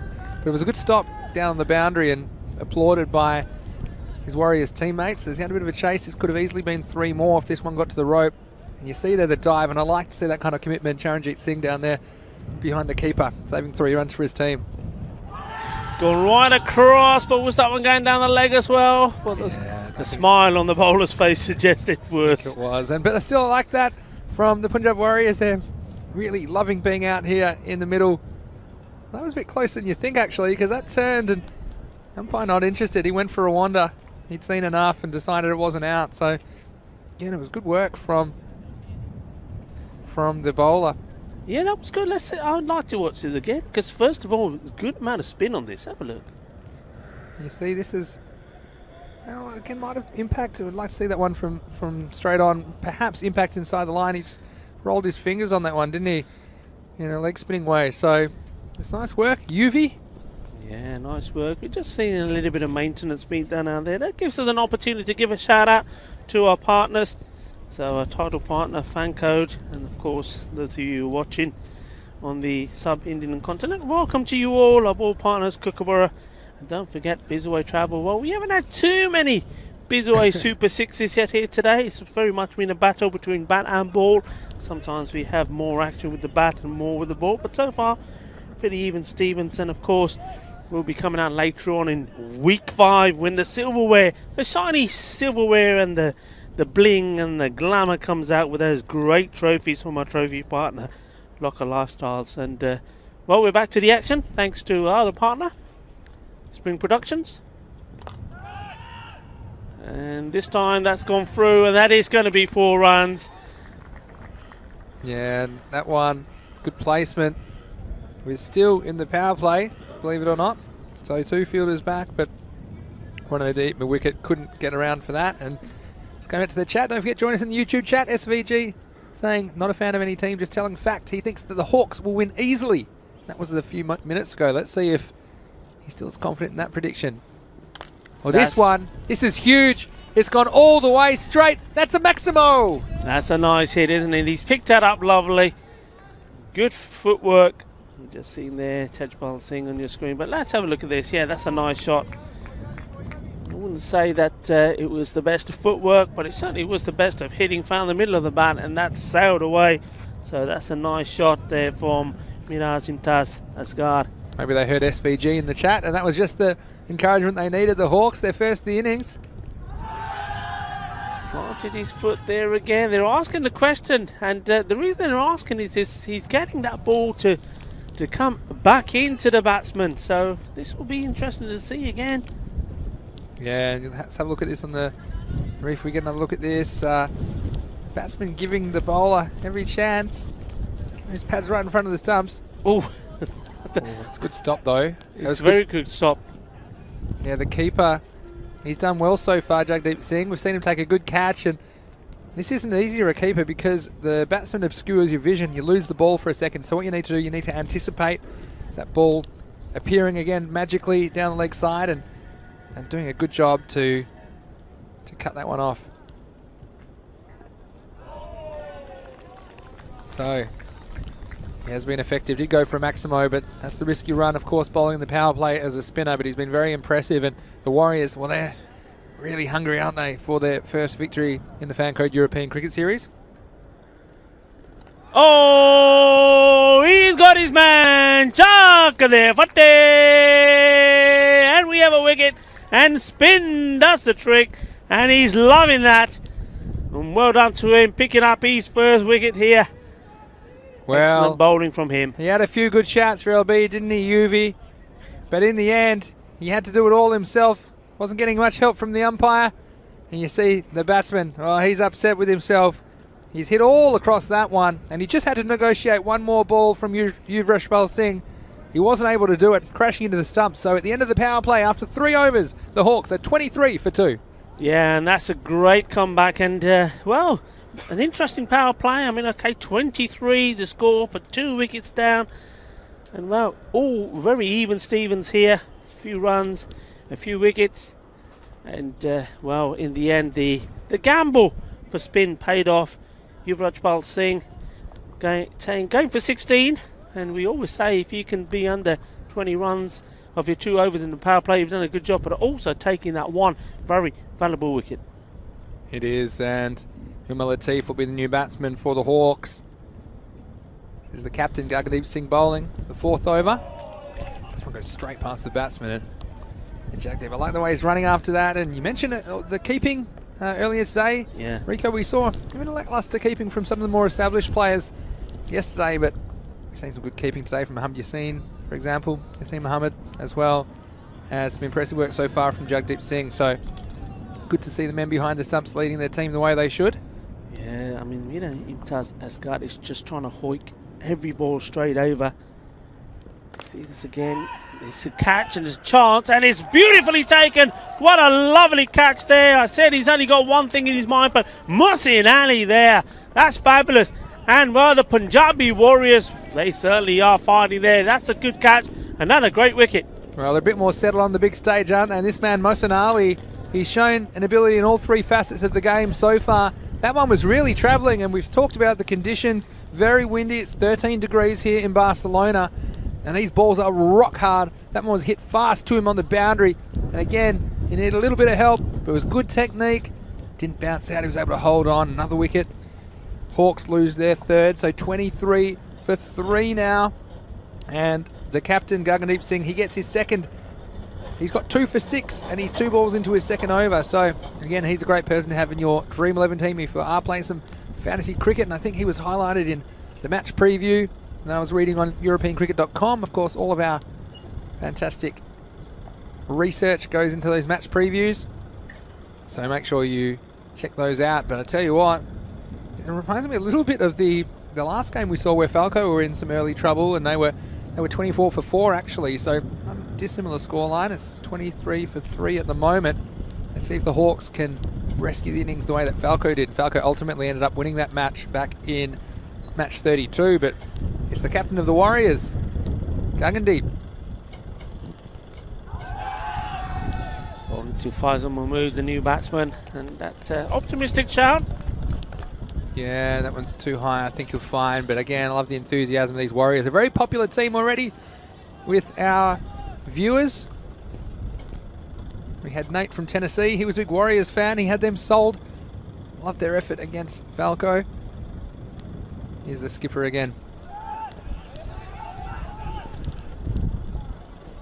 Nice bit of fielding, but safely home for a single. And it'll be interesting to see who they turn to after this over, Rico, because they've bowled Yuvraj Pal and Gagdeep out there too. So again, it's critical that these next couple of overs keep that pressure on. They might go to someone like a Mohsin Ali. They might turn to spin as well. Tejpal, we haven't seen him bowl yet. The Turbinator, as I called him in the last match. Right. I mean, if I was the skipper here now, and he knows he's got the services available for another spinner. I mean, Tejpal Singh we know about. There could be somebody else out there. The way this match situation is, if you're going to take a gamble, for me, now's the time to take the gamble. You know, there's not loads of runs on the board. A few wickets are down. Throw, gamble a little bit. Throw the dice at it. You never know what could come off it. Might have caught a little bit of the body as it went down the leg side, so there won't be a wide call on that one. Good umpiring there, and at the end of 4 overs, the Hawks are in some desperate trouble. They are 25 for 3. Great over from the skipper, only 2 off that one. Yeah, he bowled very well, hasn't he? Excellent spell, 2 wickets for just, is it 8 runs? Yeah, fantastic. Well, it looks like here, yeah, them again. Vinny, what are we going to say? I mean, people listening to us, viewers listening to us all over the world, and now the teams and the captains having a little listen and taking some of our advice. Well, tell you what, we're going to have to start charging a little bit of a commission fee here or something. I'm starting to believe my own hype here in Barcelona. Here's Tejpal Singh. First ball's short, leg spinning delivery. That'll be hit down the ground and it'll just be a single, but I called him the Turbinator. It's not a look you see very often anymore. He was batting in the turban before, and I love to see it, of course. I'm from Punjabi background myself, and nice to see him at the bowling crease. Let's see if he can get a wicket for the Warriors. Just flighted that up. It could be a no ball, and yeah, it is. The arm's gone up of both the umpires. And this is a risk, Rico, and in these conditions, you know, I can't feel my fingers, and so for Tejpal Singh, if you're trying to bowl leg spinners, it's not the easiest, and that will be one warning, I believe, for a high delivery. But the batsman will say, well, you can keep bowling those all day to me, Tejpal. And in fact, I think he might have saved about 5 runs there, because that one probably should have gone over the fence. But this will be a free hit. His batsman can't be dismissed off this delivery, more or less, except for run out. So, again, this is a critical moment. Can the Hawks take advantage? Umpire Salim doing a great job at the bowler's end, just signalling the free hit. Free hit for the Hawks. Oh, it still will be, and that's going to be another no ball, so the free hit is still in place. And this is clever by the non-strike to get through for the single. But I can tell you what, Umar Latif, he'll be filthy about that, because he had a free hit, and he's only got a couple of runs to his name, and he thought, what are you doing? I want to stay down there and have a free hit. Still a free hit. And it's a free miss. Tejpal back on target. I told you that the other day, didn't I? 3 times I've been bowled a no ball, and I took a single off all 3 of them. I've never faced a free hit. I don't know when I'll play again either. So here we go for the Turbinator. It's a better ball. A bit short though. Yeah, that's well played. He's got into position, not afraid to go on the back foot and place that through the gap. So a little bit too short. You just think if you can get that length, but a little bit more towards that off stump, it could be better for him. But bowling it on the leg, the batsman just got time to go back and play that shot. And you mentioned it was a bit of a gamble to bowl the wrist spinner at this stage of the game, and it's a gamble worth taking, but so far it's the Hawks who have taken advantage in this over. Oh, that could have been the one. That's so well bowled, and if that one had just nipped back like some of the others have done, he would have hit leg stump. This is good bowling. Yeah, and I think might have been a missed stumping chance. We'll come back to it, back to live action now. It's in the air. Be a single. It was actually the batsman back in his crease, so it wasn't a stumping chance. Next ball was hit down the ground for a single. A lot happening quickly. It's nice to see the Warriors getting through the overs very quickly at the moment. That will be the end of the over. So at the end of 5, it's the halfway point of the innings. The Hawks are 35 for 3. Yeah, I mean, okay, 10 overs did come off it, but if they sneaked a wicket there, it would have been a gamble worth taking. And you know what, like we say, 10 coming off an over in T10, that's not too bad. And be interesting if the captain would think it's worth taking the gamble again. There were some chances there, and now that perhaps he's got his line in the right place, it may be worth giving him another ball. I mean, certainly he hasn't done any worse than what some of the other bowlers did the first time they were out there. Mohsin Ali, another one of our picks. Here he comes. Hit down the ground for a single, yeah. But Mohsin Ali, I like the way he's played his cricket as well today. Took a good catch in the outfield, and now seems like a pretty handy bowler. Doesn't bowl too many loose deliveries, and I'm sure he's thrilled to be out here in the Fancode European Cricket Series. Okay, for sure, that's been hit well. The fielder will do very well to get there. He does indeed. That's good work. And that's good anticipation there as well from Hardeep Singh Jr. He saw very quickly where the ball was going. Quick feet, patrolled the boundary well. Yeah, that's not the first stop he's made either. So Hardeep contributing for his team in the field, so important in this form of the game. Just be a single, but Rico, we've seen this, the Warriors, and they're doing the little things right. That's what I like about this fielding effort from them so far. They're throwing themselves around in the field. They've taken the chances that have come their way. And they fancy themselves as a chasing team, and at the moment, they're all over these Hawks. Yeah, they're hungry, aren't they? You can see that from the body language out there. They're hungry, they're moving around, they're backing up the bowler. You know, when the chances are there, they've taken them. Yeah, Hardeep Singh, lucky on the back of his shirt. Obviously, that's his nickname, and there's no luck in that. It's skill, getting in the right spot and keeping that ball in the field of play. Here's Mohsin Ali again.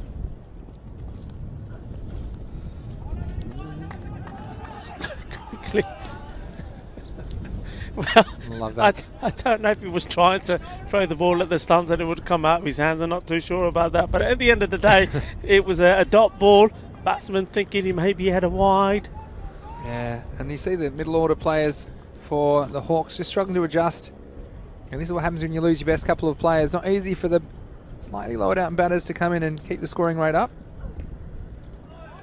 I think these balls, we talked about it before, haven't we, Rico? If you lose your top 2-3 batsmen, and then some of these balls that are halfway down the pitch, if there's a more established player in there, they're probably disappearing out of the ground. But again, the middle order players and sometimes lower order players not able to take advantage. So that's the end of the 6th over, and the Hawks are 39 for 3.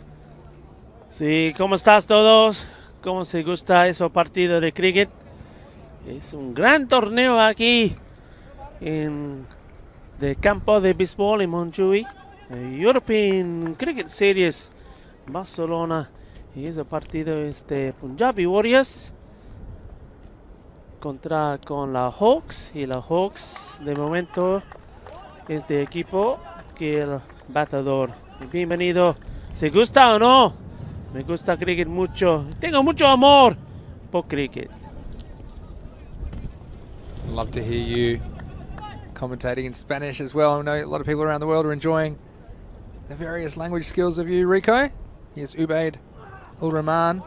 That's what we worked away and should get a single, and they do. And I was just thinking, doing my 6 over check-in, and 39 for 3, the score at the end of 6. And so look, 10 and over does get them to 79. I think 80, look, you're playing a team, they haven't won a game yet in the ECS, and although they have 1 or 2 players that look damaging, if you could get them early, I think something like 80 could be competitive here for the Hawks. They do need to keep that score ticking along. Very optimistic shout. Oh dear. Oh, This, no. Oh, whoa, no. oh Oh, my trouble. word, that is so unlucky. That would be 5 leg buys. You don't see that very often. What's happened there? There was a fielder backing up, but this hit the edge of the pitch. I tell you what, it was thrown with some force, wasn't it? And the batsman, well, he'd given it up, really. It proved to be smart, and you can't blame the keeper here. He was round like a flash, wasn't he there, Jagdeep Singh? But 5 leg buys, you can see everything, won't you, in the Fancode European Cricket Series. You've seen 5 leg buys. And everyone just recounting and making sure the right batsman's on strike, because it should be the other batsman that's on strike. It's an odd number of runs. And that's what we're just confirming that's the case. But is that the lucky break that the Hawks needed just to get this inning started? And you can't blame Gaggandeep Singh. He was backing up, but that took a wicket deflection off the side of the pitch. And Yeah, I mean, 5 leg buys. I mean, have you seen? I don't think so. No, I definitely haven't. And boys and girls, I mean, myself and Vinny, between us, we've been watching and playing cricket a long time. I've not been in a game. I'm just trying to think if I've seen one with the ball perhaps has come off the batsman helmet. But that's and they've run one and then the ball. No, I'm going to say I haven't. No. I may have seen it once when I was in high school, but it's very rare. I don't think I've seen a televised game, 5 leg buys. At least not 5 buys. As a keeper, I'd be hanging up the gloves if there was a 5 buys. But, well, look, the Hawks, 5 useful runs to their total. And a good start to this over. Let's see if they can capitalise. That's very well bowled. I've got to say, well played as well. Good bit of cricket there. And that's what I also like to see here. We've said about the Punjabi Warriors, about how up for this they are. Now that ball hit down the ground. It's going straight to a fielder, and there's no danger perhaps of it being misfielded, but there's still another player running right the way behind to give him backup just in case it is misfielded. Well, we say how little things can make a change in a match. Well, we've just seen 5 leg byes, and now we've seen that one go through for 4 byes as well. So all of a sudden, Might have been a little edge on that actually, just umpire Salim indicating it hit the all right. a little edge on them. I'm not sure about it. Let's have a look. I mean, if you're a batsman, you'll take them. Perhaps there was a tiny little deflection and not easy for the keeper bouncing in front of him, was it, Jagdeep? So again, some fortune for the Hawks, and they'll need every bit of fortune as they try and post a competitive total. Speaking of the Hawks, we mentioned they struggled a little bit in their previous European cricket series. They won 1 game and lost 6 to finish bottom of Group A in that series in October. Well, you know what? That's gone through and hit the stumps. But I think this did a bit. I'd like to see this again. Was there a little bit of... Was that back of the hand? A little bit of swing or turn back into the stumps? This is just short and it doesn't get up, and you can see the batsman. Yeah, I think that might have been a back of the hand, and yeah, did him all ends up, didn't you? See the batsman early on in his shot there, Faisal Mahmood. So Hawks, well, they've had a bit of fortune this over, but this was all skill from the bowler, Ubaid ul Rahman. He's impressed me at times as well. He's gone for the occasional Maximo, but he's come back and shown a nice piece of bowlsmanship. Yeah. Getting it out of the back of his hand and just deceiving the batsman. Hitting the timber. Another wicket goes down. So the Hawks, they lose a 4th. They are 51 for 4. Yeah, I mean, we saw flow of runs in this over, but a wicket's been taken as well. Oh, and there's that stroke of luck going the other way to Hawks. This game is just swinging one way and another. Yeah, it's going to be one. It's got a feeling of being one of those classics, isn't it? It's going to be a classic game that's going to be close. We said that from the start. It's going to be a close game. And you can see here, 1 minute, a wicket goes down and Punjabi Warriors on top. Then a little edge there, goes all the way for 4 runs. Yeah, not much that the keeper could do about there. Big deflection away from Jagdeep Singh. It's Sanaullah, the new batsman. And lucky that edge wasn't a little bit finer. Would have brought the keeper into the game. But 4 useful runs again for the Hawks. There was 16 off that. What an unusual over it was as well. The Hawks, after 7 overs, they are 55 for 4. So, well, you can see the Punjabi Warriors, they're still making sure everybody's in the right place. They've seen what happened in that last game, in the last few overs. And they want the same. That's hit really well. The field's going to have to do very well to try and stop it. No chance of that. Nice shot. अच्छा shot सीगा. बहुत अच्छी timing से fielded है कैसी लगे पर चौका हो गया. That was hit too hard and too well. And Luke Belgium mentioning that the backstop is a good position. He says it'll save you runs every innings. Well, Mohsin Ali wasn't a worst ball, but Umar's cracked that one for 4. This time there's no contact. Gets away from the keeper for a bye. So I think you'd be pretty comfortable at this stage having Umar Latif down the other end, because he struck that ball very well from Mohsin Ali, and we're into the 8th over. Again, 10 and over will take them into the mid-80s, or even high 80s now after that boundary first ball of the over. So let's see what Sanaullah can do. Well, that would have been stumped. It would have been stumped by a long way. And now he's doing some crazy stuff. And look, there is a time for craziness, but we're still in the 8th over. Don't have to be too crazy. You can just stay there and just face another ball, Sanaullah. Well, he went down there and the wicket keeps saying, didn't touch him, Cover, didn't touch him. You see this? And eventually got back, but I'll tell you what, cue the circus music. Here comes Mohsin Ali again. You can see what Sanaullah is trying to do. Yeah. He's happy just to play the support role for Umar Latif. Umar himself, well, he's getting to double figures now, 10 off 10, but he's played a nice shot off Mohsin Ali, and obviously Sanaullah just wanting to give the strike to Umar Latif and see what he can do. He faces Mohsin Ali now.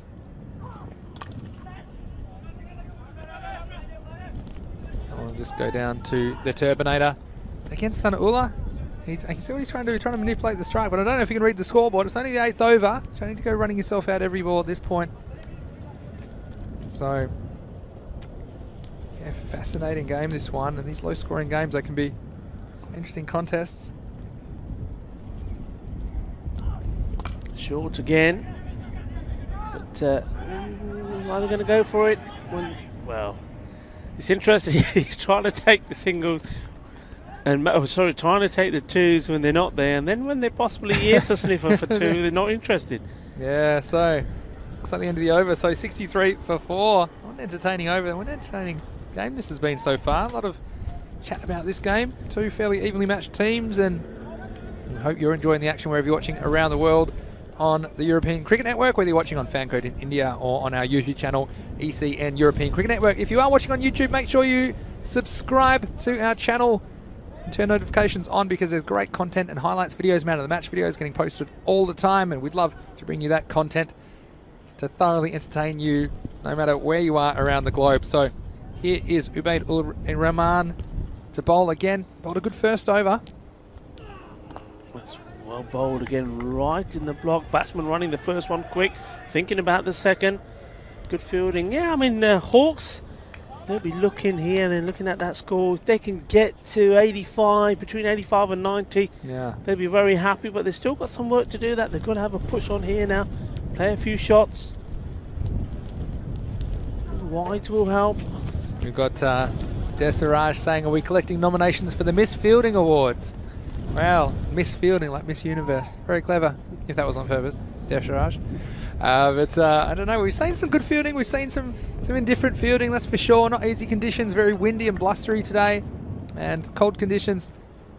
The ball is rock hard out there, but it's Ubaid ul Rahman doing the job for the Warriors at the moment.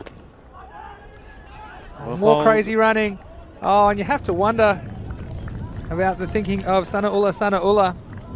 And I'm not a gambling man myself, Rico, but my money would have been on a run out as the next form of dismissal. You see here, chopped in. I don't quite know what Sanaullah was thinking, because it's the established batsman already at the striker's end. It wasn't really worth it, and very easy 12 Dream 11 points. What was good for the keeper? What was good there, I mean, it wasn't good really, but Umar Latif, he's played that, he's looked, he knows that the keeper's got the ball in his hand, and he's seen Sanaullah coming running at him, and he's like saying, no, and then he's thought to himself, you know what, it's not me that's going to be out. All right, then you're coming, I'm going. This is your funeral, Sanaullah. He was one of the more entertaining runners between the wickets that I've ever seen. I'm not sure I'd really want to be batting with him. It's been extreme sport. But anyway, it's another wicket that goes down in the 9th over. The Hawks, they fall to 65 for the loss of 5. Here's Ubaid ul Rahman again to the new batsman. And it is Amir Javed, the new batsman for the Hawks. Yeah, I mean, one thing I do like about this format of the game is these players have been quite innovative the way they try and manipulate the strike, but it can go too far, can't it? And we're in the 8th and early in the 9th over. You don't need to be throwing run-outs away and throwing wickets away.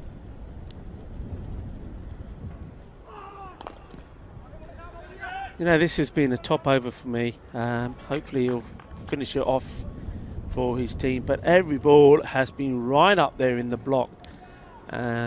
Quality bowling, we've seen a couple of times it goes wrong, and they let themselves down a little bit in the field. We said those, as we see this delivery. Oh, that one's just missed. He lets out a huge grunt, doesn't he? Yeah. Every time he lets go of the ball, Ubaid ul Rahman. He's done a very, very good job for his team.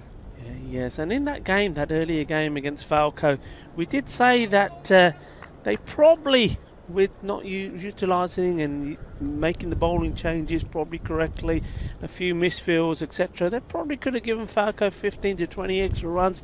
Well, they've understood the importance of that now, and it's come back here and done a great job. He has got hold of this one though. I think it's going to go all the way. It does indeed. It's cleared the fielders there, 2 of them hoping to get a grab on it, but not able to. It's cleared them, gone over the rope. 6 runs, 6 very valuable runs at the end of that over. Well, third time was the charm for the new batsman there, Amir Javed.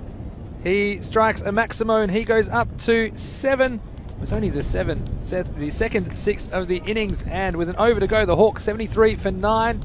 I just wonder, Rico, will they get into the 73 for 5, 9 overs down. Just wonder, Rico, will they get into the Grady 80s? And we know they make great games of cricket, and we're looking forward to seeing this run chase. And of course, in particular, I think the Turbinator, Tejpal Singh, will open up for the Warriors. He'll have something to say about this fairly modest total being put on the board by Hawks.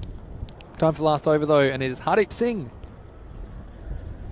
Yeah, Hardeep, if I remember correctly, is just in that first game, just bowled a similar line every ball. A little bit short he was at times. This is Hardeep Singh Senior as well, I should mention. There are 2 Hardeep Singhs playing in this game, so it's the first time we've seen Hardeep Singh Senior in this match. And he's bowling a very important over, the 10th over. Hit away. Fielder should, slight misfield, but should still just keep him to the 1. He does. And this is the difference, because they've got a batsman that's come out and he's hit a 6 and his confidence is high. So Amit Javed isn't afraid to take the strike. And Umar Latif, although he's hit 1 decent ball out of the ground, he's just 13 off 15 at this stage. That's hit well. I think that's probably going to clear the fielder as well. That's a good hit. Over it goes. And important runs, these important boundaries from Umar Javed. Yeah, it was a big shot, wasn't it? That takes them into the 80s. They are 80 now with 3 balls remaining. It was too short there from the bowler. Yeah. It was halfway down the wicket and it sat up, and the batsman said, well, I'll have some of that. So half a dozen to the total to the Hawks. 3 balls remaining. And he's lofted that. That's gone all the way. Balle, balle, balle. Out of the ground it goes. Well, I'll tell you what, he's come out with 100 on his back, and this was 100% power from Amit Javed. And he's given it the kitchen sink and the pantry and everything else in that part of the house, because that's given everything up into the sky. 6 more. He's got more in him, I think, as well.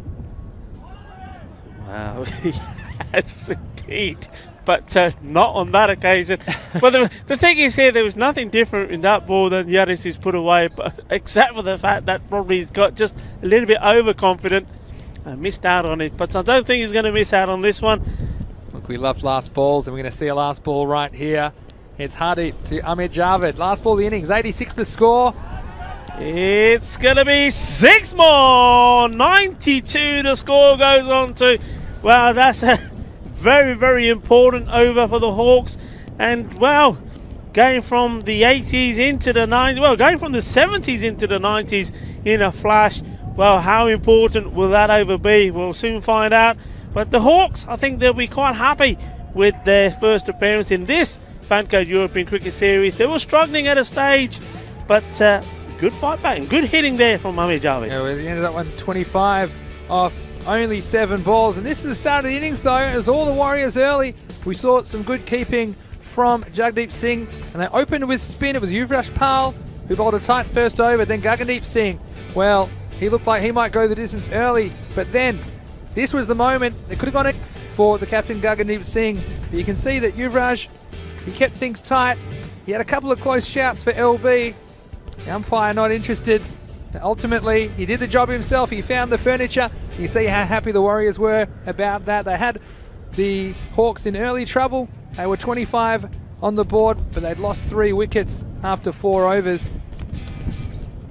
And then it was the chance for some other bowlers, as we see Gagandeep there going the distance. And weren't they happy about it, the Warriors? We saw Tejpal come into the attack and a little bit inconsistently, but showed some promise. I was really impressed with this man, Ubaid-ul-Rahman. He put in 2 very good overs, showing some skills. And this was 5 leg byes. You don't often see that. This one hitting the edge of the pitch and getting away from the man at long off. You really can't blame him. That took a wicked deflection off the side of the pitch. But you say Ubaid-Rahman, again, a bit of fortune for the Hawks. And that was just the bit of luck they needed. That would get them up to what you would say is more or less a par total on this ground of 92. That was a nice moment as that ball crashed into the stumps. It was a slower ball, and wasn't he happy about it on the big stage in the Fancode European Cricket Series. These Punjab Warriors, they've got a lot of fans already on ECN, but the Hawks, it was a good fight back from them. They were able to take 29 off the last 2 overs. We saw some crazy running, you'd have to say, from Sana Ullah, who came out, ended up running himself out. This was the moment where he, it was his partner Umar Latif saying, well, you're on your own, my friend. Yeah, go on. And just making sure they crossed, otherwise Umar Latif, and he could just keep running. Sana Ullah, he was definitely keeping warm, that's for sure. And then this man came and he did have an impact on the game, didn't he? Amit Javed, coming out, striking 25 off only 7 balls. And look, if they win by a few runs, Hawks can thank that man, Amit Javid, for coming out and striking a quarter of a century in only 7 deliveries. So Rico, it's all set up for a fantastic run chase here in match 33 as the Warriors, they'll chase 93 for victory. Isn't it just, and how important, as you said, those runs from Amit Javid will be there at the end. 25 off just 7 balls. Big hitting. It's always a gamble, isn't it? When you've, as the captain, you've used your bowlers and you've done pretty well, but you've got to find somebody, an individual, to bowl 6 decent balls there right at the end. I always think it's a risky call. I always think it's nice to keep one of your genuine bowlers to come back to bowl that one. He took a risk, stood a gamble, and well, unfortunately it didn't pay off. Hardeep Singh Senior going for 19 runs in that over. Yeah. The Hawks, they'll be happy. They've returned to the Mountjoy Olympic Stadium, and well, they put the scores on the board, and now it's down to Punjabi Warriors to see if anybody can support. Well, it's going to have to say Tajpal Singh. He was the key man for the first time round, but he ran out of steam, out on 49, so it's unfortunate.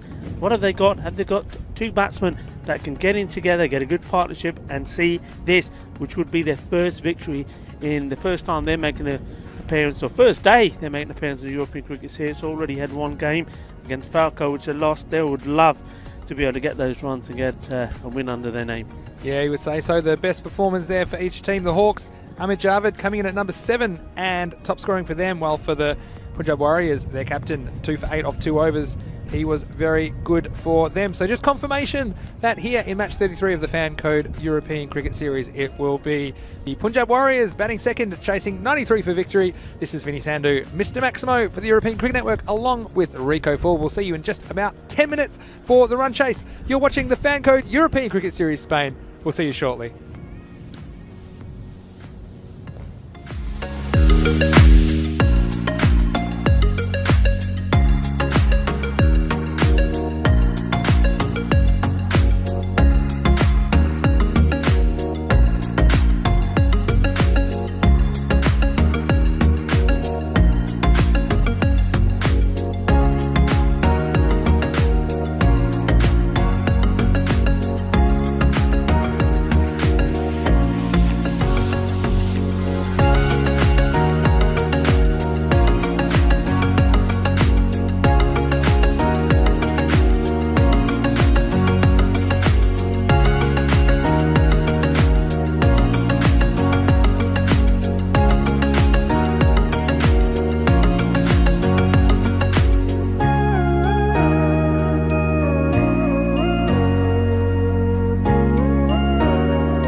Hola, ¿cómo estás? Bienvenido aquí en el Campo Olímpico en Montjuic for cricket.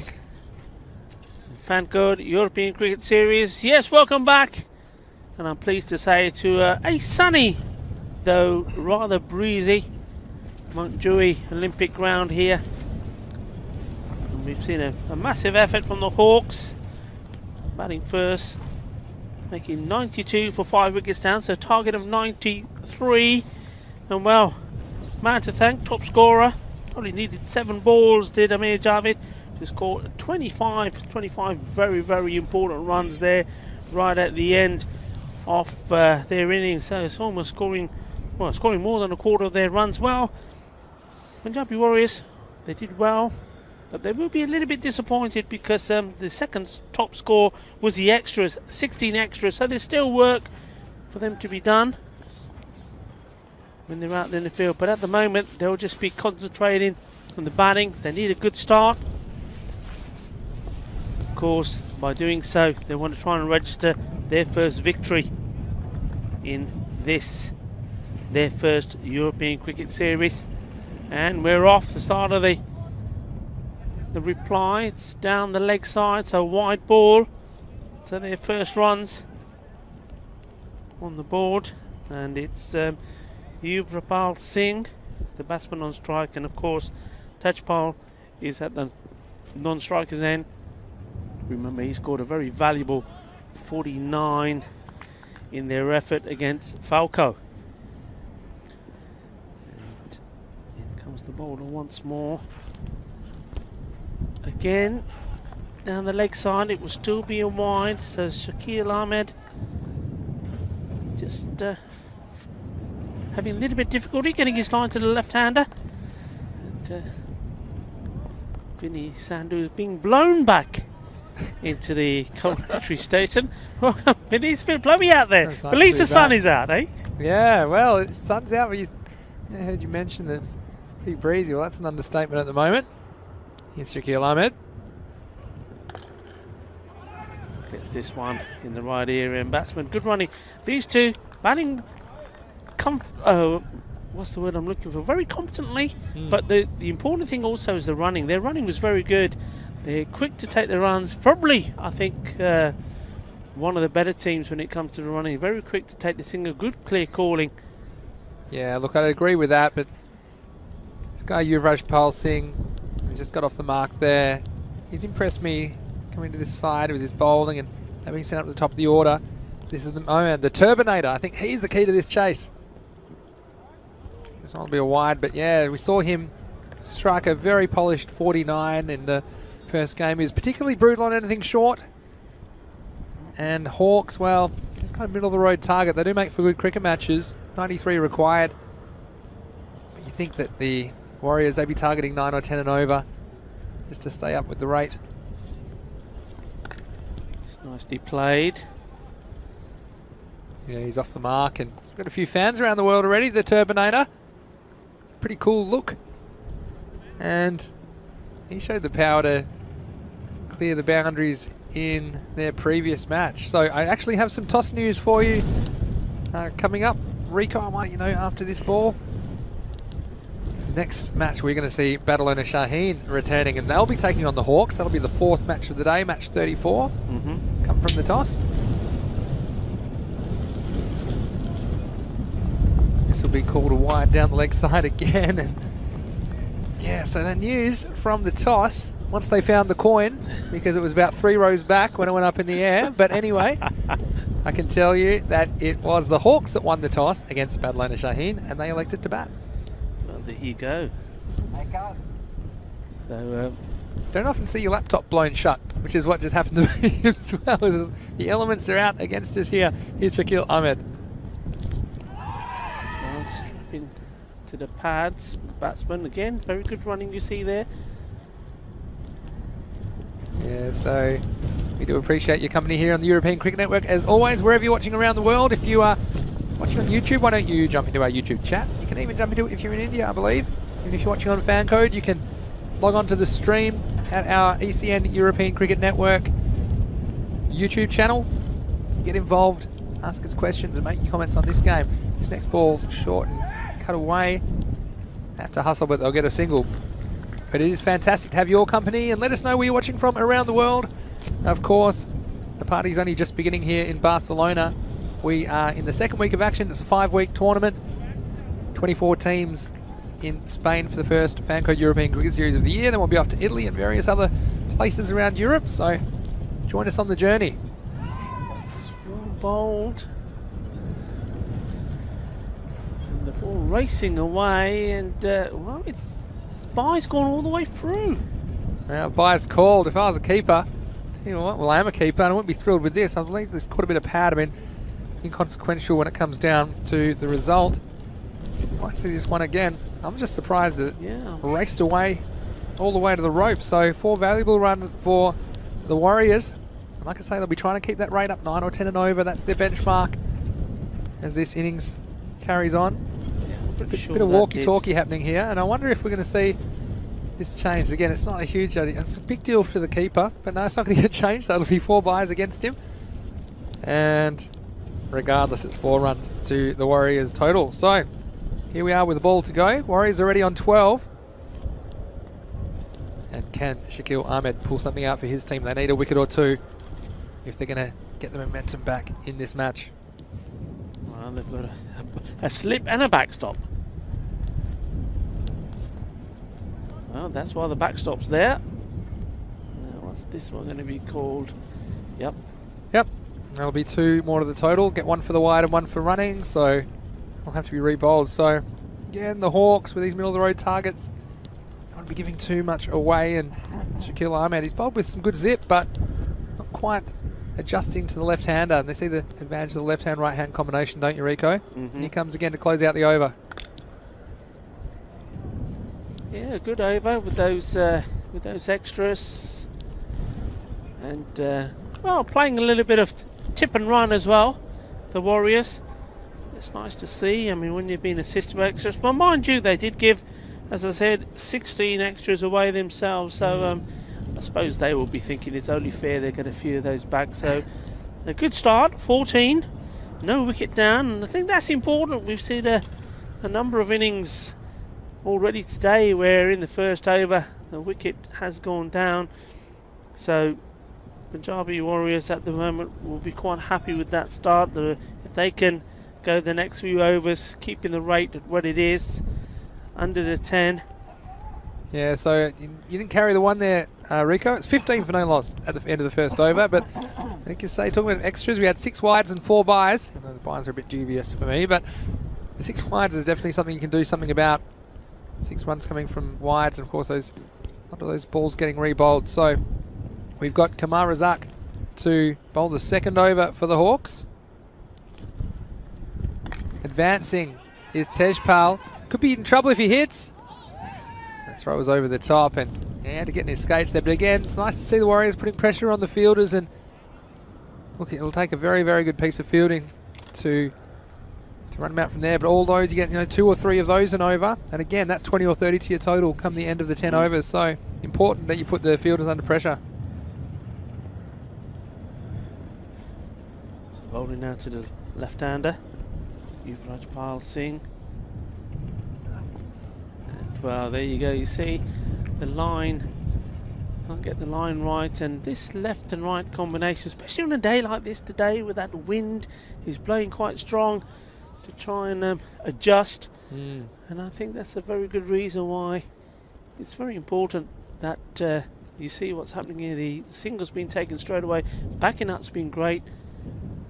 It's all tiki-taka, but they won't mind. Haven't had a boundary yet, but look at the score. Quite happy with that. Yeah. Haven't even had to bring the boom boom yet, have they, the Warriors, as you would say, Rico? Let us look Gill, who's watching from Brisbane, saying we're doing an amazing job. Well, hope you're enjoying the amazing cricketing entertainment here on the European Cricket Network, because we love bringing you the action. We would love a really close game here in match 33. Of course, this is the third of 5 matches today on ECN. And of course, 5 matches every day, Monday to Friday. Here's Razak.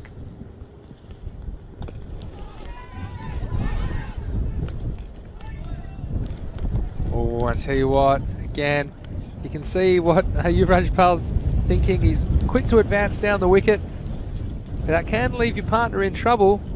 And it was just a bit untidy from the fielding side on this occasion. He'd made up his mind he was going. There was dictatorship, he wasn't taking votes. The non-striker was forced to go, and you saw there, ball just getting away from the keeper. He's upset with himself. Khurram Shahzad behind the stumps for the Hawks today. So there's one thing to put pressure on the field, but also you don't want to take those crazy ones. We've seen some crazy running between the wickets in this match already. But the Warriors, well, they're well ahead of the game at this point, and they don't want to throw away a needless wicket. Yeah, interesting to see that, even though the Hawks will know that they really are capitalising on these singles, they're not trying to put pressure on them by bringing a fielder in either side closer to try and stop those singles. I mean, bearing in mind there's no boundaries being hit yet. Maybe the captain may be thinking about that, Cameron Sear, but at the moment quite happy to keep the field quite far out. Just waited for that. A good shot again, and there's the throw. Again putting pressure on the fielder, and that one was too high again, coming into the bowler's end, so not endangering the stumps in the slightest. That is Shakil Ahmed. Hello to Nate again, who's in Tennessee, who's saying, let's go Warriors, Warriors, come out and play. I think he's picked his team. Nate, it's great to have your company, though it must be pretty late there. Or early in the morning, I should say, I would have thought. I reckon it might be very early in the morning. Here's Razak again. Oh, it's a very good slower ball, Rico. This one had beaten the batsman all ends up. We've seen the batsman Yuvraj Pal advancing on the bowler a couple of times, but this one did him all ends up. Yeah, this was well disguised. Didn't pick it at all. And fortunately for the left-hander, it wasn't straight enough to hit the stumps. It's going to be a bit more tiki-taka, as you'd say, Rico. Who else have we got here? We've got Chandu, who's in Sweden. Love the commentary. Well, we hope to be up in Sweden a bit later this year for a European Cricket Series. And of course, Sweden will be represented by Lund in the European Cricket League in June. Tournament starting the 31st of May. That's the Champions League of European Cricket. And we hope you can join us for that on ECN as well. So let us know where you're watching from around the world. Jesus there, of course, in Seville, he said. There's that slower ball again, and this one being picked again straight to the fielder, and once more you just get the feeling there, maybe perhaps if that one was a direct hit. Yeah, that was good running again. So 6 off the over, 21 for no loss. BC, things happen, Rico, when you force the fielder to throw. We've seen overthrows. You watch this one comes back in pretty quickly, and she was home anyway, but that could quite easily get away from the keeper for more runs, and it's nice like that proactive running. And like I say, sometimes the border between aggression and stupidity is more result-based than decision-based. But on that occasion, the Warriors getting away with it, and they're going to go back to Shakil Ahmed. He was a bit expensive in his first over, but he's going to bowl out here in the third. That's a good stuff. You know, it's going to be a wide ball, but just going to say, I mean, we haven't seen a boundary. Okay, 2 overs gone, and the score now is on 22. And it just goes to show that if you do run, and you run positively, both batsmen have got a good understanding, what a difference that can make. Yeah, well, this one's not going to be a boundary either. They're going to push for a second, but I think they'll settle for one, and it's a good decision. So throws rifled into the keeper's end, but like you say, it's all about the rate for the Warriors. They just need to stay around that 10 and over mark, and they'll cruise to victory. But these two, very entertaining team, the Warriors. They've probably been the most competitive of the new sides we've seen in this tournament. Well, this time, big swing from Yuvraj Pal. Gets away with it. Yeah.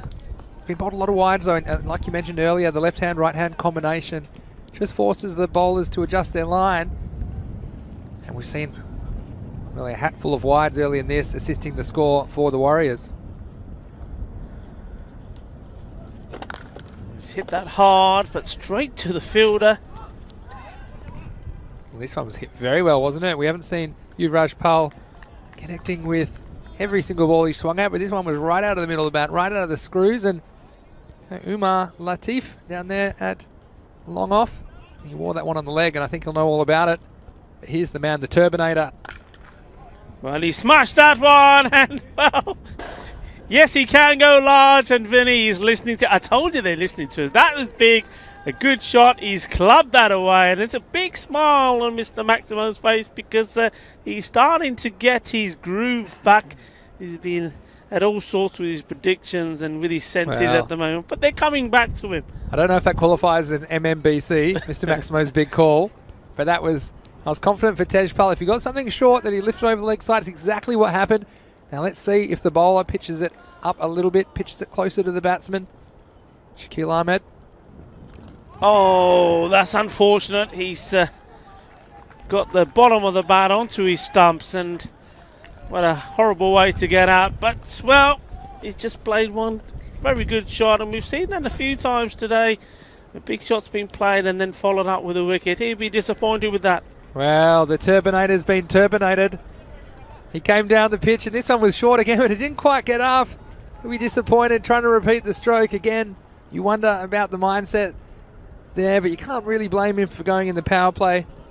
Just a few balls left in it to take advantage of only 2 outfielders outside the circle. But that last one, geez, a big crash, and it crashed into one of the rooms behind the grandstand. But the next one, the only thing it was crashing into was the stumps. And the Warriors lose their first wicket with a score at 30. Yeah, key wicket to lose. I mean, he was a man who kept him in the hunt against the game against Falco. He's on his way back. You can't blame him. He's batted the way he batted in that innings. He's always moving around. He's coming out to the ball. So he's doing what he does, and sometimes you get lucky. Now, he did get lucky a few times in that innings. Sometimes you get unlucky. And this time, it's the unlucky side playing it on. But new batsman in, Gagandeep. Starts positively and very positively. I'm not sure how much of a good effort that was from the fielder there, diving, trying to stop that. That was Wahid Eli, but it's gone through him, gone for 4 runs. A very positive introduction from him. Well, it's all been tiki-taka. We had a boom from the 6. We had a boom with the wicket, and straight away, just a boom, 4 runs. So it's all getting exciting here. And, well, the Warriors, they need to regroup. They need to keep this partnership going. Sure is, Rico. So 34 for 1 at the end of the 3-over power play. And Gagandeep Singh, well, he wasted no time. That was a lovely looking stroke. And look, it wasn't a bad effort at mid-off as well. It went quickly, and at least he went and had a dive at it. We've seen too many times the fielders kind of going with their feet and half-heartedly trying to stop the ball. But the fielder, he gave it a good effort, unfortunately. Couldn't make the stop. And again, you see the benchmark for the Warriors about 10 and over is what I'd say. It's an easy one to calculate in your head. So they're 34 off 3. They're ahead of the rate. Maybe want to be up, push into the 40s this over. It was a nice start from the captain. This guy, Yuvraj Singh as well. He looks like he wants to go. And hello to Yesus. He's wondering, what country am I from? It's not an easy question at the moment because it depends where the European cricket series is. That's where I'm from. But yeah, originally Australian, Yesus. Based in Europe at the moment, calling all the action for you on ECN. It's a wide from Wahid Elahi to start the 4th over. Yeah, but I have a bit of Punjabi blood in me, Rico, as a lot of our viewers are aware, so try not to be biased here, but I tell you what, the Turbinator won me over. I'm sorry to see the back of him in the 3rd over. Here's Elahi again.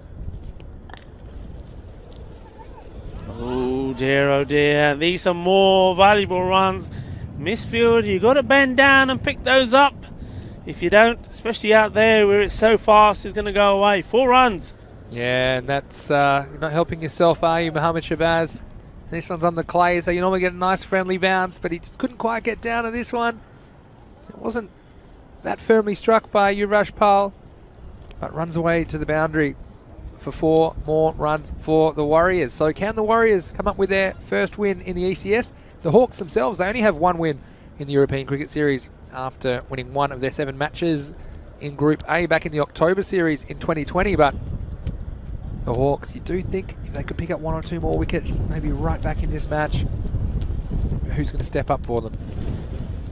At the moment it's Elahi with the ball. But the Hawks, there's a couple of times now we've seen balls that maybe could have been stopped go to the boundary, so each one of those probably effectively costing 3 runs, and 6 runs I'm sure they'd love to have back. Can Elahi break through for the Hawks?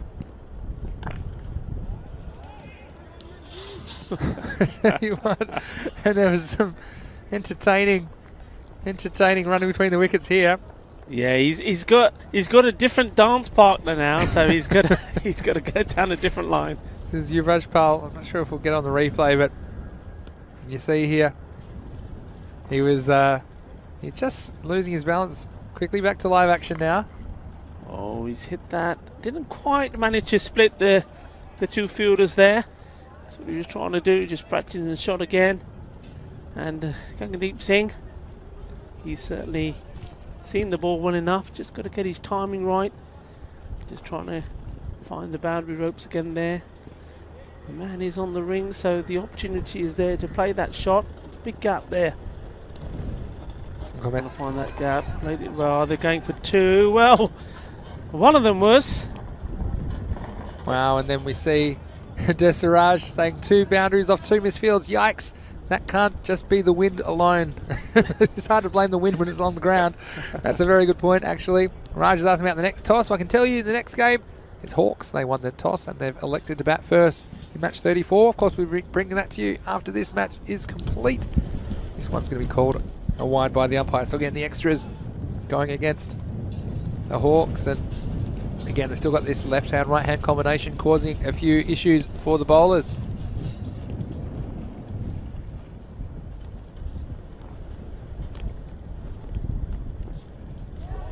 Bit of extra bounce, yeah, a bit of extra bounce there, wasn't there, from Alahi, and the keeper couldn't hang on. Again, another extra. So it's one thing if you're beaten by good shots, but the Hawks already up to 15 in extras, and when you're only defending a score, middle of the road score like 92, you don't want to be giving those extra ones away. And what do you think if you're watching out there? You've got Jamie, brother Bundy, saying Punjab Warriors to chase within 8 overs. Guess we'll find out shortly. This is well bowled though. This is right up in the block hole, and again dug out nicely for a single. So at this point, where around 8 and over or so is what's required, if you can limit the dot balls, then I think you go a long way to getting yourself in a winning position in this match. But anyway, that's the end of the 4th over. At the end of 4, the Warriors, they are 45 for 1. Yeah, going along nicely. I mean, Yuvraj Pal Singh, he's keeping the score ticking. You see he's on literally run a ball, which is more or less what he's been doing. There's not been too many dot balls to him. Hasn't really played a big shot as yet.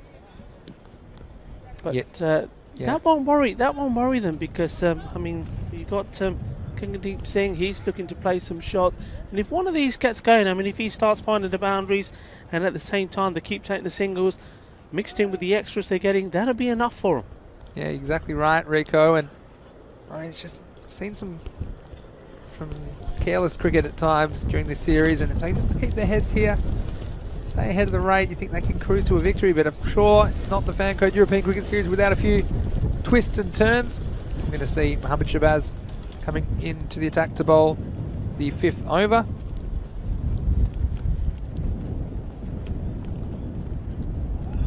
Again, just having a look at the first one was Yuvraj Pal. Yeah, a few more comments. Nate saying, now we're talking, we all have warrior blood in us. A lot of people debating which way this game might go. More flight, that's well hit. Fielder coming across to try and cut it off, but not able to do so, and he hits the boundary. Well, he was reluctant to go back to the other end there. He's hit the boundary and got to the other end and just planted himself. Well, I put my head down because I thought this was going to be a single for sure, but you see the man at long off, he was quite wide and it went all the way for 4, so nice placement.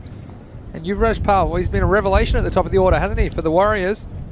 Shabazz has some thinking to do. So these guys got to get a little bit straighter down the ground. Battle to it again and takes the single. This is good. This is exactly what we're talking about. It's not too many dot balls. He's getting battled to ball, taking the singles, and well, playing a nice shot there down the ground, nicely timed along the deck for 4 runs. Sensible cricket as well from Yuvraj Pal. So far the sun's shining quite nicely on the Punjab Warriors. Still got work to do. They're halfway there almost. Smart cricket as well from the captain. He pushes for a single. Oh, there's a direct hit. Not sure it was in time though, because it looks like there was good backing up. And again, you see the difference there. The Warriors backing up making their decision quickly. Yeah. And if you both go quickly, it's going to take a sensational piece of fielding to get you. And that was a very good piece of fielding, hitting the stumps, but safely home was Yuvraj Pal. We've got Jesus saying the team he supports is Fateh. Well, like you say, sometimes Fateh bring the A game, sometimes they don't. Yeah. So Jesus, thanks for joining us. Tell us who your team is if you're watching on our YouTube channel, ECN European Cricket Network. The next one, he could be in some trouble if he hits, but... Well, they'll come back for 2, and that's what pressure does. And once more, we've seen good running, run the first one quick, put the pressure on the fielder, and attaining 1 into 2. Yeah, that's exactly what we're talking about as well. You force the throw, and you have every chance to get an extra. And that one, well, you can't really blame the fielder for having a go, because they do need a wicket, but it caused an overthrow. So 2 more to the total for the Warriors. Useful runs.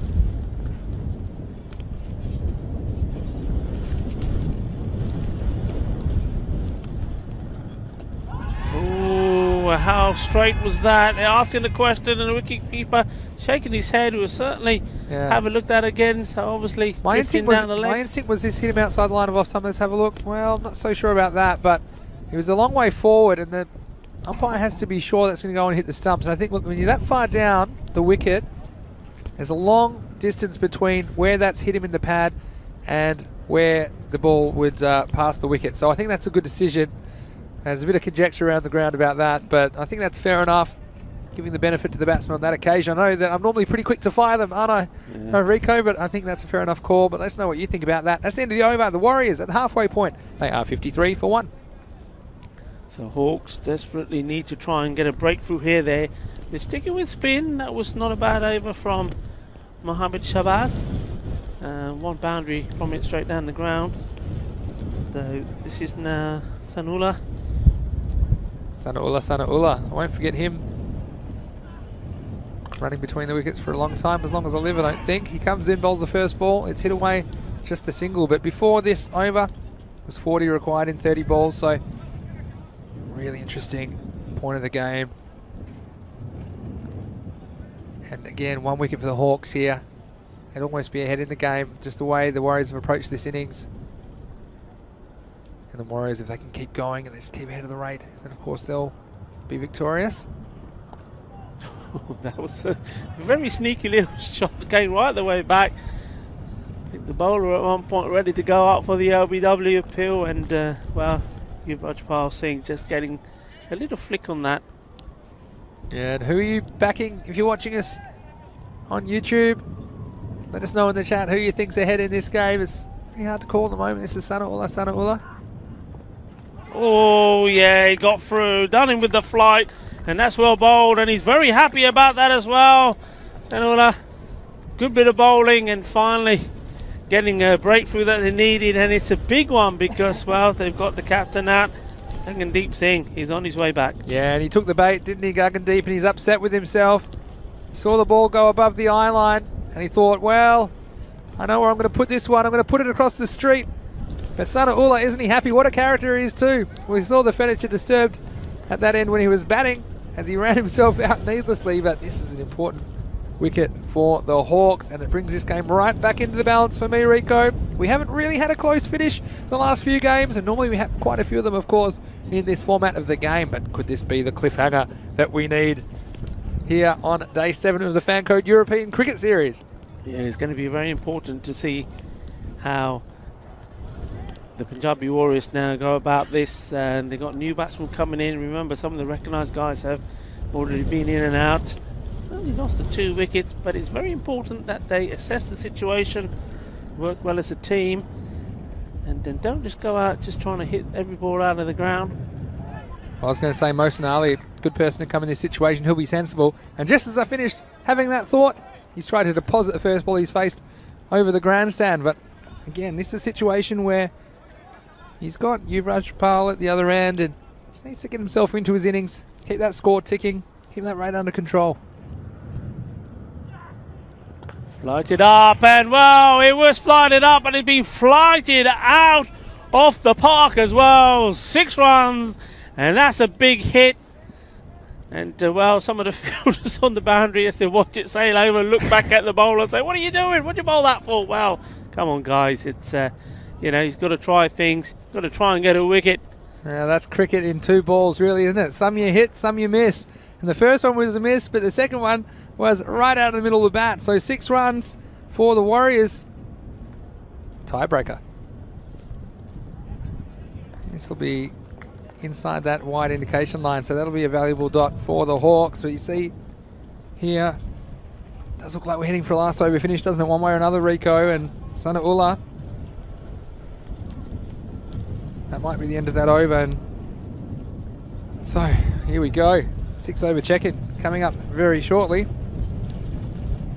And with only 4 overs remaining, this game hangs in the balance. It was a useful wicket, an important wicket of the captain, the Warriors captain Gaggandeep Singh, who was dismissed in that over. It'll be interesting to see who they employ at this point. You can see the bowling figures there a second ago. Well, one of their bowlers just giving away single digits. Wickets for Shakil Ahmed and Mohammad Sanaullah. And it's going to be Mohammad Shabazz to continue. 61 for 2 the score after 6 overs. Ooh, well, how did that miss? Yeah, I think this could be a mis-stumping. Rico, it was Karam Shazad behind the stumps. You have a look at this one. We've seen him go down the pitch a few times, Yuvraj, haven't we? Coming down the pitch, but the keeper not adjusting. You see, they're just snatching at the ball. And the most important thing when you're trying to take one of those behind the stumps is you catch the ball first. Hit hard, straight. That's going to be all the way. 6 runs. That's a powerful hit. Well, power. Mucha fuerza tienes esto, tío. Vale. Qué importante es eso. Y un golpe con forzo, 6 carreras más. 6 carreras más, you said it right there. And a good blow just when it was required. He's come in, Mohsin Ali. That's gone in the air. The fielder coming under it. It's a blustery conditions, but he takes a very good, comfortable catch.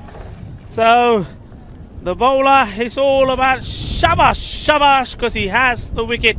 Shabah. And Umar Latif, well, that was a long way in the air, and it's windy conditions. And I tell you what, if I'm very honest with you, Rico, I thought my money was on the ball there, because it wasn't an easy catch, but it was an important catch for the Hawks. And Mohsin Ali, well, he wasn't content to just try and advance the score along in ones. He was going maximum, and he did strike a couple, but he falls, and again, letting the Hawks back into the game. And are we set for a cliffhanger here in match 33? Both these teams will be desperate for their first win of the tournament. And Shabazz again, just flighting that one up and perhaps playing on the batsman's ego a little bit. Yeah, Batsman wanting to send it into next week, but he just sent it high into the sky, and a good catch by Umar Latif. I like the way he's fielded today. Yeah, very good catch, but not smart there from Ali. Just hit a big 6. I mean, you don't need that many an over. You know, a couple of singles, push him down. You've done your job in the over. Took the bait. But on this occasion, the catch taken, and he's on his way back. He's got something to reflect on. Batsman cross, so Yuvraj will be on strike. Chops this one down and get through for a single. Usama Tariq will be the new batsman. Saw him open innings in the last game actually for the Warriors. Questions about the European Cricket League in the chat, which is great, about how they're selected. Of course, they're the domestic champions of each of those nations, and they earn the right to represent their countries at the European Cricket League. Flighted this up as well. Just keeping the batsman handling that carrot to say, there it is, if you want it, come down and get it. But of course, you got the keeper waiting to knock those barrels off if you miss. Well, he's missed out here. I don't know if he'll carry all the way to the field. In fact, it doesn't. He'll just get this single. So, again, luck's a fortune for Yuvraj Pal Singh, but he'll take it. And that's the end of the over, the end of 7. The Warriors, they're 71 for 3. That's everyone for 3 overs to go. Oh, it's going to be a good finish, isn't it? I can feel it in my bones, Rico. And I know you've been following us the last couple of days. We haven't had that many close finishes, but I wonder if we'll have another one in the next match. Match 34, Battle and Shaheen taking on the Hawks. And Shaheen, I think they'll start heavy favourites in that match, but the Hawks, they've won the toss, elected to bat. And let's see if they can put a winning score on the board. They'll be looking to get 100 plus, and sure, Cameron Zia will come out swinging at the top of the order for the Hawks. So stay tuned for that one. That will be beginning in about half an hour's time. And don't forget, you always catch those fantasy dashboards as soon as they come out at European Cricket on social media. Here's the man that took the catch in the last over. It's Umar Latif. Yeah, these are important overs now. I think the spinners have done well. 32 runs. Pardon me, 22 runs, 18 balls required. So huge over here for both teams. It's a slightly shorter ball, but hit back straight. Just get the feeling that Yuvraj Singh fancies rather the quicker bowling than he does the spin. Looks a bit more confident. I'll just do a quick shout out because this is Rubaiyat Hassan saying, "Say my name loudly." I hope that was loudly enough for you, Rubaiyat. Big finish here. Big shot. Just going to drop short once more. The bowler screaming catch in agony, hoping that somebody can turn up from somewhere and catch that one. Well, he thought if he yelled at it long enough, he might propel it a bit longer, because that was mishit so badly it didn't quite carry to the fielder on the boundary. This is Yuvraj Pal. Well, I've enjoyed his innings. Oh, well, how unfortunate. Well, both openers we saw earlier, Tejpal Singh playing on, and there Yuvraj Singh doing the same. Yeah, it's the inside edge onto the pad, I think, and just rolling back onto the stumps. It'll be interesting to see from side on. You see just rolling with enough force to knock off the bails, and well, Yuvraj Pal, after an entertaining knock, he has to go. He scored 23 at a run a ball. But Umar Latif, well, he's been good. He's been solid for the Hawks. Everything they've asked him to do with the bat in the field and now with the ball. Picks up an important wicket, and tell you what, they're down into the middle order of the Warriors and just over a run a ball required. I think we could be heading for a very, very tight finish. But I would say at this point, Rico, with the score, see, at 73 for 4, one thing I would say is all those little runs that the Warriors picked up early in the innings, those 2, 3, 4 runs and over they scrambled, well, they're so valuable now, aren't they? Because they need 20 or 15 balls. It's a very different proposition, needing 20 or 15 balls versus needing 30 or more.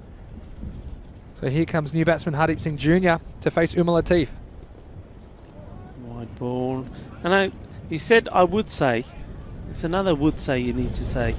What did you just say about poor Yuvraj Singh before he received that ball? I said I've enjoyed watching his innings, and that's true. Yuvraj Singh, I'm sorry, I know you guys go and look back at these games, you've shown that already. I apologise for him. I do try and tell him not to say anything about anybody that's doing well. This one, I tell you what, he might get a bit lucky here. The batsman has gone down, a big effort on the boundary, he's going to pull it back. Again, every run important at this stage of the game, so that was running away for 4, but an excellent piece of fielding, only 2 runs. Yeah, that's marvellous. You know what, when it goes down there, it races along, and very few players have managed to stop that ball, and well, he's done an excellent job there, pulling it back and making sure that nothing was touching the boundary while he did so, otherwise it would have been 4 runs. Slices that away, and this one probably will be 4 runs. Yes, it is. All important runs, no matter how they come. The bowler on his knees. Well, I know I'm a big fan of Finding Nemo, and if you know Dory just says, just keep swimming, just keep swimming. Well, the Warriors, they just keep swinging, just keep swinging. And this time off the outside edge, running away for 4, and the Hawks, well, they can't believe it. That could have gone anywhere, but it finds the boundary. Now they put the 3rd man back, but I've got this target down under control. But you wonder, does this game have one final twist? Slower ball here would be interesting. He's firing in. It's gone all the way down there. They'll take the single, will they? Yes. Well, that'll be the end of the over. And what an entertaining one it was. The Warriors, they're 81 for 4. So they require 12 off the last 12 balls. I just can't believe this strategy from the Warriors. They're just putting it all on the line, aren't they, every ball? I mean, the sensible thing to do would be just get a minimum of 1 off every ball. Look, if you do get a ball, you can hit for 4 or 6, then for sure you can go for it. But, yeah, they're really pinning the ears back. And with 12 off 12 required, it's going to be a few nerves from all players, I think, as they seek to register their first wins for their respective teams. And this is a key bowler. It's the opener coming back, Kamarazak. His first over only went for 6. And he's going to have the pressure on him. These two batsmen, I tell you what, love to get the heart rate monitors on these players sometimes in these situations, Rico, but let's take it home. 12 off 12 required for the Warriors. It's in the air. I think it's going to drop agonisingly short again, is it? No, it's not this time. The fielder comes across. Well, Hardeep Jr., he's got to go. And he made good ground there. I didn't think he was going to get there, the fielder, but well done to him. Yeah, and also it saves a valuable run because they would have got through for a single. And it's his opening bowling partner, Shakil Ahmed, who spotted it early, and the wind was always carrying it towards him. So he made the early ground. You can see just taking that on the edge of the 30-yard circle. So a nice bit of fielding, just what was required. And now it becomes 12 off 11. The new batsman will come in, but he'll be at the non-strikers end. And it'll be Usama Tariq to face the next ball. But again, barnstorming finish here in match 33 of the Fancode European Cricket Series. It's going to be the keeper to come out for the Warriors, Jagdeep Singh. Like I said, he won't be facing this delivery. And, well, this game's right in the balance, tell you that. Oh, wow. It's gone for a wide ball. Ooh, that was a borderline call by umpire Salim. Just thinking that was outside the indication line. So again, every call's a big call at the moment. It's 11 off 11. That one will have to be rebowled. Hope you're enjoying this finish wherever you're watching around the world. Oh dear. Oh no, it's a disaster. Total mix up here. And well, that's really, really silly. I'm not actually sure this is out because I believe the bowler may have broken the stumps before the ball came in. And we'll see this here. Now first, it's a crazy cricket. There's a big no ball off the pitch. Probably a free hit. Now you watch this, the bowler, he just knocked the stumps with his legs. And so if you're new to cricket, you might wonder why that's not out. But the truth is that, I won't overcomplicate it, but it wasn't the ball that knocked the stumps over on that occasion. So they will get 2 runs for that, and it will be rebowled again. So again, big play. It's a free hit, so a massive lead off. In terms of the wicket, get 2 runs, free hit. So this has got to disappear, hasn't it? Well, they got a free hit and then first ball for Jagdeep too. So you wonder what he's thinking, because it doesn't look like the biggest of men. But let's see if he's got any power on those arms. He's definitely got the license here, and that was interesting because that was the established player. Well, I say established. He's only faced 3 balls, Summer Tariq, but it was the new batsman who almost caused a run out there. Yeah, I mean, the other thing here is, of course, I mean, I was talking about the second highest scorer in the first innings, 16 extras. Well, here we've had 20 extras already. Yeah. And that could be the difference between winning this game and losing it for the Hawks. Well, here we go then, free hit. Yeah, hits a nice shot, but I think it'll just be 1. It's, again, reliable fielding down there from Shakil Ahmed. Some comments in the YouTube that seems like both teams are trying to lose it. And I think at this stage, I mean, it's a pressure situation, and pressure does different things to different people, and definitely know that these players are enjoying being out there in the ECS. That's nicely played. Fielder's got to do well to get down. He does. Good pick up and good throw. Oh, now they're going to take a second and they're going to put pressure on. They're going to get there. I was just going to say they didn't put pressure on the throw, settling for 1, but the throw was errant anyway, and it skated away from the keeper and getting away from the backup fielders as well. So 2 runs, and wow, 7 off 10. Oh, I need to get, we've got all the abacuses, we've got all the calculators down here. Everything's happening very quickly. We hope that you're enjoying the action. If you're watching around the world, here we go. It's going to be a wide ball, and it's still racing away. The fielder is not going to get it. It's going to be 5 runs. Would you believe it? They're talking about how the extras are really going to hurt Hawks. Well, they've just added more to them. Yeah, and it's Kamara Zark. He bowled a very tight first over, but again, these extras, they're killing the Hawks. And last rights, I think, because that'll take the score very, very close. I think might even bring them level, the Punjab Warriors now. So it's all happening at the Montjuic Olympic Ground here in Barcelona, Spain. Got 92-92 now.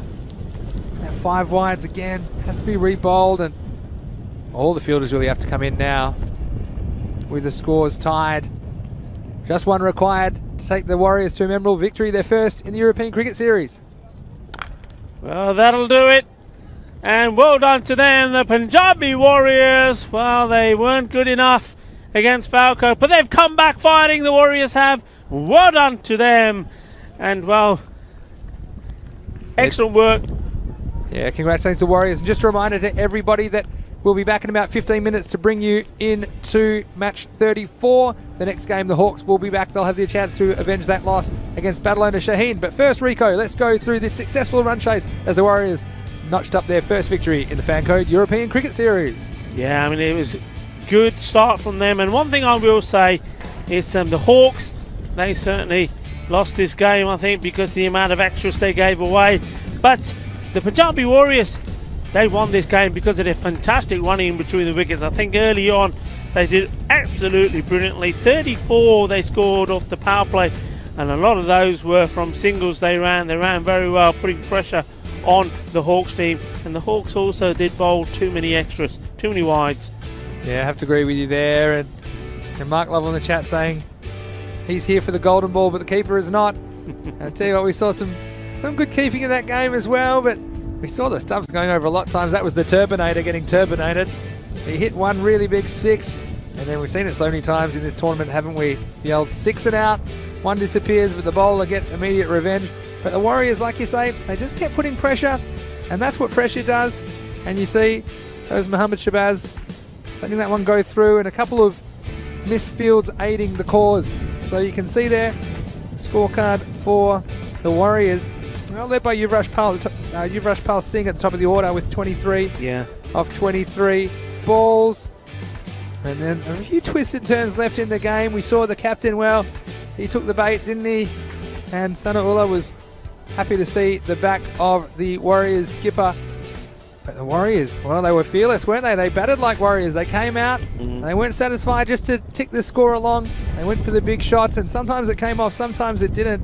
Mohsin Ali, well, he came, hit a few good blows, and then had to go. And this was the end of Yuvraj Pal for 23 at a run a ball, and he was very important setting the tone of that chase and getting that intensity between the running between the wickets. And again, this was a good catch. Important, trying to keep himself in the game was Shakil Ahmed. And in this one, well, this was a bit of crazy cricket as well. So no ball off the pitch, and then the bowler stepping on the stumps, and he realises what he's done there. Difficult for the Hawks bowler to know where the stumps were exactly. Heading into match 34 very shortly, as I said. In about 15 minutes time, we'll join you wherever you are around the world for this match, and both these teams without a win at this stage. Of course, the Hawks after that will be 0-1. Likewise, Badalona Shaheen. Let's see how Hamza Salim goes at the top of the order. He missed out in the last game, but also they've got some powerful strikers in that top 4. I'm also interested to see Malik Sami Uraman and Malik Mati Uraman with the ball to see if they can make some inroads in the Hawks batting lineup. Well, the Hawks, I'm sure they'll be led by Kamran Zia at the top of the order. And also, I was impressed with Umar Latif in all facets of the game during that match 33. Also, Ahmed Javed, he top scored for them at number 7. He's listed to come in the top 4, and why wouldn't you? Because he was the player in form for the Hawks in that match, even though it wasn't quite enough to get them over the line. But Rico, plenty to look forward to. Still 2 games to go today in Spain. Yeah, absolutely. Mundio, well done. Punjabi Warriors बहुत अच्छी game खेल ली है, अपनी पहली victory European Cricket Series the which, so congratulations to them. Plenty to look forward to. You're absolutely right. Badalona and Shaheen, can they do the same as what the Punjabi Warriors did? Can they bounce back after their defeat? Well, they'll be very hungry to do so, and well, they know that you've got to pick up these wins, and if they get a win as well, well, this group already at these very, very early stages, so evenly poised, and it's going to be a good game to look forward to. The Hawks, well, they know what they've got to work on. Too many extras. They can't give away so many extras. They bowled quite tidily. I think Shaquille Ahmed, he was a bit unlucky, got 1 wicket, but he went for 24, did a good job there. And, well, Sanula, he for me was the pick of the bowlers, bowled really well, was unlucky not to get more wickets, really. Yeah, you hit the nail on the head there, Rico. And Extra is, in fact, the top scorer in that innings for the Punjab Warriors with 25. Even more than you, Rajpal's 23. And a comment in the chat from Shubnik Deb, of course, from the Men in Blue, saying that Punjabi Warriors are a very new team while Hawks are an experienced squad, and he's very surprised by the result. So all credit to the Warriors, and I think I'd agree with that, Rico. But the Hawks, that's the great thing about the Fancode European Cricket Series. They won't have to wait long to bounce back. So please join us in about 10 minutes' time. We have 2 more matches of T10 action coming your way today, and we hope you can join us. This is Vinny Sandhu, Mr. Maximo, and along with Rico Fool, we are bringing you all the action here on the European social media at European Cricket, as well as our website, europeancricket.com, for all the information and articles about these teams. As you see, the beautiful skyline in Barcelona, and we have plenty of cricket action coming your way on a blustery day in Barcelona. But we look forward to your company in about 10 minutes for the resumption of play. We'll see you then.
Hello and welcome back to the Fancode European Cricket Series. It's Mr. Maximo here, Vinny Sandu for the European Cricket Network, and we're almost ready for the fourth match of the day. It's match 34 between Badalona Shaheen, who are returning to take on the Hawks, and their two captains are with the match referee.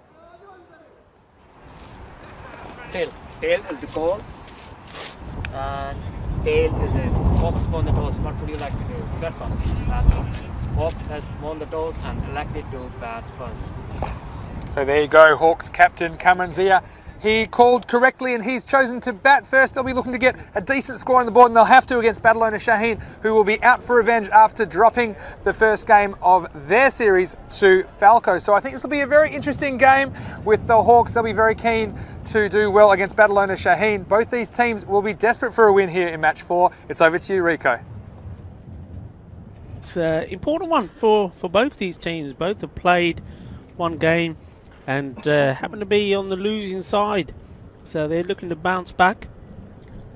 Just seen a lot of people been asking about the ground and where we're playing, so you can see there the baseball ground set up, and we're high up on this Mount Dewey, a lovely hill, and the name Mount Dewey, so Mont came from mountain, and Dewey is a word for Jewish.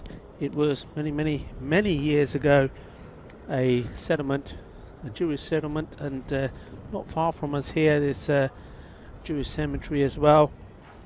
And we're nicely high up. We're about 185 meters up, and we've got a lovely view, as you just saw there briefly, of Barcelona. Well, the view there at the moment is off the pitch, and you can see the European Cricket Network flag. That gives you an indication of the breeze. We have been blessed with sunshine, so that's nice. We've been waiting for that a long time, and a day and a half without sunshine here in Spain, it's not nice, and it's not something that we're used to. But the sun is out now, but the wind is pretty strong.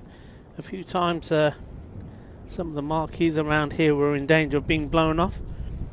See the umpires are making their way out. So Nizhar Ahmed and Nilkesh Patel are the umpires for this game.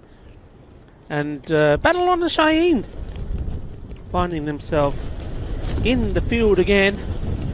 Remember, they didn't do very well with the run chase in their first game against Falco. Falco had them on the back foot all the way, and in fairness, their big guns just never fired for them. But talking of big guns, they'll be happy that one of their big guns is back in their side. I was talking before about Baba Khan. Talked about him perhaps being the difference in that game against Falco. Not aware at the time when I was asked the question that he wasn't playing. And myself and Vinny both commented that perhaps if he was there, things could have been a little bit different. But he's back in this game, and I think they need him because they haven't impressed, or didn't impress in that run chase. But they'll put that behind them. This is a new game, fresh start. They are once again in the field. So the first thing they've got to do is bowl well and try to restrict the Hawks to, well, at least amount of runs as they can. They have seen the Hawks bat already. The Hawks in that game losing out to the Punjabi Warriors, scoring 92 runs. And well, if I was the captain of Badalona Shaheen and somebody said, well, they're going to score 92, how would you be with that? I'd be relatively pleased. I mean, if I really could pick, I would say, well, 80. You know, 80 would be good.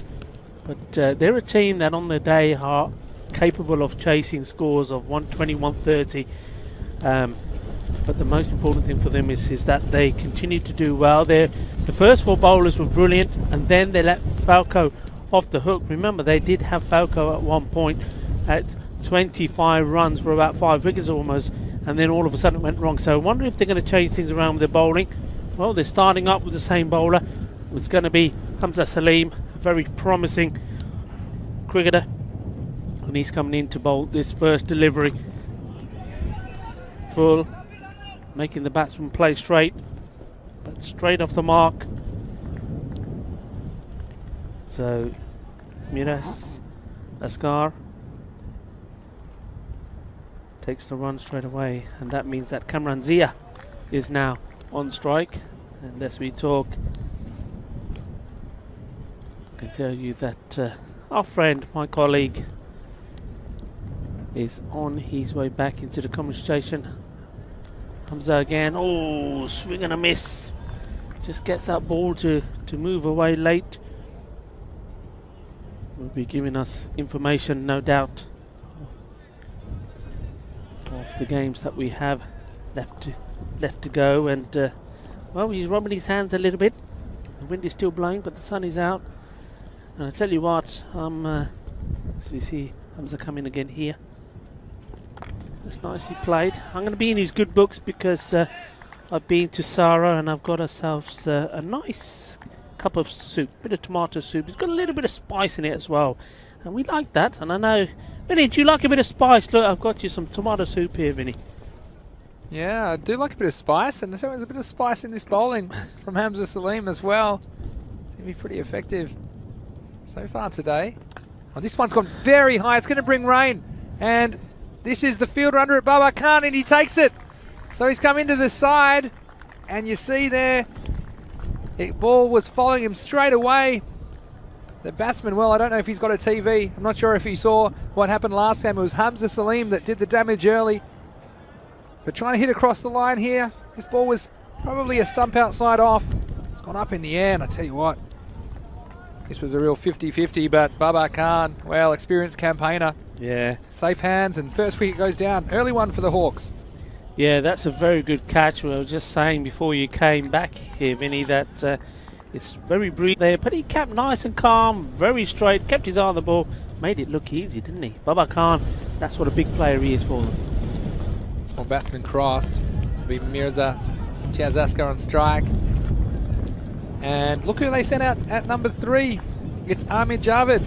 Yeah. Who top scored for them at number 7 in the previous match. But I think that's a good call, Rico, because he was the man in form, and really he looked the most dangerous of the Hawks batsmen in that last match.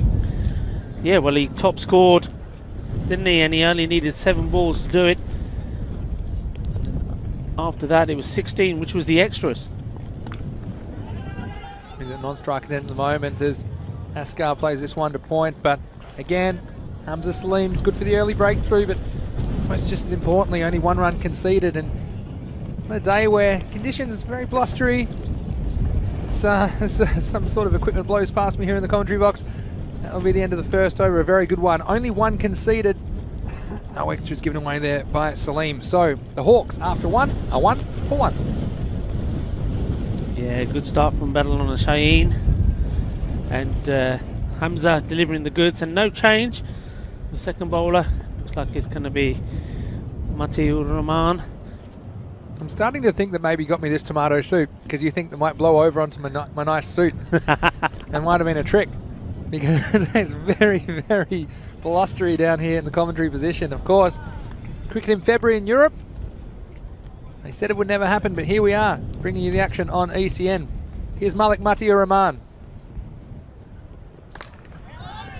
Hits straight back, and slow decision to go, but I think they'll get there safely in the end. So Jarvin's off the mark immediately. Doubles the score of the Hawks, and well, can't wait too long to get going either. So catch 22. They want to keep wickets in hand, but also need to keep scoring and to put a competitive total on the board.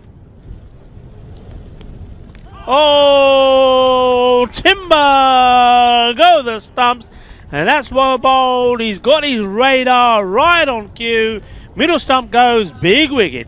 Well, it was, and you see here the difference. We've seen some of the opening bowlers in this tournament sprayed all over the place, but the openers for Badalona Shaheen, they're right on target. Hamza Salim with the wicket in the first over, and Malik Matiur Rahman. Now, there was no doubt where this was going. Pitched well, and the batsman couldn't do much about it. And isn't he happy about it, the young man? And so, well, they were 1 for 1. Now they're 2 for 2. Yeah, both openers have come and gone. The first one was cleaned up by Hamza Salim, and then, well, next, and that was for a duck as well. And Malik Matiur Rahman there, you just seen bowling Imtaz Asghar. Well, it's going to be a new face for the Hawks in this game. Hassan Mujtaba coming in with all the pressure on him, 2 for 2. He's facing Malik Matiur-Rahman. I'll catch a bit of pad and run, but this is the difficult thing coming out in this situation. We have seen some rescue jobs so far in this tournament, haven't we, as well, Rico? But also sometimes that's been down to a few errant deliveries from the fielding team. So you wonder, especially with 4 overs from Hamza Salim and Malik Matiur-Rahman most likely up front, the Hawks could be playing catch up in this one. He comes again. Again, swing and a miss. So we've seen the difference, and the Hawks giving away 20 plus extras, and we saw them giving away a few to the Warriors at the start of their chase, which proved to be crucial in the end. And if you don't do that, I think that's what we're going to see from these more experienced teams that are going to find their way to the tops of these groups in Barcelona, the ones that are not giving these extra needless runs away, going to do very well in this series. It's up in the air, and it's going to go all the way, just carries all the way straight for a Maximo, and that was sorely needed for the Hawks, their first of the innings. Yeah, they definitely needed that. They've been under the cosh, and that's the first boundary, and it's been brought up with the 6 runs. So, Matty, he's going to have to reply back. The young man, he's keeping his calm, keeping his composure. He knows what he's got to do. He's just having to think, waiting for the fielders to get back into position.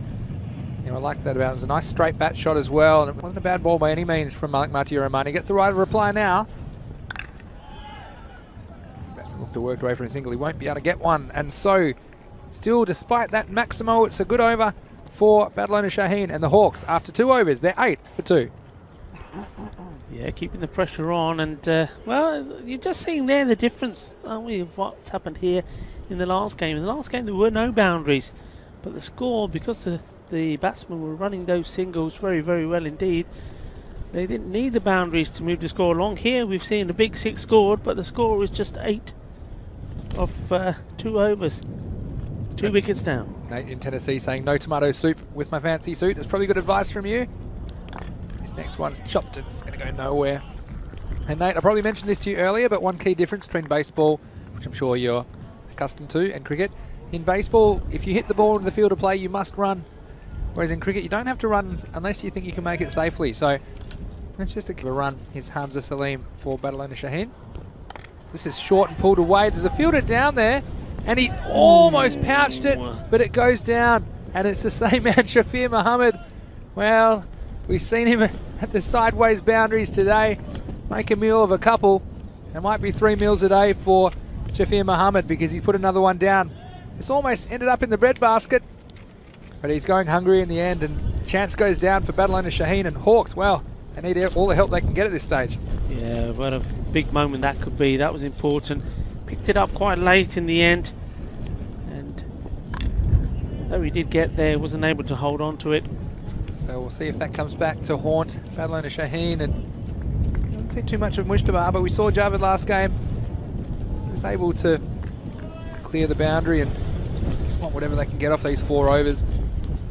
I think the Hawks, it's not going to be easy going. Got their tails up. Badalona Shaheen.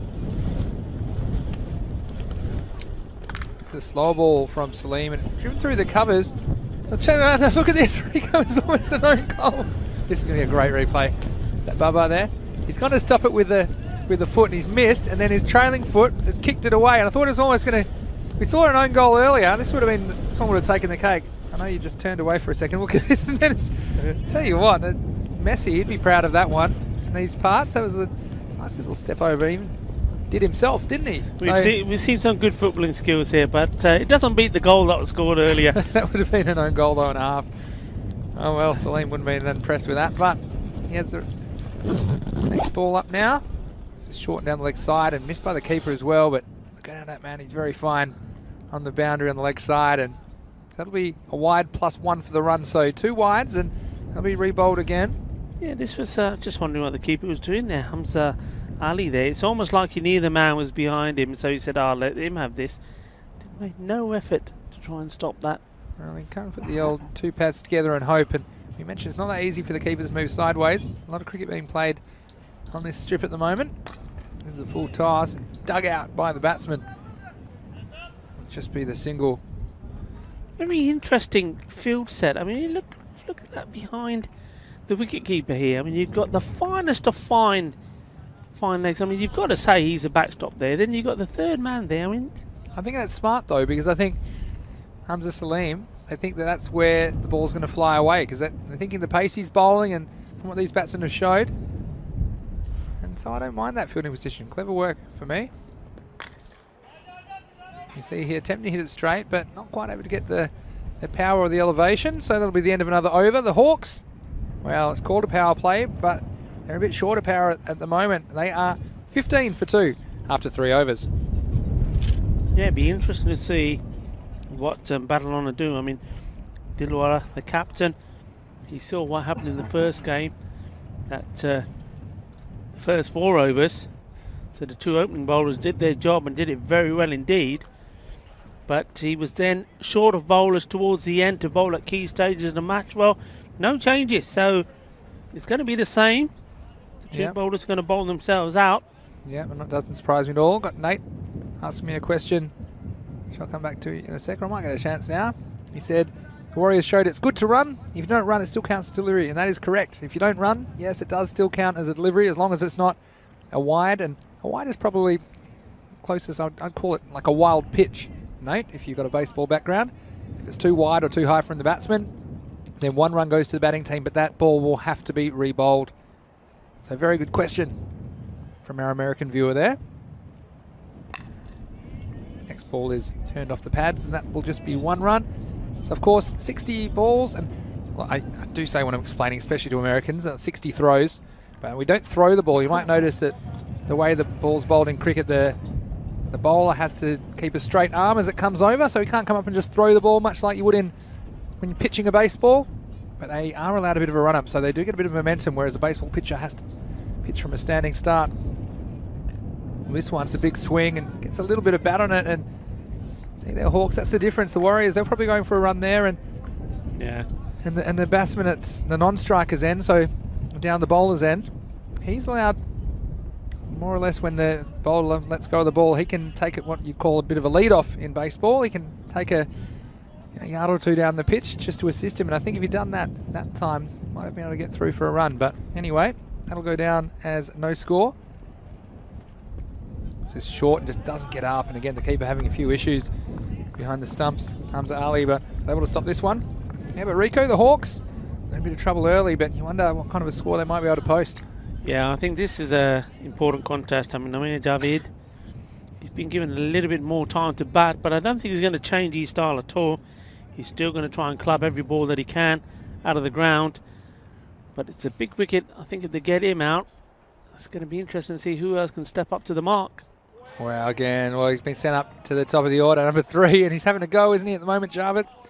Probably Nate, while we're talking about running, to explain, well, the reason you wouldn't run all the time is because one way to get out is if the stumps and the 3 sticks at either end, if they get broken and you haven't made it to the line, well, then you are out. So that's the risk you run, literally run, when you're attempting to physically run and score more points for your team. Here's Malik Mati Uraman.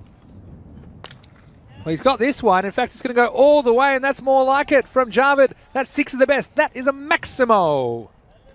Yeah, well, that's what he's there to do, and that's what he's going to do, regardless of whether he comes in at number 2, number 5, or number 8 or 9, whatever it is. He's there to hit the ball. He likes to hit the ball, and that one was in his slot, and he's put it away. Yeah, well, we saw earlier today, Badlane and Shaheen had a good start, but Falco, they got away from them. They couldn't end up chasing him down, so I wonder how this game is going to pan out. Well, this is very high. It looks like it's got the elevation. It's got the height. It's another 6. It's another Maximo for the Hawks. Yeah, you can see what the young bowler Matthew was trying to do there, just trying to keep it wide from him. Different line he bowled, but it was too short, and that was just easy. You see this again. It's just, in comes the ball. Seeing the length, it's too short, and bang, there it goes. So, good finish to the over for the Hawks. They move along to 28 for 2 after 4 overs. Yeah, that stage now where you've used the main bowlers and now you're relying on somebody else to keep the momentum going. Well, not the momentum that that Amir Javid has got in mind. Bowling wise, got to try and keep a nice tidy line. And sometimes, and this is also another important point, it's not so much about taking wickets, is it? I mean, wickets, to take them is great. It's about containing the batsman. It's about keeping the run rate low. That one's probably not going to go all the way. And there's the catch. And, well, it's as easy as that. Well, he's seen his brother, Baba Khan, take one. But Dilwala Khan thinks, well, I can do the same too. That's a nice catch. He made that look easy. Yeah, and again, if this burst through his hands, that could have been 6 more. The Hawks just getting some momentum, but Badalona Shaheen pulling them back, and a wicket first ball for Kazim Hussain, who's come in to bowl the 5th over. Of course, each player can only bowl a maximum of 2 overs for their team, each over consisting of 6 balls. So the openers for the Badalona Shaheen team, Hamza Salim and Malik Mati Rahman, they cannot bowl anymore in the innings. So Kazim Hussain has come on, he's got immediate reward. And that will bring a new batsman to the crease. And one thing I would say though, Rico, going back to the game before that Badalona Shaheen played against Falco, they had them in all sorts of trouble earlier in the, I think they only had 24 Falco off the first half of the innings and losing 4 wickets, but they were able to get a score on the board, and Badalona Shaheen in response, they only scored 68. So if the Hawks can put something on the board, and their run rate's not too bad either. Absolutely, Going yeah. about 7 and over at this stage, so see what happens here. It's a big stroke first ball, wasn't it? From the new batsman, it's Mohammad Shabazz. Yeah, I mean, we talk about how important little things are in this game, and things like that. We go back that one ball when that wicket went down. Batsman making no attempt to cross, you know, and little things like that. I mean, this man should have been on strike, new batsman on strike, the pressure on the new batsman straight away. Wind picks up again here in Barcelona. There's a bit of length on this one, and it's just be the single for the Hawks. And very important for the next bowlers that Badalona Shaheen used to keep the pressure on, because that's what happened in the second half of the innings. They let Falco get away 2 matches ago. It's pitched up and it'll be hit to Hamza Salim, who's on the edge of the circle. What I might explain as well is you see that circle on the field, it's 30 yards from the pitch, and that is, that's where the infield, anything that's the infield, and then anything outside that's the outfield, and go back to that after this ball. Well, this one's up. I don't think it's got the journey. The wind's going to carry it to the fielder, and he holds on. So another wicket goes down, and Samad Ali taking the catch at long off. Again, the wind picking up and blowing that ball towards the fielder, and it's the danger man. It's Ahmed Javid, who couldn't quite get the distance on that one to take it out of the park, and all he can do is hole out, and another wicket goes down for the Hawks. Yeah, that's a very important wicket. Good catch there taken. I mean, it bobbled, it wanted to come up, but he held on to it. And Badalona Shaheen showing that they're here to do a job. No mistakes being made so far. They're backing up the bowlers, fielding well and catching well. So just going back to what I was saying before that, there's only 5 outfielders allowed at this point in the game. Everyone else has to be inside the circle. It's going to be a wide. So again, things that, you know, I take for granted if you watch a lot of cricket. There's 11 players on each team, so all 11 go out in the field. Obviously they can stand more or less wherever they like. In baseball there's more set positions, but in cricket there are some restrictions, but more or less can stand at any angle they want. As Kasim has saying, this next one's going to be dropped down for a single. So yeah, in the first 3 overs of the innings, we call it the power play. There's only 2 outfielders allowed, whereas for the rest of the innings from overs 4 through to 10, there are 5 outfielders allowed. Now that's the end of the over, and we've got 4 wickets down, 33 on the board. So you can see Badalona Shaheen, they've been good for the early wickets. In both of their matches, they've taken 4 wickets in the first half of the match. They couldn't make it count back in match 30. The innings from the Hawks. What a good over that was from Hussain. Coming on, we were saying how important it is to carry on from what the openers do, and well, Hussain did just that, and he took 2 wickets as well, and only 5 runs from it, so fantastic. New bowlers. Rico, it's Malik Sami Rahman, but there could be trouble here. And they snuck through, and it'd be very interesting to see if this went out from the side on replay, but Malik Sami Rahman making things happen straight away for Badalona Shaheen. So he had a big shy, and the batsman might have been short. Bowler backing up well there. 1 run the result. It'll be called a wide. And that's the other thing as well. Talking about rules. If you're not sure about any rules, make sure you let us know, and we'll try and explain them as well as possible. And one thing's different about baseball as well is, from baseball, is that you don't have to hit the ball if you want to run anytime, even if you miss the ball. If you think you make it safely, you can try for a run. This one also a wide, so a wide ball meaning 1 to the target, and that ball will have to be re-bowled. Rico, there's a comment as well saying the sun is out, positively balmy, says Mark Lovell. He's probably inside somewhere. We're getting, well, I'm glad I don't wear a wig days like today, Rico, because I think my stress levels will be through the roof. Sammy just getting his line a bit wrong. Comes back with a good one. We saw him bowl very, very well in that first game. Took some great wickets, and those were, well, I say took some great wickets because he bowled at the stumps and he knocked them over. Just started a bit wayward, a bit outside the off stump. Maybe the wind's playing a part in it as well, but well, seeing that one he just bowled, he seems to have got it back. The radar is now where it needs to be. He's hit nicely, was straight to the ground from the batsman. And we'll get through for a single. And it's Umar Latif who's come out to bat, and I liked his effort in the previous match as well. He tries hard. Looked solid in the field, also bowled an important over, and just kept Hawks in the game with the batting, but wasn't enough in the end.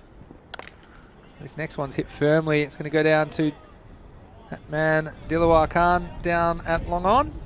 That'll be just the single. But yeah, it's interesting conditions, isn't it? We've seen a range of weather conditions so far in Barcelona, but today it's sunny but windy.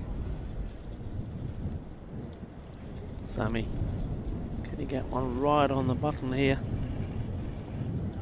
This is well bowled, and this one, that was through the batsman. He tried an expansive drive, but not able to make contact. And yeah, slow ball. That's good thinking from the young man. Just held that one back. Yeah, you can see beautiful day in Barcelona now. And the Hawks, well, if they can get something 70 plus, push 80 plus even at this stage, I'd be very happy with that. This is hit away on the offside. That might run away from the field of the chasers on, but I don't think it's going to get caught. So a valuable boundary. That's 4 runs to Hawks. Yeah, he played this well. He had to dig it out. It was a full length ball. See it here. Just a little bit of away movement, but he got enough on that.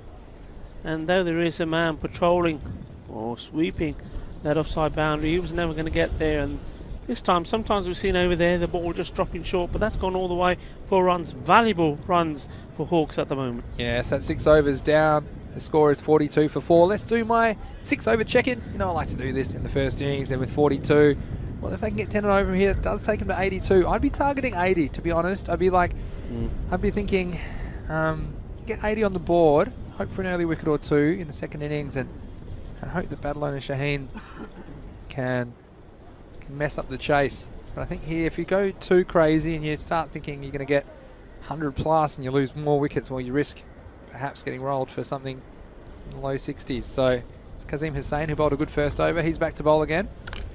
This one's got wings, Rico. This is up, it's away, it's over the fence, it's crashed into the infrastructure. That is a Maximo. Yeah, wings it has. We were saying earlier we haven't seen too many that have sailed away way over the boundary. We haven't seen a Bizaway, and that is a Bizaway Super 6. That's well hit. Top shot. See what the bowler comes back with now. It's going to be a wide. So again, you see how the momentum can change very quickly. That's what I love about this format of the game. You've got wickets, but then the big Maximo, 6 to the score for the Hawks, and the bowler being forced into an error. It didn't look like bowling a wide before that, Kazim Hussain. See if that rattles him or if he can just stick with the plan. This is nice and straight. It was pretty full. He's got to hustle, but we'll get through for a single. And Mohamed Shabazz, another run to the total. Now I wonder if we'll see Sana Ulabat again at some point during this, because his running was crazy. So let's see if we see him in the final overs of this chase. But right now, it's Umar Latif on strike. Well, this is short. Took a bit of a risk going after it, but I think he's got it. Yeah, it's gone through the mid-wicket region. That one not really getting up, but the batsman able to adjust and swings away. 4 more runs for the Hawks. Yeah, top over. Not the best bowling, just a little bit too short. He's giving the from Badalon and Shaheen, even at the top end. Haven't seen so many pitch right up there. All been a little bit too short for me. It's a slower ball, but he's just lost the handle. It's a little bit too wide, and you can see here what 1 over can do. Well, 42 before this over, and already halfway through the 7th. They've got 13 off this over, so this could be one of your magic overs, 20 or more. We'll find out as Kazim Hussain comes in again. Struck firmly down the ground. It'll be cut off. Just a single. Samad cleans up on the boundary. So, yeah, we've seen it time and time again. It's very interesting. The arc of this game, very similar to what we saw against Falco 2 games ago, isn't it, Rico? Yeah, and that's what will be bothering Madelona, and that's why I'm still a little bit surprised that they've not held one of their top opening bowlers back to bowl a bit later. It's a bit fortunate here, the batsman, is it's Spanish cut, and that's going to go all the way to the fence. So the thick inside edge. It's not where the batsman intended it. And Nate, if you're still watching in Tennessee, there might be foul balls in baseball. This would be one of them, but in cricket, they all count. This one, unintentionally so, but a boundary for the Hawks. 1 over this is turning out to be. It's almost deja vu, isn't it, for Badalona Shaheen? Last ball of the over then. They'll get away for a single. That'll be the end of 7 overs.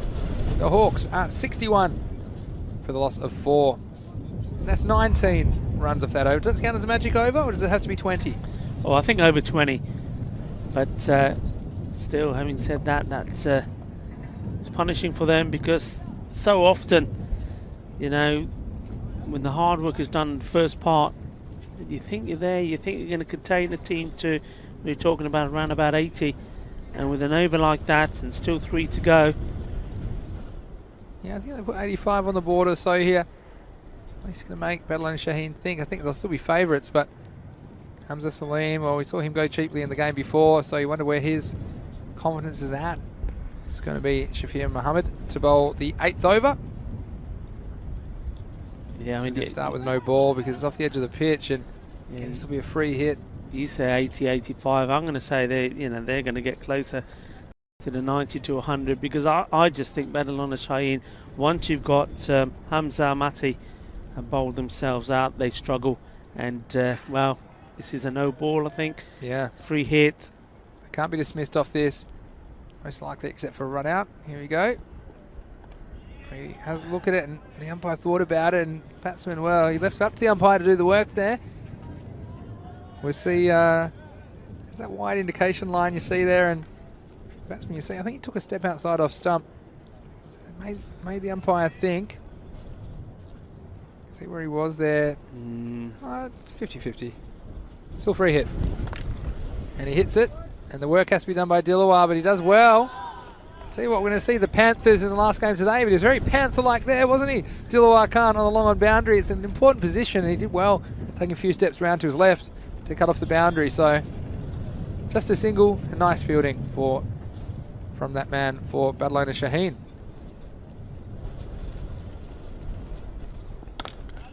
This one struck firmly, and it's going to get through the fielder at cover. He got a bit of a tough bounce, but still couldn't get anything behind it. And that's Cuatro Carasmas. 4 more runs to the Hawks. Yeah, it's that period of play in the field with Badalona Shaheen. Throw it away a little bit, and they've got to be very careful here. They've done good work at the beginning, and well, not so good bowling, not so good fielding. This one's full and it's punished. That one might go all the way, and the umpire says, yep, that's a maximo, and 6 more to the score. Mohamed Shabazz getting it on the action. Oh, dare I say it, this is the worry. 6 more. It's been the top over so far for Hawks.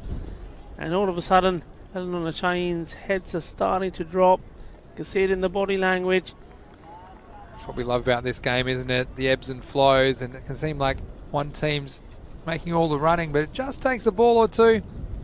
Everything can turn around, and yeah, the Hawks are in desperate early trouble. They were 15 off the first 3 overs, but they rebounded well. This is up high. The fielder's got a chance. He's coming around to his left and takes another very, very good catch. Samad Ali at long off, making good ground, around 10 metres or so to his left. You see this one went up in the sky, but it wasn't quite off the middle of the bat, and that's the end of a very useful innings of 26 from Mohammad Shabazz. He can be proud of his efforts, and he's been a big reason the Hawks have turned this innings around and look to compose a competitive total. So nice catch and a nice piece of fielding, Rico. Yeah, wonderful catch. I mean, the bowler, Shafir Mohammed, would be very happy that it was Ali patrolling that boundary. We've seen him take 2 catches like that, and just see this delivery here. Well, this could be another one. It's in the game. Oh, and he puts this one down, and that would have been 2 in a row. He would have been on a hat-trick, but the bowler applauds his effort. Shafir Mohammed will be the end of the over. So, well, everything happening at once here at the Montjuic Olympic Ground in Barcelona. That'll be the end of the over. And the Hawks at the end of 8 are 76 for 5. Yeah, Ali disappointed with himself. I mean, Ali that he didn't take that catch. But just talking about him when it came his way, he's taken one running to his right and that one there running to his left. And sometimes fielders have a preference. Well, there he had no choice. He had to take one on either side, and he did. And he could have had a third, as you said. Could have been the hat-trick. This one was dipping on him. He did get his hands to it, but disappointed he didn't catch it. He knows it himself. Well, Malik Sami-ur-Rahman is going to bowl this important 9th over. It's a key moment of the game. Just 12 balls remain in this innings. Well, this one's going to go for 6. This is lifted up over long on, and what a nice shot that was. It's a Maximo, and Umar Latif is getting going for the Hawks. Yeah, we've seen some nice shots today, but this one is the pick for me. Beautiful. Look at the way he gave himself room. Then he launches it over, and then, of course, we always like the pose for the cameras. And there you have it. That's a lovely shot. Beautiful stroke. Well, time for think music for the bowler. Comes in again, sends it again. This time it could be in the gap, and it's 4 more. So Cuatro Mas and the Hawks. Well, they're coming from the bleachers, and they're posting a competitive score on the board here in match 34 of the Fan Code European Cricket Series Spain. Well, the young man is feeling the pressure here now. Been hit for a big 6. Another boundary. That's his 3rd ball. What can he come back with? Can he reply to this? Well, this is shorter, and it's up in the air. The fielder's got a chance. It's Dilawar. And he's spilled it. He spilled it as well. Unbelievable. They've gone to pot. What's happening? They've gone to pot here. He's looked very safe every time, but that's the pressure of the moment. It was up in the sky, and it fell towards him. The wind just blowing it towards him all the way. And he looked to have it covered, but down it goes. And so, again, the game changes in an instant. Here's Malik Sami-ur-Rahman. Swing and a miss, and time to catch our breath as everything's been going on. We hope you are enjoying the action wherever you are around the world. And Bhupinder Singh saying he's enjoying the commentary, and that's nice. Bhupinder, Sasri Akal to you, wherever you're watching from. I tell you what, I'm going to enjoy the 10 minutes between this innings because it's been taking it out of me. This time it's a bit of body, and the keeper's tried it. Would have been out if he hit, you would have thought. Hamza Ali did very well there, didn't he? Did very well, reaching, got the ball. Well, if he hit the stumps as well, it'd been a fantastic piece of work, because I think he would have had his man. Yeah, so last ball of the over score, 2 Fat Ladies 88, and you wonder, could they get to the magical 100? And they were nowhere at one point, the Hawks. Last ball for Malik Sami-ur-Rahman, and hit down the ground, and the chase is on, and it's not going to get caught, so 4 more runs. And what an over that was for the Hawks. They will finish at 92 off 9 overs, so 16 off that over. They finished the over 92 for 5. And the Hawks, well, you wouldn't have put stolen money on them. Yeah, well, you halfway through would this if you inning. listened to me, Vinny. You would if you listened to me. I called it when you were talking about the 80s. What did I say? You know, come on, viewers, tell him, let him know. Well, But I like to see a good contest, and we're certainly getting that. This is Shafir Mohammed to bowl the 10th and final over. yeah, 100 plus. Strap yourselves in wherever you're watching around the world. We're going to see some fireworks here. 6 balls remain for the Hawks to get as many as they can. They're 92 at the moment. Well, he's not going to get anywhere that one. There's a wild swing, and you can see there. Oh, this is crazy cricket from Badalona Shaheen, because Umar Latif is a non-strikers, and he looked to be stranded down there, but the keeper, well, there's no reason to throw that. Even if you get the wicket, you've got a batsman, he swung and missed. It wasn't even the same zip code as that one, and he pegged it, didn't he? And Umar Latif said, thanks very much, I'll get down the business end, and he's going to do some business here. With 5 balls remaining in the innings, the score is 93. This is going to be another one, so it'll be 94 after that. Still 5 balls remaining, and Umar Latif, he's 27 off 12 balls, and very handy contribution for him. And you see the Hawks, he's a bit more confident with the bat this time around. Hamza Ali there, well, rush of blood, throwing at this time. The batsman was literally giving him a hug. I know he's not allowed to, but he still had a go. Well, they need to push here. They want to get 2, but they've got no chance of getting it, so Karim Shahzad will face the next ball. Yeah, it wasn't very clever cricket. He's got away with it because it's only resulted in the single. I mean, you've got a new batsman on strike. You just say, leave him there, guys. Throwing the ball, giving them the single, and that could have cost them big time with Latif going back on strike. Comes Shafir Mohammed again. This is picked up, and he'll go down to the fielder on the line again. I think they'll probably be satisfied with the single, just so they get that man Umar Latif on strike. 96 with 3 balls to go. So could they get the 100? It's the psychological level, isn't it? 96 with 3 deliveries remaining. What a game this has been so far. Here comes Shafir Mohammed. This one's cracked hard, and it'll just be the single. It's very slow to go. Karim Shahzad. The umpire says not out. Great bit of fielding there from, I think that was Matty doing the work there. This time getting it all right. You saw one go through him. Not this time. Yeah, you'll see here. What's the difference? The batsman went straight away, and the non-striker backing up as well. See this one. Let's see if the batsman gets close. And he just got home, didn't he? Plonking the bat over the line, so a little bit lucky to get away with it. And that will take them to 97 with 2 balls remaining. What a very fascinating contest in match 34 of the Fancode European Cricket Series Spain. Shafir Mohammed to bowl the second last ball of the innings. Oh, he missed it, and they've got to go. Well, again, the batsman asleep.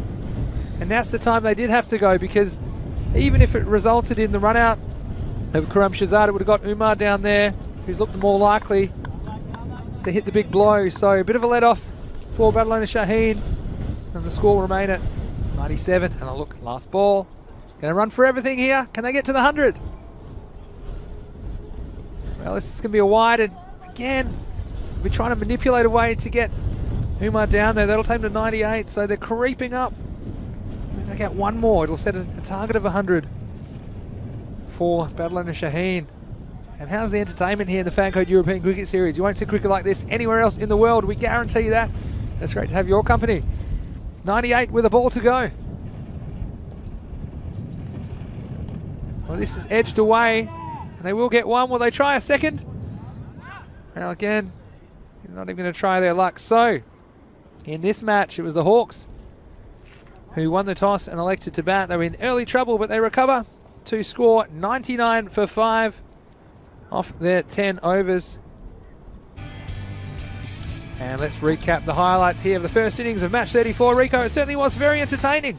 It was entertaining. I mean, once more, Badalona Shaheen, thanks to that Mr. Cool there taking the catch. One of 3 very good catches taken here. And there was Matty on the money as he was in the first innings. But Badalona Shaheen, for me, did not learn from the first match against Falco. In that one as well, started well. But once those first 4 overs were gone, the other bowlers are there for the taking, and the Hawks did just that. They did change up the batting order slightly, putting up the big hitting Amir Javed, who scored 25 of 7 in their first game up the order. It almost paid off. You saw that one there, massive. But same shot again, he picked that up beautifully. And then the next one, there was a catch, a little bit of a juggle at Ali. This one running to his right, took a good catch, and then we see him taking one a bit later, running to his left. But there you see, good work there from Dilwar, but he'll be disappointed. This is the one fielder. You've seen him one running to his right, and this time running to the left, taking the catch. And well, your money would have been on him to take the hat-trick of catches, but that one goes down. And not only did that one, this one was a surprise for me. Papa Smurf himself putting one down as well. Normally got safe hands. Yeah, and you saw here, putting pressure on the field, and the fielder hitting a sunset. Nice bit of work, but the Hawks, after early jitters, they're only 2 for 15 in the power play. The halfway mark, they were 33, but they've recovered, scoring twice as many off the second half of the inning, scoring 66 to finish up at 99 for 5 off their 10 overs. Just recapping there, it was Umar Latif top scoring with 29 out of 14 balls, Mohammad Shabazz with 26 as well, and Ahmed Javed, I should say, at number 3 with 2 Maximos, 17 off 12. So nice work from them to get up to this very competitive score of 99. So it'll be 100 to win. Looking at the bowlers there for Badlan Shaheen, it was Kazim Hussain with 2 wickets. But for me, Hamza Salim, again the standout. He only gave away 8 runs off his 2 overs, picking up that early wicket. But again, they didn't quite drive that advantage home, letting the Hawks back into the game. So they'll be chasing 3 figures for victory. Mr. Maximo here, Vinny Sandu for the European Cricket Network, and along with Rico Full, it's great to have your company. Don't go anywhere. In about 10 minutes, we'll be back for the chase here. The Hawks chasing 100 to win in match 34. You're watching the Fan Code European Cricket Series Spain. We'll see you soon.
Welcome back to what promised to be another close game. The Hawks stuck to their guns, and courtesy of once more a little bit of loose bowling and loose fielding from Babylon Shaheen in the second part of their innings, managing to get to 99. And once more it was the lower order for the Hawks that did a good job. Mohammed Shahbaz 26 of 14, and Umar Latif not out on 29 of 14, and also assisted by some extras. Extras are playing a big part in the games today. Now, whether that's to do with the wind and these difficult conditions, possibly, as all teams have struggled. 15 extras there. So the score posted 99. So 100 is the target for Babylon Shaheen, and they have got Baba Khan back in the team. It wouldn't surprise me to see him up there in the batting order, perhaps opening up with Hamza Salim. We give you a confirmation of that, but it does look like the figure of Baba Khan, who is at the striker's end. Yes, indeed it is. But it is Salman Ali who's opening with him. So it's not going to be Hamza Salim. Hamza Salim, left-hander who opened up last time. Good bowler, great all-rounder. He's not opening up. So Baba Khan takes the first ball, and in the bowling department,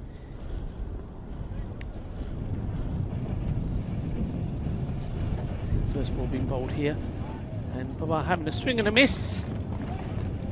And bowling is Shakil Ahmed. So Babylon Shaheen, well, I know Baba Khan very well. He's not one to hang around.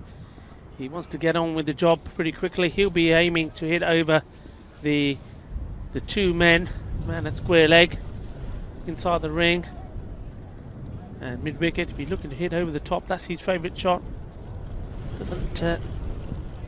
Doesn't mess around. We're just waiting. Shakil Ahmed, the fielders, to be in the right place before it comes back in. And he comes on a hit over the top, just angled towards the leg, hitting on the legs, and half a peel from the fielders.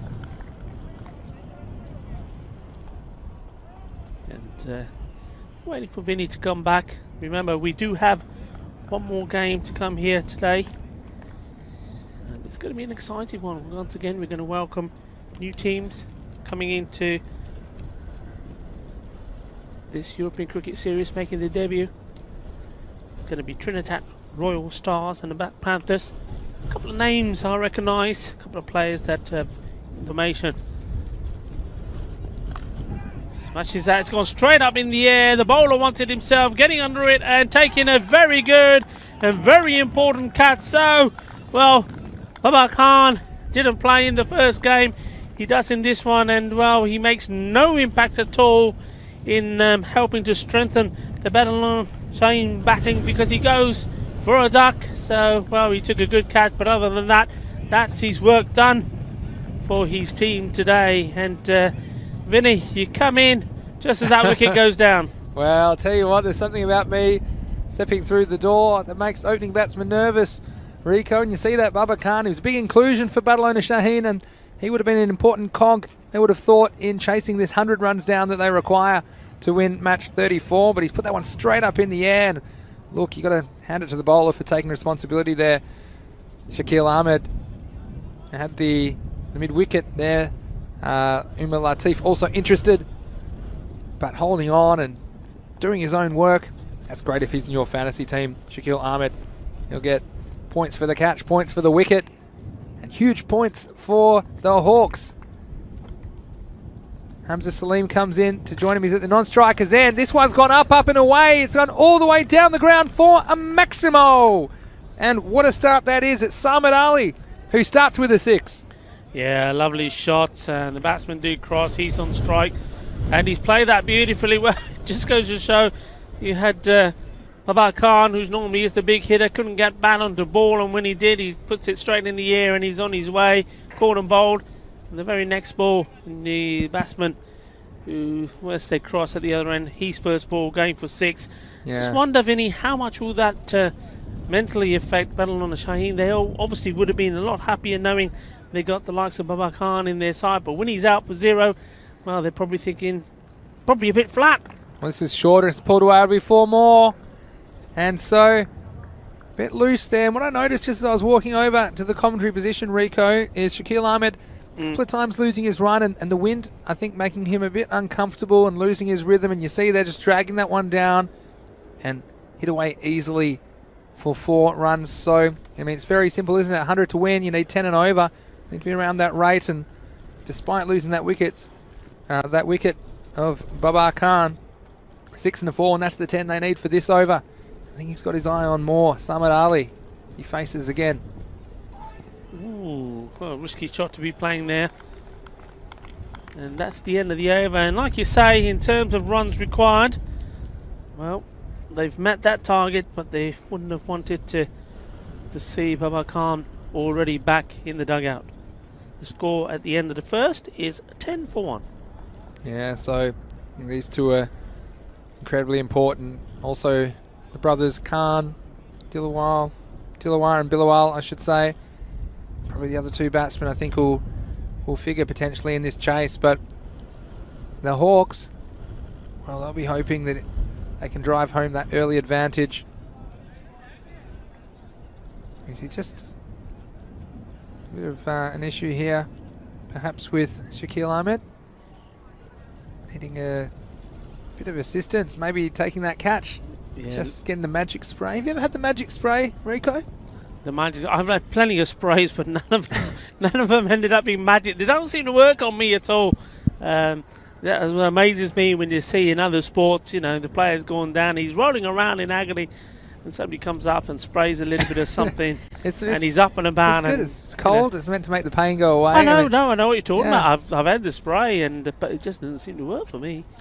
But anyway. It's also good for a practical joke. If you get hold of the magic spray off the physio, if you're very nice to the physio and get hold of it, you can used to spray it on people's abdominal protectors. Yeah.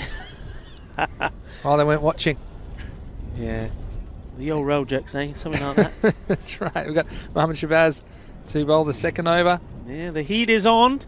Speaking about some of the hot stuff, the heat is on here as well. Interesting poised. When he comes around the wicket. Big shout, but I think that one was heading down the leg side, and Hamza Salim, well, we know how talented he is as a cricketer, but he's a little bit jumpy, and you can't blame him. After going cheaply in the first match, he'd be desperate to get in and settle into an innings here. Yeah, I mean, I think you can sense that, can't you, from his mind. I mean, this one, he's really just making sure it doesn't do anything silly. I mean, luckily for him, it was going down the leg side, because he does have the tendency to plant that foot right across the line. And this one, again, probably a run there, you'd say. Samad Ali will, for sure, likes to be at the striker's end, didn't want to take the single. Maybe he thinks he can clear the boundary, but again, you do want to take most of the runs on offer at this stage if you're Barcelona Shaheen. Well, he tries and drags it down to long on, so it'll just be the single. So Mohammad Shabazz, again, we've seen spin in the power play, and it's a tactic we've seen employed fairly regularly today. I think the team's learning that not giving the batsmen any pace and forcing them to make the play can bring around wickets. Well, he goes hard here, and the fielder's getting back, and he's not able to get a finger on that one in the end. It was Mirza Imtiaz Askar at mid-wicket, and he got on his bike. He put it in reverse, but he couldn't quite get back there to turn that into a catch. And again, Barcelona Shaheen living dangerously. But I think it's, again, a fascinating run chase. Yeah, I think the wicketkeeper guilty there of talking. Apologising for putting his glove up. Here comes Mohammad Shabazz. And this doesn't get up, but it's going to go all the way for 4. And you see that one was just a bit too short, giving the batsman a good look at it. And although it didn't bounce as high as perhaps Samad Ali would have thought, had no problems. No one back there square on the leg side. and 4 more runs to Battle Owner Shaheen. Yeah, he played that well. Kept his eye on it. Didn't get carried away. Certainly didn't want to miss it. Well, this one's straight, and I think it's going to go all the way. Yes, that's a Maximo. And Battle Owner Shaheen and Salman Ali. He's trying to carry his team to victory here in match 34, and 6 more valuable runs for that team. Yeah, it'd be interesting to see how he goes about the next 2 balls. If, well, that is the end of the over. I thought perhaps there was one more ball, because he's already scored the runs, and I just would have been interested to see if he would have still played those shots, we would have done something different. And looking ahead, of course, the European Cricket League is coming to your screens on the 31st of May. It's the Champions League of European Cricket. You'll see 16 champion teams from 15 countries in Europe. So make sure you put that in your calendar. The 31st of May, the European Cricket League. And we're looking forward to the second edition. After the first in 2019 was watched by over 140 million people around the world. So make sure you join us on ECN for that coming your way. It's going to be Shakil Ahmed to continue. A bowl the third over. Well, we'll see if the magic spray works on him. We were talking about it before. He had a bit sprayed on his finger. Don't work for me. Well, at the moment, maybe it's taking time to take effect. That one down the leg side. White ball. Yeah, so very fascinating contest, this one, match 34. This one's picked up and it's timed. Oh, he's timed this sweetly over long on. You can see how dangerous he can be once he gets going. And Hamza Salim, he opens his account with a 6. Yeah, he played that well. Positive shot. Remember, it's a similar shot he was playing against Falco when he got caught. This time, much more positive, finding the middle with a bat, and it was all about timing rather than hit it too hard. I wonder about the confidence that might bring this young man. Shakil Ahmed in again, and he's bowled! He's gone straight through his defence. So again, we've seen it this time in the ECS. A 6 and then a wicket next ball, and isn't he relieved as well, Shakil Ahmed? Well, the magic spray has brought a bit of magic about for the Hawks opening bowler. And Hamza Salim, well, he looked like it was just getting going, but the very next ball between bat and pad, perfectly pitched by the bowler, and over go the wickets, and a second wicket goes down for Battle Owner Shaheen. The score is 30. Yeah, he's taken a lap of honour there, Shakil Ahmed, but he's done well. I mean, Hamza Salim, if you ask me, I think he was cautious. You could see he was cautious. He was always talking to himself in his head. Did not want to throw his wicket away. Played a nice shot for 6, and I think in his mind already he had decided, okay, he's hit a 6. He doesn't have to do anything more, and I think he just premeditated, decided in his head that whatever that was going to be, he was going to go crazy. Perhaps if he did try and attack the ball, he would have been better off in the end. Well, but he's back, he's gone. Another left-hander comes out to replace him. It's Malik Mati Uraman. He starts with a single. And yeah, all set up for a blockbuster finish here in match 34. And I've got some toss news from match 35 coming up. We've got the final 2 teams. The only 2 teams we haven't seen so far in Barcelona. It's going to be the Trinidad Royal Stars versus the Black Panthers in the final match of the day, match 35. The news there is that the Black Panthers, their captain Puneet Shrimali, won the toss, and he's elected to bat first in match 35. I'm sure we'll have the fantasy dashboard for you as soon as we have it on hand. Here's Shakil Ahmed again. Well, this is picked up sweetly, and this is going to be 6 of the best. It's going to be half a dozen. It's a Maximo, and 6 more runs to Battle Owner Shaheen, and they need every single one at the moment. Yeah, I mean, this is a man now. If he stays there, then Battle Owner Shaheen will win this game. As soon as he's out, for me, it's game over. I can't see anybody else taking him over the ropes. He's seeing the ball well. He's looking confident. He's just got to keep cool, keep calm. And, well, he's got the ideal partner in at the other end, the left-hander Matthew. We've seen that he can stick around in the crease. He can hang around. Not a big hitter himself. He will put away the bad ball. But if he can just keep this man on strike, and if he can stay in, a lot of ifs there, but that's what Battle Owner Shaheen need. This time, sensibly, he's going to push it forward, but they're not even going to get a run, so this will be the last ball of the power play then, and Salman Ali's been destructive. He's raced to 27. He has 27 of the 37 runs scored by his team, so a lot of pressure on that man, Salman Ali. He misses this one, so he misses out, and that's the end of the power play. Very interesting one for Battle Owner Shaheen. Plenty of action, After 3 overs there, 37 for 2. Yeah, I mean, Shakil Ahmed gone for 24, but he has taken 2 wickets, and well, that's the most important thing. And the 2 top wickets, he took out Baba Khan, and then, well, he's come back, and then after being hit for 6, clean bowled Hamza Salim. So he's done his job as an opening bowler. They'll be happy with that. Maybe a couple of runs more than that would have liked, but if it brings you 2 wickets, you don't mind so much. Like I say, the big wicket now that they need is that of Ali. If they can get him out, then the Hawks know that this game more or less is in the bag. Well, this is Umar Latif to bowl, and he's been a useful contributor for the Hawks throughout their campaign today. And just a reminder, both these teams yet to register a win in this series in their first match. So one of them will be 1-1, one of them will be no wins and 2 losses after this match. And Umar Latif coming on for the Hawks. He'll hope that the Hawks are able to edge out Badalona Shaheen in this very fascinating contest. What do you think at home? Who's your money on at the moment?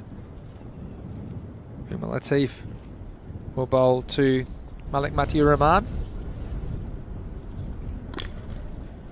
And this is a dot ball. So before this over, it was 9 and over required. And you would say that despite those early wickets, Badalona Shaheen, for me, they still got a lot of batting and they bat sensibly. They should be able to stay ahead of the rate, but if the Hawks, if they can take those chances, particularly like you say, Samad Ali, if he gives a chance, the Hawks better hold on to it, because it doesn't look like he's going to give too many. And he's a key player, being able to reach the boundary and clear it as well. Here's Umar Latif. This is good batting, as I expected from Malik Matiur Rahman. He's a classical kind of player. I'm sure he does very well in the longer forms of the game, has a nice technique, nice left-hander, and he's going to be satisfied just to score singles and get that man, Samad Ali, get him back on strike. And Ali's the one who's going to try and inflict some damage on the Hawks. Yeah, Latif, he's had a good game so far, 29, not out 14. If he can get a couple of wickets here, well, he certainly will be in the running for man of the match. You see the wind here picking up again, blowing the bails off. And just a reminder, Game 5 coming up shortly, the final 2 teams, Trinidad Royal Stars versus Black Panthers. So stay tuned to our social media at European Cricket for the fantasy dashboard as soon as that comes to hand.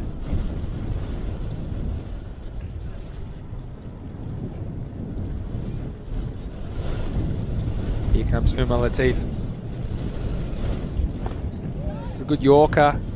It's just the end of the bat, so it'll be 1 run scored against that danger man, Samad Ali, to the other end. Now, when I was watching you doing the toss, I thought that's not allowed. It's a little kid walked onto the pitch, but then I realised, hang on a minute, I recognise that person you were dwarfing, and it's not because Mr. Maximo. Oh, that's a lovely shot, and I say your name, and they respond with a Maximo. Well, that's the way it goes. The umpire just making sure, but I'm pretty sure that sailed all the way over the boundary.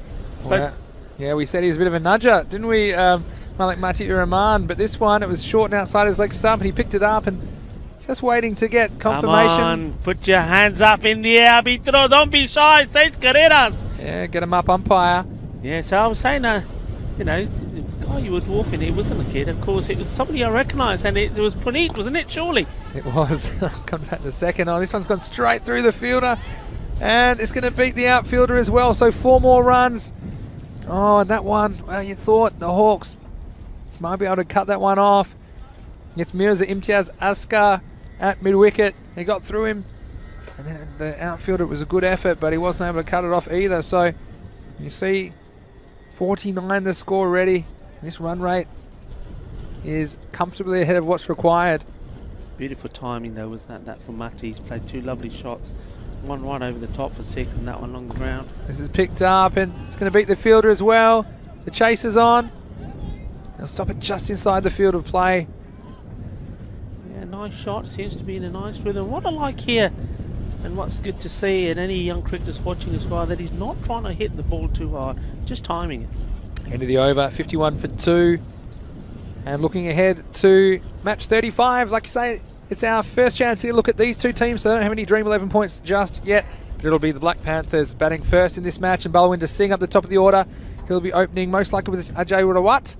Puneet Shramali, that man that we were just talking about. Again, he's not the tallest, but let's see if he packs a punch against the Royal Stars. Mohammad Fiaz Haider and Mudassar Ali will be at the top of the order for them. So make sure you stay tuned wherever you are around the world, because funny things happened in the last match. It always happens. Mr. Maximo's big call, that might be back today. Yeah, Due to win one of those, I think, as well. So I'm going to try something here, because when we were talking, I said the word Mr. Maximo, and the ball sailed over from 6 from the most unlikely from Matti. So let's try it again. So Mr. Maximo. That's a nice try, Rico, but the fielder didn't see it on the square leg boundary. It's going to be 4 more runs. Well, only 2 short. He's got 4. So maybe it's just a boundary one. But anyway, Puneet, tell me about Puneet. So he's is he the captain of the Panthers, eh? Yeah, no, he's not the tallest gentleman, but I know he's played before, of course, for Men in Blue. And it's nice to see him back here in the ECS, and he called correctly. Once we found the coin, actually, because I was teaching Shub, a match referee, how to toss the coin really high, and he did, but the problem is with the wind, he had to be able to go find it first. It was about 10 metres behind him, but eventually we found it, and the Black Panthers called correctly, and they'll be batting first in match 35, and that will be starting, of course, about 45 minutes time. Sanula again short, the fielder not making any attempt. Now that's got to be a big wicket. You got to try and take. You got to give it your everything. I know there's a danger, the ball getting past you, but you got to come. Got to take that cut. I think he had the time to take it. He didn't fancy it for me. Yeah, he's looking straight into the sun there as well, and it was one of those 50-50 ones. If he'd gone for it and he hadn't taken the catch, there was a fair chance it was going to be a boundary. So he saved the runs, but like you say, they need wickets to get back into this game, do the Hawks. Might have been a trip to the dentist as well. I'm not sure if dentists are open at the moment, but if he'd gone for that, or taken some catching. This one's on the pads, lucky to get away with it. Looks like he'll just get away with a single. But again, we've seen it time and time again, haven't we, Rico? How 1 or 2 wickets can change a game. Yeah. And Mohammad Saniullah here, doing his best for the Hawks. He's an entertaining character as well. I think he loved his time out there in the middle so far in the Fancode European Cricket Series. Here's the danger man on strike, Samad. Well, he gets down and sweeps this one, sweeps nicely, and just waited for it to come to him again. Not the best line from the bowler. Was outside the leg stump, and Gandhi ball, as you would say, Rico. Ball, yeah, I'm just whispering that in your ear. Gandhi ball, Sagi. You bowl a dirty ball, is going to be put away, and he just had all the time in the world as well. Slow full toss, outside leg stump. He could have put it wherever you wanted it. But, well, the bowler just deploying a fielder there, but really just don't bowl that ball. Comes in again now too to come this over. This is muscled down the ground, but the fielder there very straight for the Hawks. That will be just a single. So at the moment, I think you called it, Samad Ali, as long as he's there. Yeah. Badalona Shaheen well in control of this game. We were talking about Puneet there. My memory of Puneet now, you know, he's a battler. Bowls very well. A little man gets the ball in the right places. Just watch this delivery short and will be put away surely. And yes, it is, and put away in style. Ginna Badda Shaka. And well, Mati, I was saying that he's the ideal man to have at the other end. Just pushes it around and gives the strike to the big man. But he's played some good shots himself. 2 sixes now. Yeah, Puneet, my memory of him is taking an outstanding catch on the boundary, covering a lot of distance and diving catch, and well, that memory will stick for me for, well, forever, because it was superb. And he was playing for the Men in Blue at the time when they were under the cosh, and that catch changed the concepts of the game. And it was also my very first European cricket series here in Barcelona. Yeah, that's right. Who could forget that back in October? It's the end of the 5th over, 68 for 2. An interesting statistic for you in a second, Rico, because we see Mohammad Shabazz returning to try and get the breakthrough for the Hawks. And he's bowled and he's got it. So he's come back, and it's the danger man, Samad Ali, who's chopped that one onto his wickets. And we were talking about it and how important it was to see the back of him if the Hawks to have any chance. And this one didn't quite get up as much. Tried to drag it from outside off stump and just got a bottom edge onto the wickets. And I'll tell you what I was going to say, which was that the Hawks, well, they only scored 33 in the first 5 overs, but scored 66 in the second 5 overs. And I've noticed that this 5 overs from Badalona Shaheen, they've scored 68. Yeah. And could they do the opposite? Could they perhaps fall in a heap? And then right on cue, it was Mohammad Shabazz who came back into the attack. Yeah. And immediately picked up the danger man. And I just tell you what, if there's a few tight deliveries, and we've seen a bit of rubbish, to be honest, in the last over or so, especially to Malik Mati Uraman. You've got to stay off his pads. It's got to be sensible and get outside off stump. But a few dot balls here, put the squeeze on, and this game is very, very much within the Hawks' grasp. Well, the captain comes in. He doesn't like to hang around either. He's not going to, I don't think he's going to try and push for singles. He's going to try and go for the shots here. Well, in comes Dilawar Khan. What can he do about things? First ball, a wildly optimistic appeal. It's nice to be glass half full, but I see those getting given out. Standard of umpiring has been very good this week in Barcelona, I have to say. A lot of good comments on the chat about it. It's nice to see that kind of positive reinforcement for the men out in the middle. This is well bowled by Mohammad Shabazz, and you see he's got the confidence, he's got the accuracy, doesn't he? Mohammad Shabazz seems to be able to put the ball more or less where he wants it, and now it's Malik Mati Rahman. We noticed that when he's on the front foot, doesn't necessarily hit a lot of straight sixes, but if you bowl it short outside the leg stump, I mean, you can expect to go the journey. So important that Mohammad Shabazz doesn't get too short or outside leg stump to Mati, and he tries this time. This is the long one coming around, and we'll cut it just a single. And that's what we're talking about. It doesn't really look like he's going to too many straight sixes down the ground, but got to get him on that front foot. I think that's the key to Mati. Yeah, well, he's done the job for his team so far. Not only he's played some good shots, he played a good supporting role there for Samrat Ali. Well, you wondered how long before Dilawar went, and did he go? That one's gone to the moon and back. That's 6 runs of Maximo for Badalona Shaheen. Yeah, well, that's what he does, and that's what he does well. Well, that's what the whole family does. But Baba Khan didn't really get going, so he's got to step up. It's for family pride, really, and he's hit that well. Big 6. It's not the distance-wise hasn't gone the furthest, but it's certainly gone the highest. Now that was huge. Again, he's going to try. It's going to get 6 more. So clickety-click, 66, and back-to-back. Dilawar says, well, have some of this, Mohammad Shabazz. He might have had the bragging rights earlier in the over, but that is an expensive end to the over for the Hawks.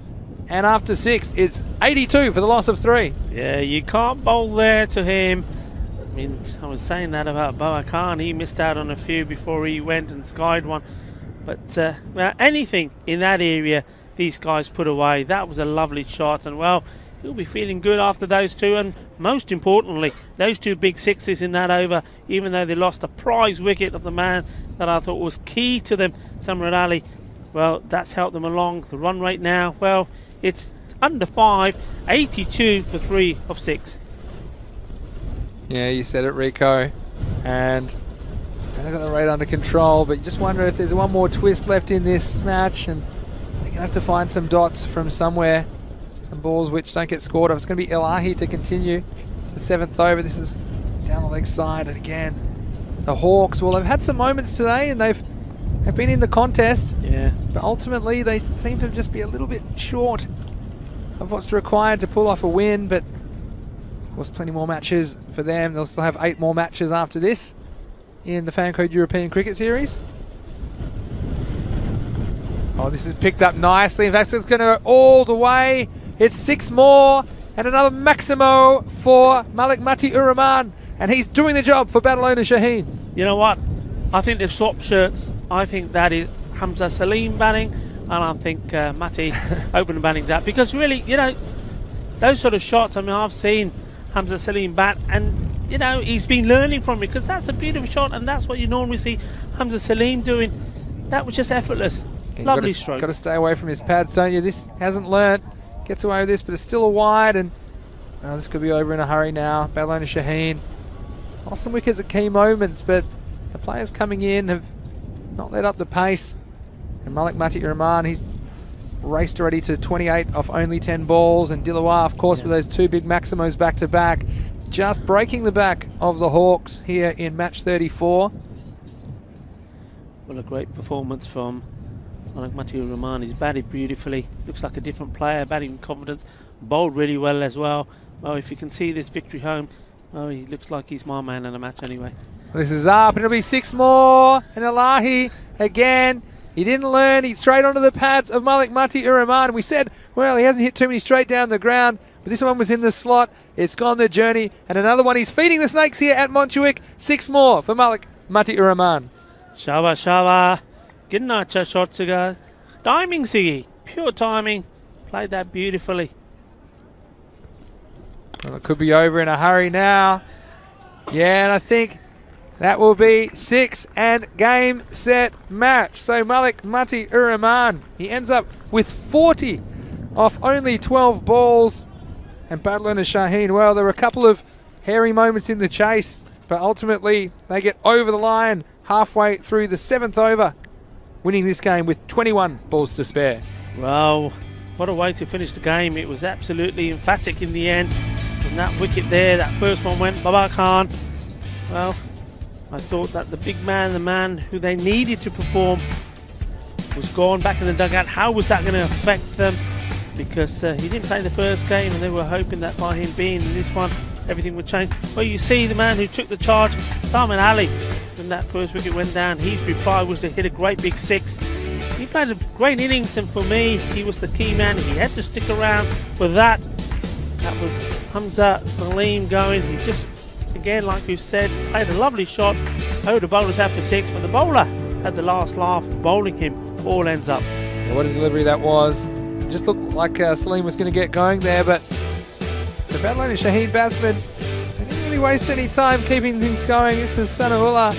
He came on a bowl and he paid the penalty for getting a bit too far into the pads of the left-hander.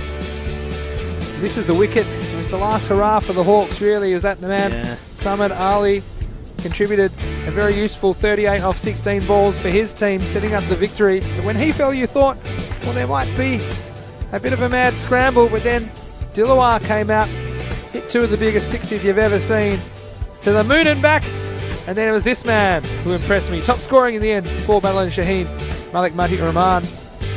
Also showed he's useful at the crease. He scored 40 off 12 balls to take them to victory with 21 balls to spare. Looking ahead to match 35, and we've got these 2 brand new teams. Luke in the chat I saw saying he's going for the Black Panthers because of their name. Again, and people tend to put a lot of stock in Luke's predictions, but he admits that sometimes he's basing them on nothing at all. But for all of the previews, go to EuropeanCricket.com. We'll say it again, and you'll see the key players for each of those teams in the match preview at EuropeanCricket.com. And it's the Black Panthers captain Puneet Shamali, and he will likely bat 3 or open the batting for them in match 35. And that is coming up in about half an hour's time. We'll rejoin you here in the telecast. This is Mr. Maximo Vinisandu along with Rico Full for the European Cricket Network. We hope you're enjoying the action wherever you're watching around the world. Don't forget, this is the last match coming up today.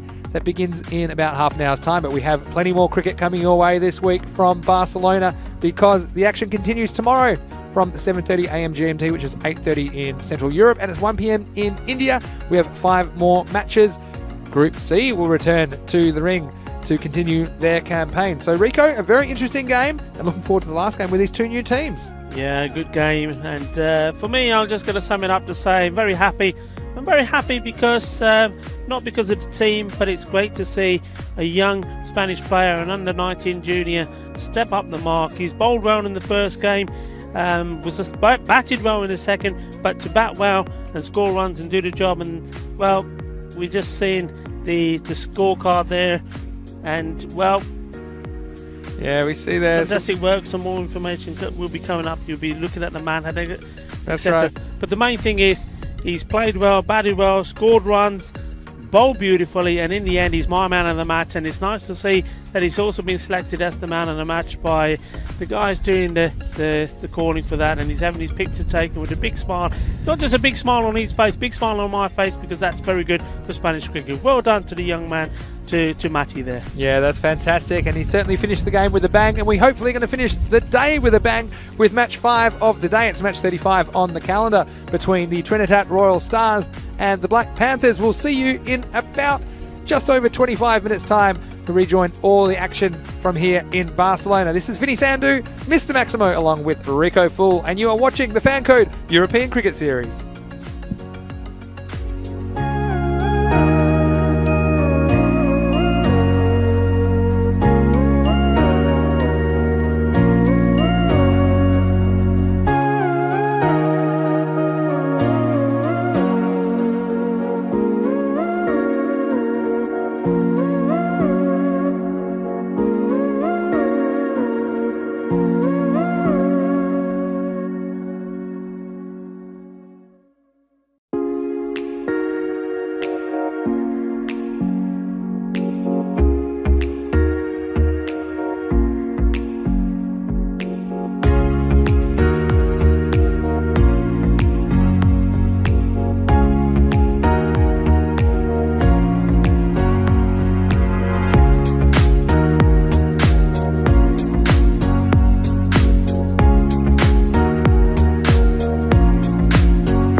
Well, hello and welcome back to the Fancode European Cricket Series. It's Mr. Maximo here, Vinny Sandu for ECN. It's almost time for the final match of the day. It's match 35, and I'm excited about this one because it's our chance to get to know the final two teams that haven't yet played in this series, and that is the Trinidad Royal Stars. They'll be taking on the Black Panthers. Let's go over to the match referee. It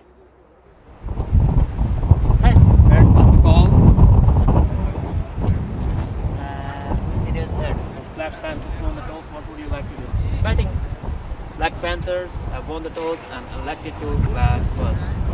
Well, there you see the Black Panthers captain Puneet Srimali. I've seen him in action before for Men in Blue, but he's turning out leading the Black Panthers in this match, and he's decided to bat first. He's relying on an opening pair of himself, probably with Saurav Singh, also Balwinder Singh. I think he'll come in at number 3, and he wanted to bat first just so he could bat without pressure, get as many runs on the board as possible. Well, Trinidad Royal Stars, it's their first game as well, of course, and their captain Mohsin Raza was telling me he would have liked to have batted first too, and I think that it will be their openers Mohammad Fiaz Haider and Mudassar Ali coming in the second half of this game to try and chase down that score set by the Panthers. But it'll be very interesting to see these new two teams in action, the final two of the 24 teams we've got playing in this Fancode European Cricket Series. And it's over to you, Rico. Let's get ready for the last match of the day. Thank you very much, Vinny. Yes, the last of today. It's just amazing how quickly these matches go by and the day flies by. The good thing is this match will start in glorious sunshine. The wind is still very strong, but well, at least all those clouds are blown away, and the forecast for the rest of this week is looking quite good. But it is, as I always remember when I was umpiring and used to look at the charts, it is only a forecast, so we can only go by it, but anything can change, and with this wind blowing around strongly as it is, that may be the case. I'm looking forward to this match. Two teams we don't know too much about. We know some of the players. Puneet Srimali, we mentioned him, he's the captain of the Black Panthers. They're going to have a bat first, and just had a brief chat with him, and he was saying that this is sort of a team all about players in an area where he lives. So yeah, he said he did of course enjoy his time with the Men in Blue, but there were so many players trying to get into that side that it just made sense for them to have another team here. So that will be interesting to see how they get on. Really, they were very confident enough to want to bat first. And you saw Vinny Sandu there saying at the coin toss video that it was all about having the confidence to go out there, put the runs on the board. And I'm looking forward to seeing the likes of Ajay Rawati's hard-hitting opener, likes to hit the ball well, and Balwinder Singh, strong batsman Daljit Singh. So these are all guys that are suited for this format of the game, playing big shots. And well, I suppose Vinny might have a better idea when he spoke to the captains, but I would be guessing that they'll be looking for 100 plus. Anything more than that, I think all teams will say once you get to 100 and then start going beyond that, they're all bonus runs. So just seeing the Trinidad Royal Stars, they are in the field, setting the field is the bowler, and I'll give you some information on that as soon as I get it. Well, it certainly is Puneet. There's no doubt about who is batting, because he seems to be only just looking over the stumps there. I think it's if you look at the size of him there, you'll see him in your screen. He just seems no wonder I thought that a very young under 13 junior had run onto the pitch when Vinny Sandu was about to do the toin toss. He is a very little man, but he's on strike, and the non-striker is going to be Saurav Singh, and the bowler, it's Mohsin Raza, who's setting the field, just moving people around a bit. Well, this is something Puneet, I have seen him bat, but I never saw him opening the batting for the Men in Blue. Normally used to come in probably round 4-5. So it's interesting to see how he fares opening the batting. First ball to the left-hander outside the off stump, well bowled. Not able to get anything on it, so that's the dot ball. Always nice to see new teams coming into a series making their debut. Oh, that one has certainly got some bounce on that. That's well bowled. I'm just wondering, you know, I mean, there's not a lot of bounce on this artificial pitch. Some bowlers have managed to extract something from it. So we see this one come through. Even wider. This time gets bat onto ball. That'll race away. The ball there very fast. And that's a nicely played shot. Sticking with the balls on the offside rather. That was played well. But going back to what I was going to say, I mean, Puneet, probably when he plays on some other pitches, what we probably finds he plays a lot of short balls, because even a good length ball to him is probably quite high. Back to our Shane. No fear there. Getting on top of that one, playing it out on the offside. First runs for his team. First runs for him in this European Cricket Series here in Spain, Barcelona. This one down the legs. Good running, good backing up. The batsman at the other end. So that's good work. As we welcome back Mr. Maximo himself to the commentary station. Welcome back, sir, and it's nice to see you finding a nice spot where you're getting plenty of sunshine. Yeah, thanks, Rico. It's great to be here. And match 5, of course, the final one of the day. Plenty more cricket, though, this weekend, Barcelona. Only 2 days down of week 2. Week 2 of 5. It's Mohsin Ali. This one gets away from the keeper. You wonder if this might run almost the way to the rope. It'll get through for a bye. Yeah, no, I was down there chatting to these 2 new teams, of course. First time they've been participating in the Fancode European Cricket Series. And time for Mr. Maximo's big call. Match 5, you ready for it? Go on, I'm ready. Black Panthers all the way. Black Panthers all the way? Yep. I saw their aerobics in the warm-up. Very confident. Wow, he's given that some welly, isn't he? Doesn't quite go all the way. It's not really fair that Puneet has to play on the same boundaries as everyone else. Because I tell you what, pound for pound, that was probably over the fence for any other batsman. But it's the end of the first over, and it'll be 7 for no loss for the Black Panthers.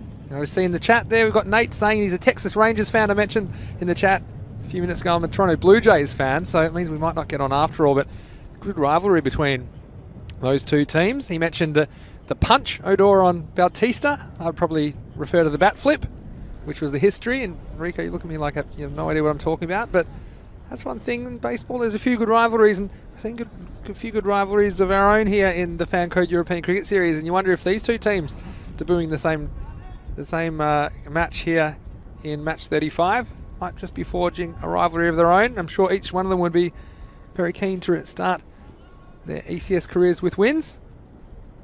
Here's Sufyan Ansar. Oh, he gets a wicket with his first ball, and what a start for him in the Fancode European Cricket Series here in Barcelona. Bowling his first ball to the captain of the Black Panthers and knocking the stumps over, and isn't he happy about it? And well, the first wicket goes down, and it's well, for his team's debut in the European Cricket Series, Puneet Shamali has to be the first man out, but he was also the first man to score runs for them as well. Well, it's a lot of steps to get off the ground for Puneet.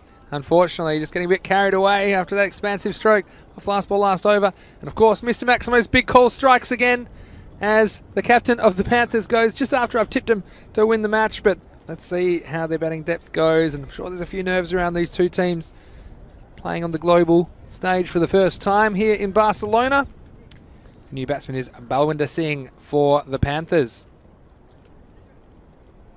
Well, that's a big wicket. It's always good to get a wicket early for a bowler. Now that would really psych him up. He probably had a few nerves bowling here first time, knowing being watched by millions of people around the globe.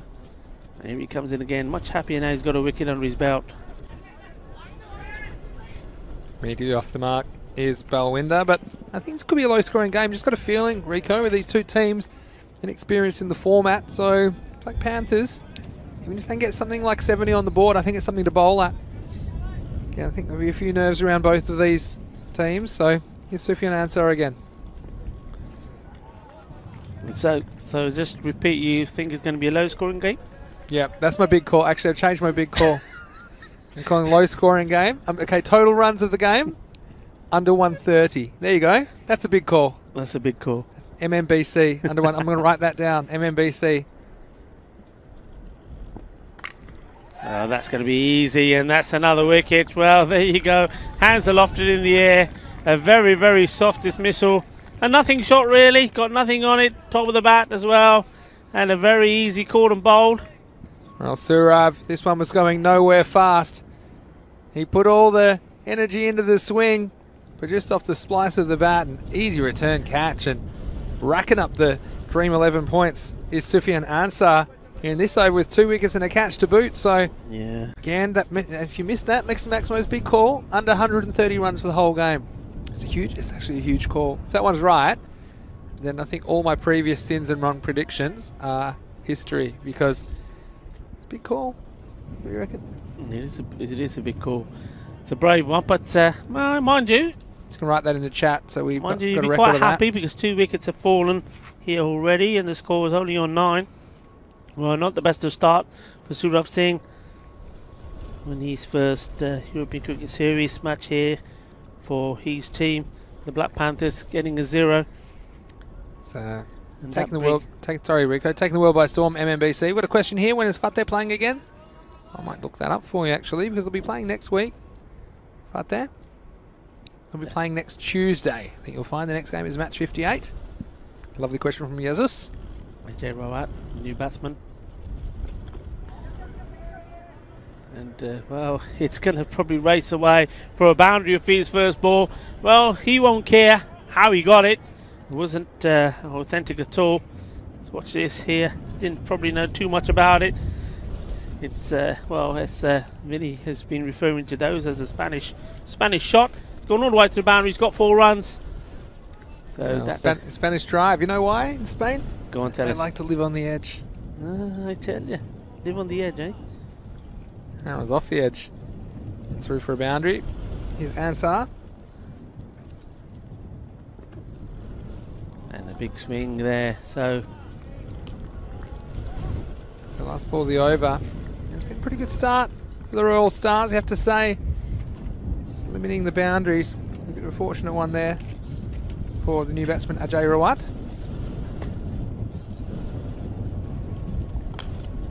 well, that's pitched that one up a little bit more, a little bit straighter. Batsman does manage to get a bit of bat onto it. Yeah, end of the over, so 7 off that one as well. But of course the 2 wickets, so the Black Panthers after 2 overs are 14 for 2. 14 for 2, looks like no change. So Musin Raza is going to hold himself out. It's a great time to get in the YouTube chat as well. Last match of the day. Any questions or comments you might have, let us know as we reflect on the day's play, or perhaps who you think of the favourites here in Barcelona, or just anything at all. So it's great to have your input.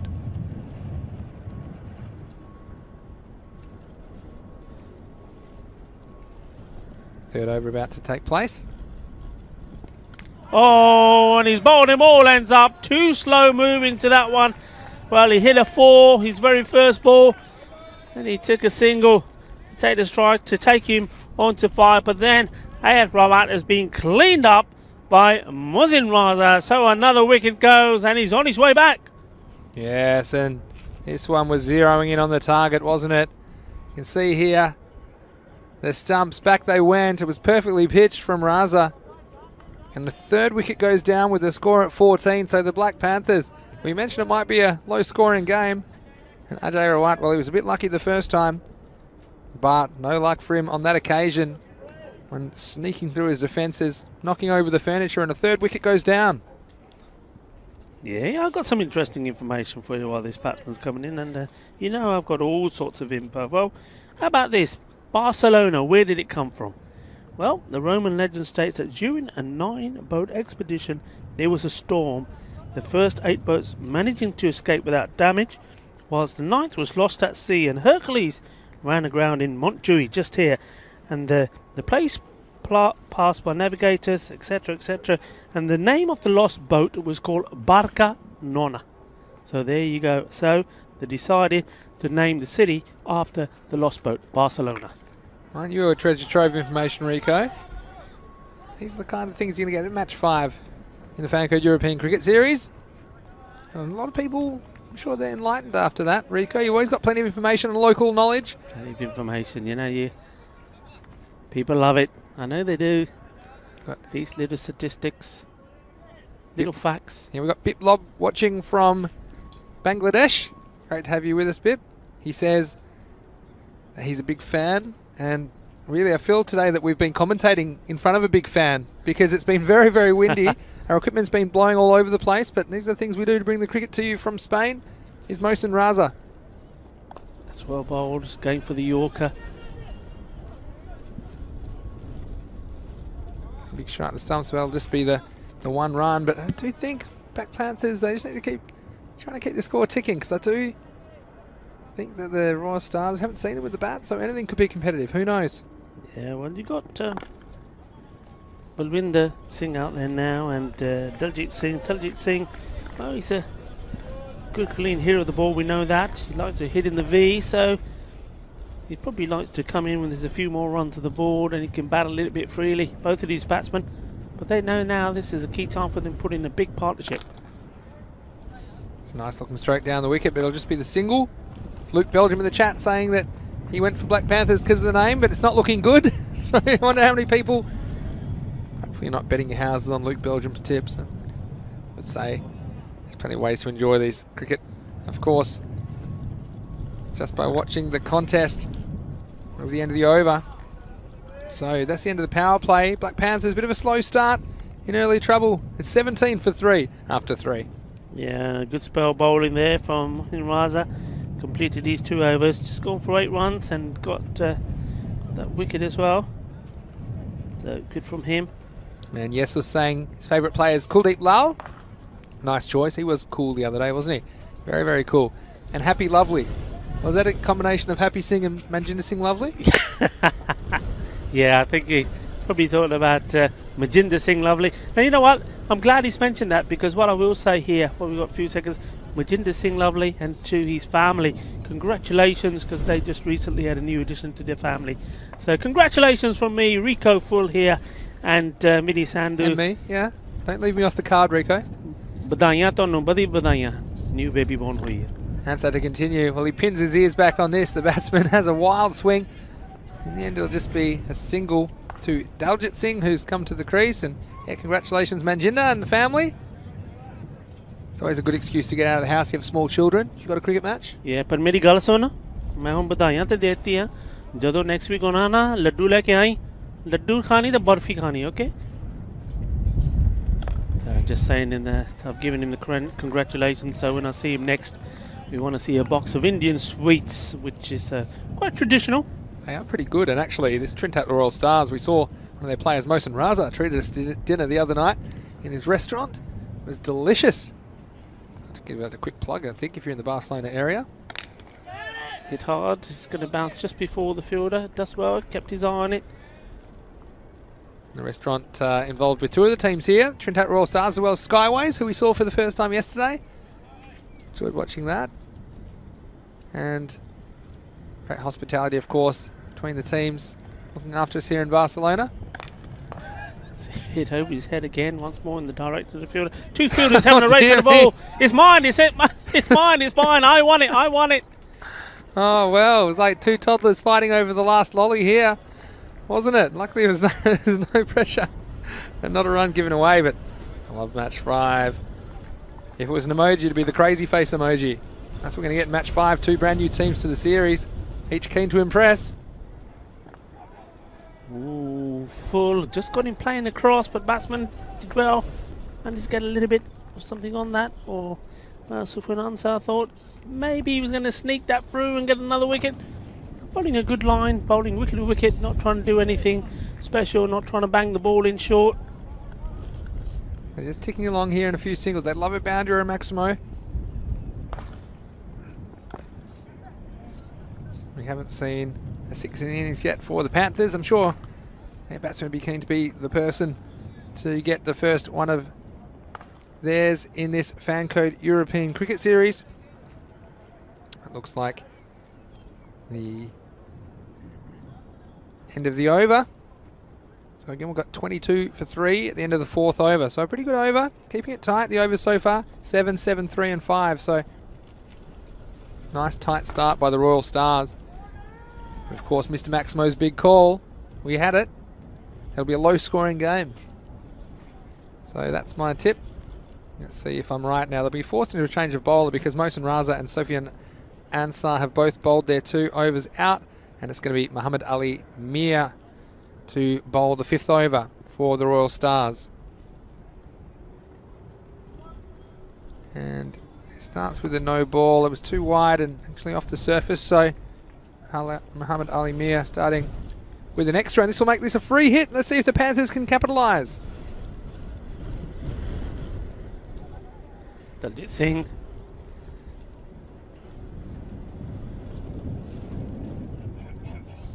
There's some discussion in the middle about it being a free hit. And a pedestrian start. And there's one thing the Royal Stars are going to have to be careful of here is bowling their overs in the allotted time. Sometimes you see teams coming into the competition, they don't realise they need to hustle through the overs, need to start that 10th over by the 40-minute mark. Here's a free hit.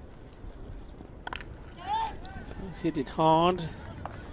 Not going to go all the way to the boundary, and the batsman should be looking to come back for 2. Yeah, good running there from Daljit Singh. Took off straight away, so 2 valuable runs. Wouldn't we love a close match here in the final match of Tuesday's action, of course. Monday to Friday, you can be guaranteed to see cricket here on ECN at the moment. Every day from 7:30 AM GMT, 8:30 in Central Europe, 1 PM in India. 5 matches coming to you every day on ECN. It's well bowled and well played as well. Been impressed with all these bowlers so far. They're not trying to do too much with the ball. Nobody's trying to run in and really fire it down. Just concentrating and getting the ball in the right areas. Bowling a good line of length, making the batsman play at every ball.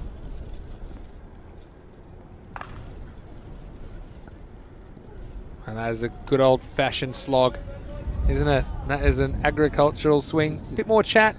But Shubham Tiwari saying, loving your Punjabi commentary, Rico. Again, that's fantastic. So many people enjoying the variety of languages that you bring to the table. And another one I'll come to in a second. Batsman plays and misses again. Yesus saying, ECN, we should make a video with the tournament schedule. I'll tell you what, Yesus. I'm sure Mark Lovell's in the chat. He will post the link of the tournament fixtures, and you can just click and you'll have it all there at your fingertips. We have 5 matches every day. We'd love to bring you the action. This is short.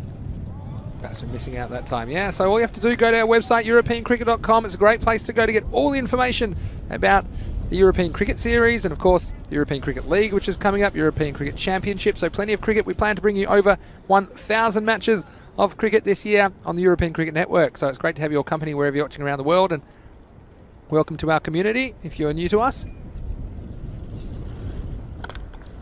Bowled again, and there's that line again. Just a little bit more variation in this over. Bowled most of them pitched up. Try the shorter ball, and well, if he hits, he'll be in trouble. And he's gone. Yeah, that was suicidal for me.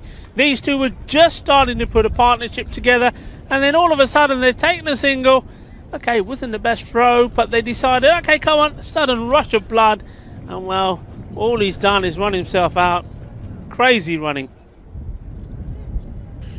Yeah, you see here, it's just crazy. You can't take your eyes off the action for a second. And again, the stumps had to be hit though. You see it fell, and they thought they'd take on the throw, and I don't know what percentage of the time this had hit. I think probably less than 50-50. But the keeper cleaning up, doing the job.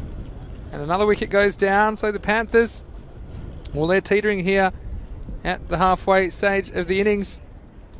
Again, you just can't take your eyes off the play, can you? I glanced at my computer for a second just to get back in the chat, and I heard a shout, and the batsmen are trying to sneak a second, but the Royal Stars, they weren't having anything of it.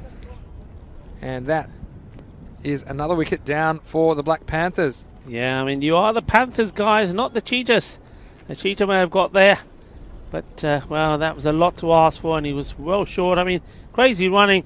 What needs to happen here is a partnership build. These two looked like they were going to do it. Wasn't any big hitting, but in fairness, the bowling has been tight, wicket to wicket. There's not really been too many loose deliveries. And, well, maybe another over or two, just going along, taking the singles. You could have had a few more wickets in hand to go for the big shots. It was the end of the over, so at the halfway point it's 26 for 4. I'll tell you what, it's a similar score that Falco had earlier in the day. They recovered to make a century in their innings, so not the start the Black Panthers would be after, but like we said, this could be a low scoring game, so Let's see what happens. 6th over begins. Toss stuff, and this will be swept out to the boundary for a single. Yeah, Rico, it's always great to see new teams and new players, and that's what it's all about here in the FanCode European Cricket Series. Go around not only Barcelona, but we'll be around Italy and various other locations very shortly. Amanjot Singh opens his account in the European Cricket Series. Plays that down the ground. Gets a single. I believe it's Akil Answer, the bowler for the Royal Stars. He's flooding the ball up. These leg spinners. This is well pitched and squeezed away by the batsman. A bit fortunate there to get away with the single, but it's nice to see some leg spin bowling. It hasn't been the easiest of conditions, very blustery, also quite chilly, although we're now about 13 degrees and the sun's out in Barcelona, but again, with these balls, they're very hard and difficult to get that grip and that control with the leg spinners. And this one's straight through him. It slid straight on, pushed through a little bit quicker by Akil Answer. And he did have the answer, as that one's gone straight through, and it takes the 5th wicket for the Panthers. They now fall to 29 for 5. Yeah, no foot movement at all. You see there, just stand absolutely still, and just watching the ball miss the bat and go onto the stumps. So the 4th wicket to fall, and this is not looking good here for the Panthers. They're in danger. We talked about this earlier. In danger of being bowled out before the 10 overs here. Somebody needs to stick around here. We have to give credit to Trinidad Royal Stars that what they haven't done is given anything loose. They've kept the ball wicket to wicket, and just basically. This one slid down the leg side. Again, could be in trouble if he hits. Not that much on the throw. That time the keeper couldn't repeat the dose, and it'll go for a wide plus another one, so that'll be 2 runs to the total. Have to be rebowled. So again, what can the bottom half of the Black Panthers muster in the way of runs in the second half of this innings? Way for a single. We've got Nate saying, enjoying the commentary, saying it's top notch. Well, it's very nice of you to say, Nate. It's been great having your company as a first time viewer, and if you are a first time viewer, or even if you're not, why don't you tell your family or friends about the European Cricket Network? It's a great way to spend time together, even if you're apart at the moment. Lots of great cricket and sporting action for you right here. Well, that's very clever bowling by Akil, isn't it? It's pushed through quicker and batsman not able to score. So that's the end of the 6th over. It's 32 for 5. Time for my 6th over check-in. Look, 10 and over seems a bit beyond the Panthers, so let's say maybe if they get 8 and over, what is that? It's going to be 32, double their score, so somewhere in the mid-60s. And I can say the only thing is we don't really know about this Royal Stars batting lineup. We saw 63 win a game earlier in the week, and it was a similar game to this, wasn't it? It was 2 new teams to the competition, so if they could at least get something in the mid-60s, they'll have something to bowl at. Here comes Mohamed Ali Mir again. We haven't had a Maximo from the Panthers yet. We haven't seen an innings without a Maximo, so at the moment, oh, here we go, and this could be another one, big trouble, but this time he misses. Well, we said it's 50-50, and he's going to give me buzzers here. What they're doing. This is the kind of stuff that you're going to see in match 5. 2 new teams to the competition. Now, I said that's a 50-50 from that distance, and the keeper, he got it last time, but the keeper for the Royal Stars, Ali Raza, he had 1 stump to aim at, so it was a bit more difficult. And the batsman missed out on a second, and what was it there? It was Jagjit Singh. He's very happy just to say it on strikers then, saying, well, I'm going to leave this up to you. Is he running too far? No, he went forward, then came back, takes his second catch. Well, this is all good work here, isn't it? Yeah, that's right, and you have to say that Balwinder Singh, he shouldn't have been up that end for mine, Rico, because there was definitely a second there. There was an overthrow, and at this stage, the Panthers have to take every run they can get. And a nice catch. Who's that on the boundary? It's Mohamed Fiaz Haider there. And it looked like he might have just misjudged it for a second. He took 1 or 2 steps in, and perhaps a bit inexperienced on this ground. The wind always taking it towards you when you're on that boundary, that straight boundary. But he just stepped back and took it comfortably. So a nice bit of work, and I'm sure he'll be happy with that bit of fielding, you can watch that back with pride. Picking up the important wicket, and well, the Panthers lose a 6th, and they're in dire straits. I'm lucky I didn't tip them. Remember when I was almost going to make them their big call, and then I changed it? So we've got evidence. Here he comes again, the bowler. Nice bit of work from Muhammad Ali Mir, picking up a wicket and following up with a dot. Yeah, I mean, what do they do from here? I mean, this is their first time out. If wickets are falling, need somebody, 2 batsmen to stand and deliver. And even if somebody can play a few good shots, I mean, we talk about this magic over where, you know, anything around about 20 we score. We've seen a few of them here today. That's what they need, something special to happen here, but they have lost 6 wickets already. They've got to be pretty cautious, but once more, I have to say, Trinidad Royal Stars, they're just concentrating on getting the ball wicket to wicket and, well, letting the Panthers get themselves out most of the time.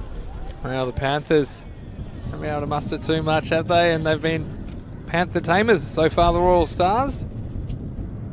There's a comment in the chat as well. They're Panthers, not cheaters, and that's good.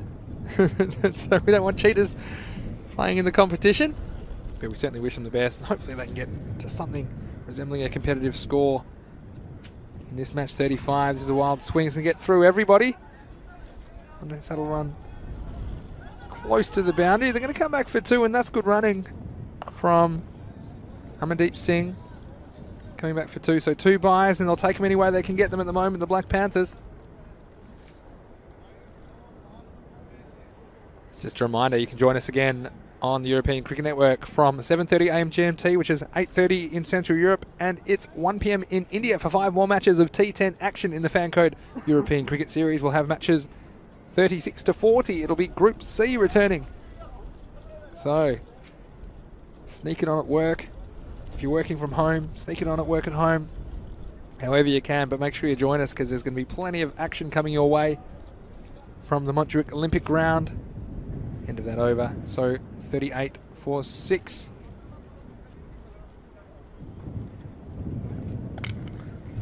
It's well hit, but just finding the man.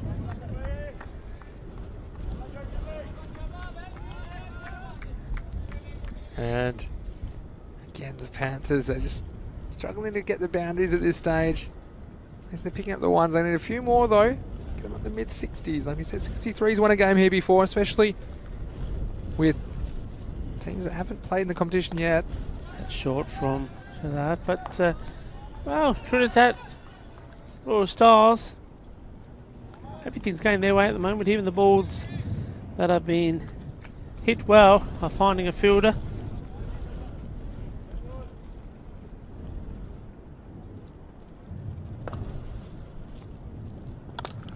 It's hit nicely down the ground. It's in the gap, and I think this will be 4 runs. So Cuatro Carreras. And the Black Panthers, a sorely needed boundary for them. That was a nice looking shot. He just got outside the off stump, opened up his front leg and found that gap. There was a bit of a gap straight down the ground, and 4 runs. And Rico, the Panthers, can they muster something here? Well, it's the wide ball there. That's the important thing, and we've said a few times here today that good shots have been played, which has sort of taken a little bit of tension off, and then it's been followed up by a wicket. Innings, you've got to build a partnership in this innings. We apologise for the score not being on your screen at the moment. We're just working on that. I make it 44 with a ball to go, but I guess we'll see the official score very shortly. This is the last ball of the over. Coming down the wicket. And, well, probably lucky not to make full contact, because otherwise, well, Mohamed Fazeda would have snapped up the catch. Yes, that's the end of the over. I still want to go, pardon me. Down the leg side, it'll take that wide. So again, the Panthers doing everything they can to drag this score up above the 60 mark.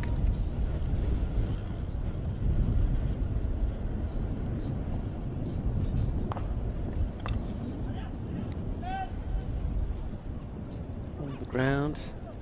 Interesting phase of the day now. We've seen this before. In this last match, the sun starts to come down and those fielders start to squint. And well, if you haven't got a cap on and you're on the boundary, you're going to struggle to pick some of these up. Yes, that is the end of the over. The score is 47 for 5 at the end of the 8th over. So all in readiness now for the last 2 overs. The final assault. They still have 4 wickets in hand, the Panthers. And that's well bowled, and we've seen this man. Very impressive, hasn't he? Kilansa with good quality wrist spin. It's always hard to get away. Difficult for the batsman.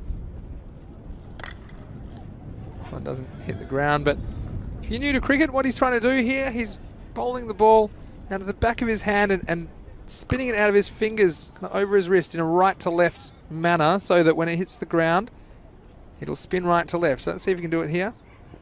You see there exactly what I'm talking about. In fact, that one's too good for the keeper as well. It'll get through and they'll sneak it by.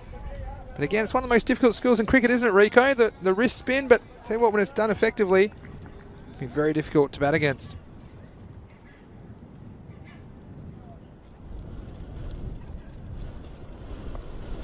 And this time he finds the target, and you see there, deceiving the batsman again with the spin right to left. It was a little bit short, had a bit of time to have a look at it, but you see this again, expertly done, just straightening down the line, and another wicket to Akil Ansar. So another wicket goes down to the Panthers. Well, they look a bit short at this stage. It's 49 for 7 with 2 balls to go in the 9th over, but a nice bit of leg spin bowling again from Akil Ansar. Yeah, and well, Panthers, what do you do here? I mean, the thing is, I mean, at any stage, I mean, they've got the experienced captain, Praneet, and he'll probably be telling the guys the same thing. Look, what it is what it is. The most important thing is to try and bat all the way through the innings. To try, I mean, like you keep saying, Vinny, if they can get to 60, they're going to take a few big hits here to do that.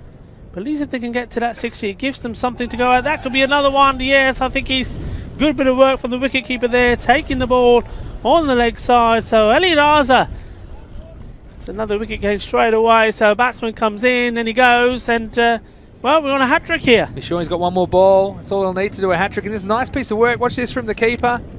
Stayed down. The batsman lured out of his crease, and just flicking the ball back onto the stumps, and the batsman knew it, didn't he? Bikramjit Singh. So he's on a hat-trick. A hat-trick, of course, 3 wickets in 3 consecutive balls. So all the pressure. They've lost an 8th wicket, so they're now 49 for 8. See that one again. Side on. There's some conjecture about where that ball went onto the stumps, but I think if you slow it down here, we'll see the ball was just flicked onto the stumps. So I'm fairly confident. Yeah, he did well. You saw there some people may be wondering if he did have the ball and did, but well, having watched that again, I think the umpire got it right. I think the ball dropping out once the keeper, Ali Raza, with ball in hand and knocked the bails off. So he's on a hat-trick. Yeah, I think the keeper his gloves are away from the stumps in the end, so I think it was the ball that did the damage. But here we go, on a hat-trick. Is it a second hat-trick on the cards in Barcelona? And he goes. And the batsman almost seemed to be determined to give his wicket away somehow, avoided being bowled or caught behind, got bat onto ball, and then decided once the fielder had the ball in his hand he should think about a run. But well bowled, doesn't get the hat-trick, but that's good bowling from him. Very well bowled. He'll end up with 3 for 7 off his 2 overs, Rico. And the Black Panthers with an over to go, they're 49 for 8 here in match 35. Even that 60 seems a little bit beyond them now, to be honest. Down the bottom of the order, these batsmen not as recognised. We've got Jagjit Singh and Bikramjit Singh for the Black Panthers at the crease. Well, bowled him round his legs. There goes another wicket. Yes, and you see here the batsman getting too far across, giving the bowler a look at the stumps. And this one crashing in the middle and leg, so another one goes down, and we haven't seen a team bowled out before the end of their 10 overs so far, have we, Rico? But there's some serious danger of that happening to the Black Panthers with 5 balls remaining. They've fallen to 49 for 9. Yeah, it's, well, not the start they would have wanted. The Panthers, remember, they are making their debut, as are the team Trinidad Royal Stars, and it's exactly the start they wanted. So, well, at the moment, it's two contrasting debuts. And the Panthers, well, they'll be maybe rethinking, Vinny, perhaps their decision to bat first here. Well, missed Maximo's big call, said it'd be a low-scoring game, being proved right at the moment. And now, of course, this doesn't often happen in a game of this length, Nate, if you're watching in the States, but if you run out of batsmen, then your innings is over as well. So once 10 wickets fall, that would be the end of the innings, even if you haven't made it to the end of your allotted deliveries. At the moment, that brings up the 50. You wonder if they'll get many more. This one will make it 51. So, again, we saw a team make only 52 in response, so you know, anything that one team can do, the other team can do as well. But Black Panthers, they've struggled for any fluency in this innings. That's nicely played shot. And the ball is still rolling, doesn't go to the boundary. Again, they've only hit 3 4s in this innings and yet to hit a 6. So, again, yeah, maybe inexperience on the stage of the ECS and not quite having the batting firepower to do it at the moment. 2 balls remain.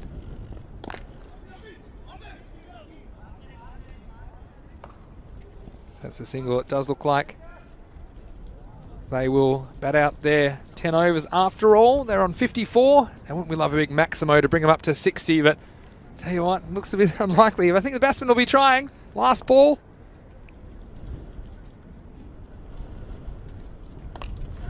He does have a go. Now, everybody's saying double, double, double. And well, This is madness. There's really no reason. I tell you what, the bowler's going to do it all himself. And again, that was lack of game awareness from the Panthers.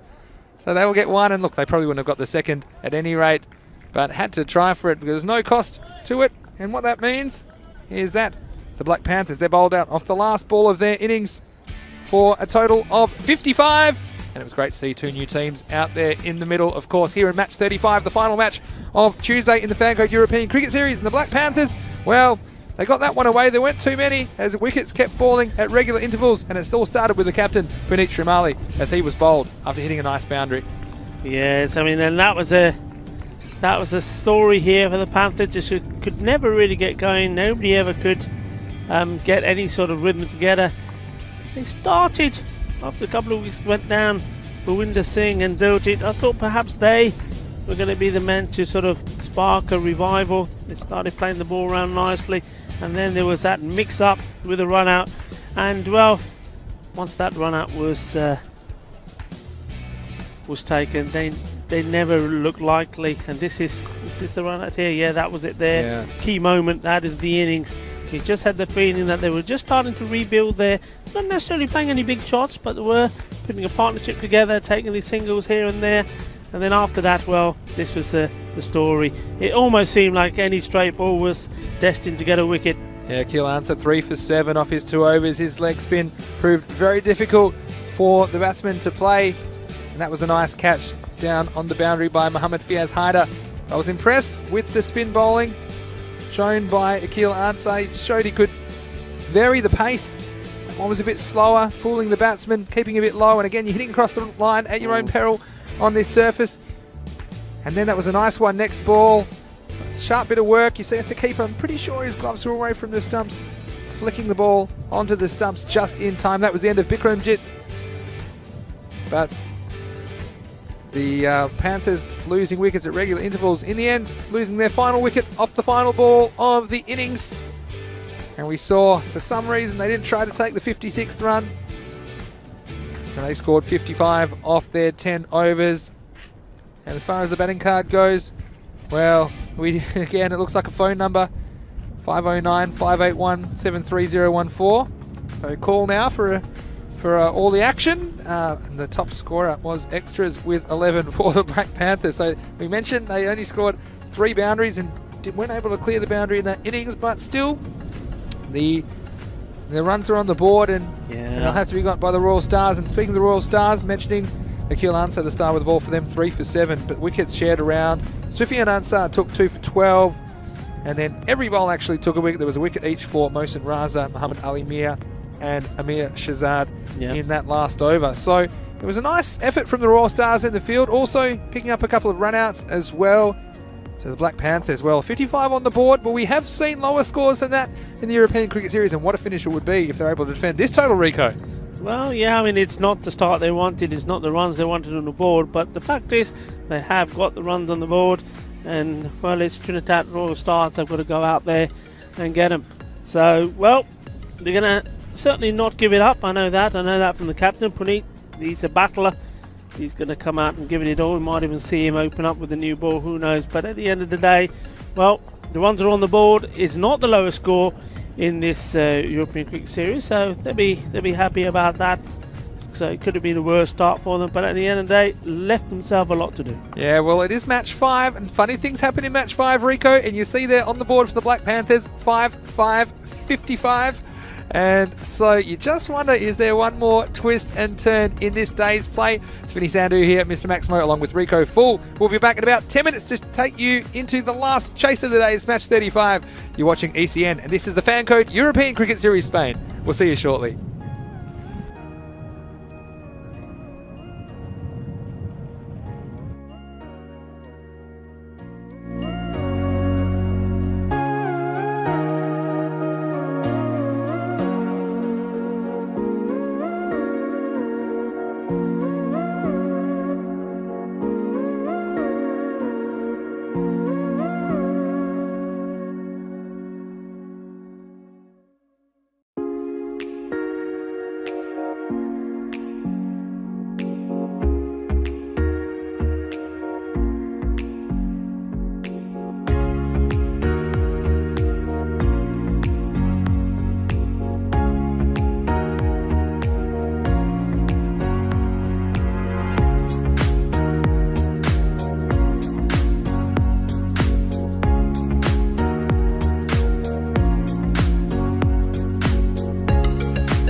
Well, welcome back.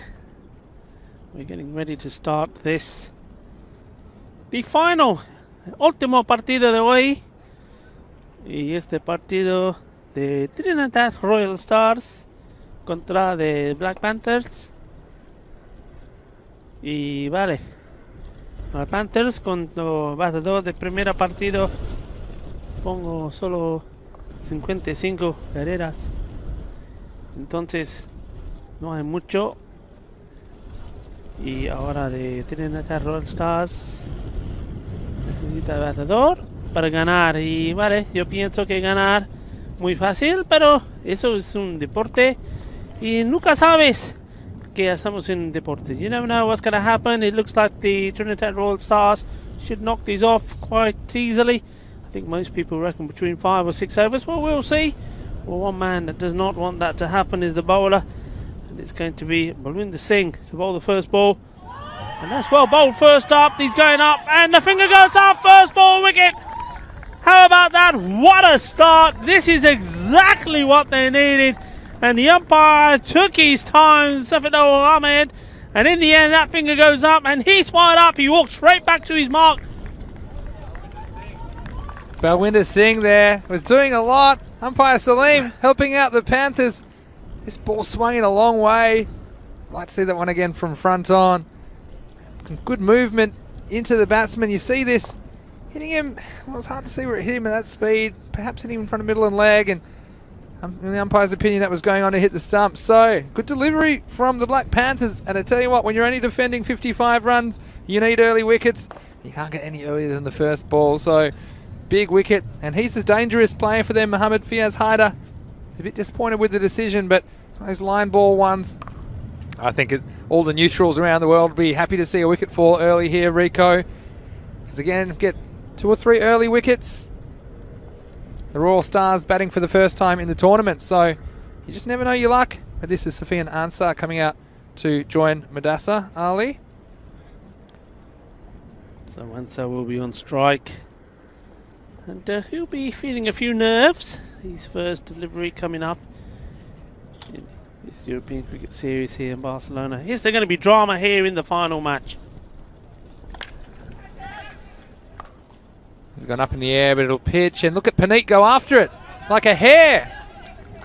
He was able to pump those legs and kept it to a single, I believe. So very nice piece of work. And Safian Ansar immediately off the mark, and he showed his aggression in that first ball. So it's our first chance to see Mudassar Ali for the Royal Stars. In comes Balwinder Singh. It's nicely played. For a moment, some of the fielders thought it was going to go to hand, but through the gap, 4 runs. That's a good, firm, positive shot. Yeah, so using the pace of the bowler, the ball skidding onto him, wasn't it? And nice confident start for Mudassar Ali. Just pushing this one square of the wicket. So 4 runs. Just a reminder to everybody that we have more cricket coming your way tomorrow. 5 more matches from 7:30 AM GMT, 8:30 in Central Europe, 1 PM in India on ECN. This next ball pushed away. And some confusion between the batsmen, but in the end, no run. And it's great at the moment. We have 5 matches every day, don't we, Rico? And it's great being here and seeing all these cricketers in Spain do their thing, and they certainly love being out here. We hope you're enjoying the action wherever you're watching. So, Group C return tomorrow. Enjoy Balwinder Singh coming in again. Can he get another one? Hit in the air and hit too well for me. 1 bounce and over the ropes it goes. Paneet is a fielder, but can do nothing about that. And that's good positive batting. Taking the pressure off straight away. Well hit. Yeah, Mudassar. He's looking pretty solid. He stayed down the striker's end, and this one was well struck. Just to the left of Paneet Shamali at long off. And so despite the wicket, the run's flowing for the Royal Stars. He's hit that well again. It's going to be another boundary. This is good batting. I like the look of Mudassar here. He's just getting that foot into the correct position and then finding the gap with that one. That's 2 he's hit there on the offside, 1 straight down here. And that's the end of the over. And, well, they did lose the wicket. Very, very first ball. OBW was Mohammad Faiz. But, well, Mudassar Ali is not going to make this well, he doesn't want any drama here, playing some good shots. And that's 13 for 1 at the end of the first. Yeah, so despite losing, Mohammed Fiaz Haider off the very first ball of the innings. Good recovery from the Royal Stars, showing no signs of nerves. Mudassar Ali striking 3 boundaries. So we're going to have Ajay Rawat to bowl the second over for the Black Panthers. You do wonder, a lot of chat about 5 or 6 overs. You wonder if it will be even that long the way that Mudassar has started. Short, and well, that probably will be, yeah, no balls. A number of times it bounced before it got to the That batsman. reminded me of the ball you took it with in street cricket on Saturday, No, no. Rico. I don't even know if I've reached the batsman yet, but yeah, just lucky we were using weren't using proper wickets, because I don't think it would have knocked the bails off. Totally deceived him. It was an awesome delivery. He had no clue. He was done like a kipper. And anyway, that wasn't the best of start there from the left armour, Ajay Rawat. And this will be a free hit, I believe. And the umpire's just checking the ball. Maybe that one slightly damaged, so they're going to make a change. What have we got coming up tomorrow? Who's first up? We're going back to Yeah, Group C. that's a good idea. It's going to be interesting. I Yeah. mean, I think it's Raval Sporting take on Karayan. That'll be a good match. Raval, they were comfortably beaten in the first game, came back strong. And Raval, they play first up the first 2 games tomorrow against Karayan, like you say, and the Barcelona Gladiators. Here's Ajay Rawat again. This one is a free hit, but it'll be down the leg side, and so called a wide. So I believe will still be a free hit this ball. Yes, we've got 5 more matches, so we talked about the first 2. Then we've got Minaj playing matches 3 and 5, and they were pretty strong on Monday. Let's see if they can keep up the good work. Yeah, I was very impressed with Minaj, I must say. Free hit here.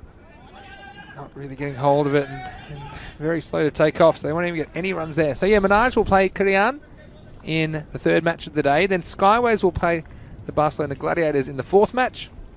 And then Skies will play Minaj in the 5th match. So plenty of great cricket action here. Group C tomorrow on ECN. Zero White finally finding the radar in the last couple of balls, which is good for him. We've seen some bowlers just taking time to settle, but I tell you what, if you can get it right on the mark straight away, those bowlers, and I think of people like Abhishek Borikar, I've met in blue last week, been very effective for their teams, getting early wickets. So playing a miss this time. And see Rawat giving away a few extras, but getting it right, and you can see the Trinitat Royal Stars, well, they wouldn't mind an early supper, would they, Rico? They look like they're ready to party. Certainly trying to do it quickly, and well, they're going to be helped by a few extras as well. I've got a query on the chat about how to view the points table and the individual performances. All you got to do is go to our website, europeancricket.com. You can click on this series and find the table and the fixtures and standings, and of course click on stats and get all the stats you need on the individual players in the tournament. That ran all along the ground. Well fielded, good arm again. Jamie Bundy commenting that Mudassar Ali looks a decent bat, good technique, and I'd agree with that. Like the way good batsmen, they don't necessarily have to swing very hard to play powerful strokes, and he timed the ball very nicely through the offside in the first over, Mudassar Ali. Yeah, it's the footwork. Look at the footwork. There you go. That's just easy for him, isn't it? He just waits. He gets ready. Head perfectly still. Waits for the ball to come on. It was short, but well, you still got to make it count. We've seen a number of players, and good players, haven't been able to put the short ball away. Finding the player, finding the fielder, placing that exactly in the gap. That's 4 more runs, and yeah, they don't want to hang around. They want to do this in a hurry. Yeah, not much protection down there. Just the 2 men allowed outside the circle, of course, in the first 3 overs. Good comeback from Rawat. Yeah, full of ball. Yeah, that's the end of the over. And going back to tomorrow, Vinny, I tell you what, that first match, that's going to be a spicy one, isn't it? I mean, we saw Raval, they lost the first one to Minaj. Now, Minaj were in awesome form, but came back strong against Skyways, winning a good match there with 8 balls to go. Karayan, well, they made their debut against the Gladiators, and once more another close match. but Cryan winning. So Cryan played 1-1, so they're coming into that game having won. And, well, Raval Sporting also. So 2 teams meeting, and important match. I mean, whichever one wins, that one is going to be right there behind Minaj. Look who it is. It's going to be Puneet Trimali to come into the attack. So sometimes when you're the captain, you need the job done properly, you do it yourself. He's going to come left arm around the wicket. No, he's not. He's just gonna fool you. He's gonna give the ball to somebody else now. He did He's come around the say, wicket. Nah, I don't fancy it. He did come around the wicket. He just didn't let go of the ball, Puneet. And again, lots of chat about tomorrow's matches happening at the moment in the YouTube chat. And thanks for joining us on the European Cricket Network. A lot of people saying Minaj, surely they'll win.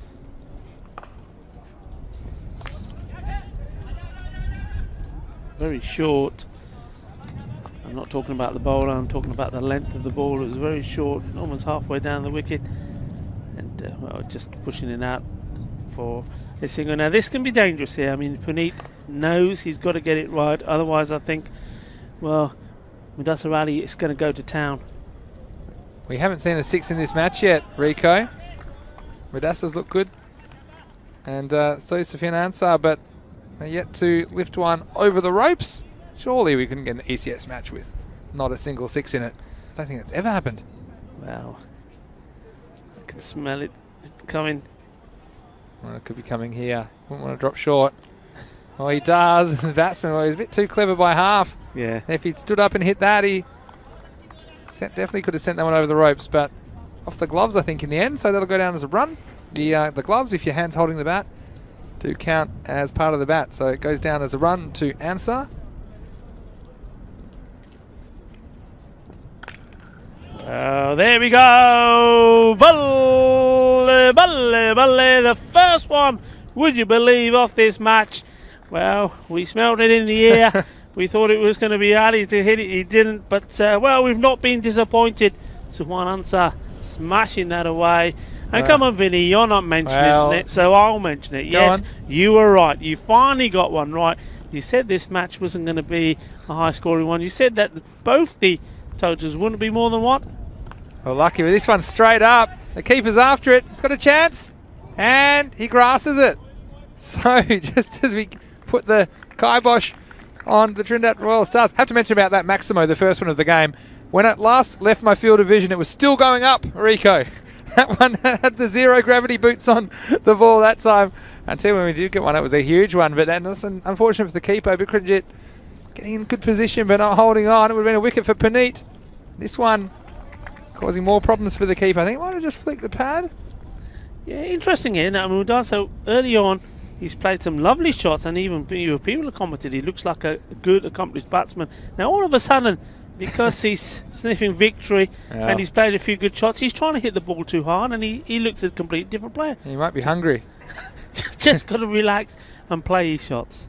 Yeah. So well done. You've got what were you on? Day 7, and day 7, the last game. You finally got a prediction. To be fair, I did say it'd be a low-scoring game, but it's only a low-scoring game because the Royal Stars are going to be able to. They're going to have to stop about halfway through their innings because I do think that they've got this covered. But it's still a great experience for the Black Panthers to be out here in front of the big crowd, watching around the world. Of course, no crowd allowed in at the moment to the stadium, but match 35 here in the Fancode European Cricket Series, Spain.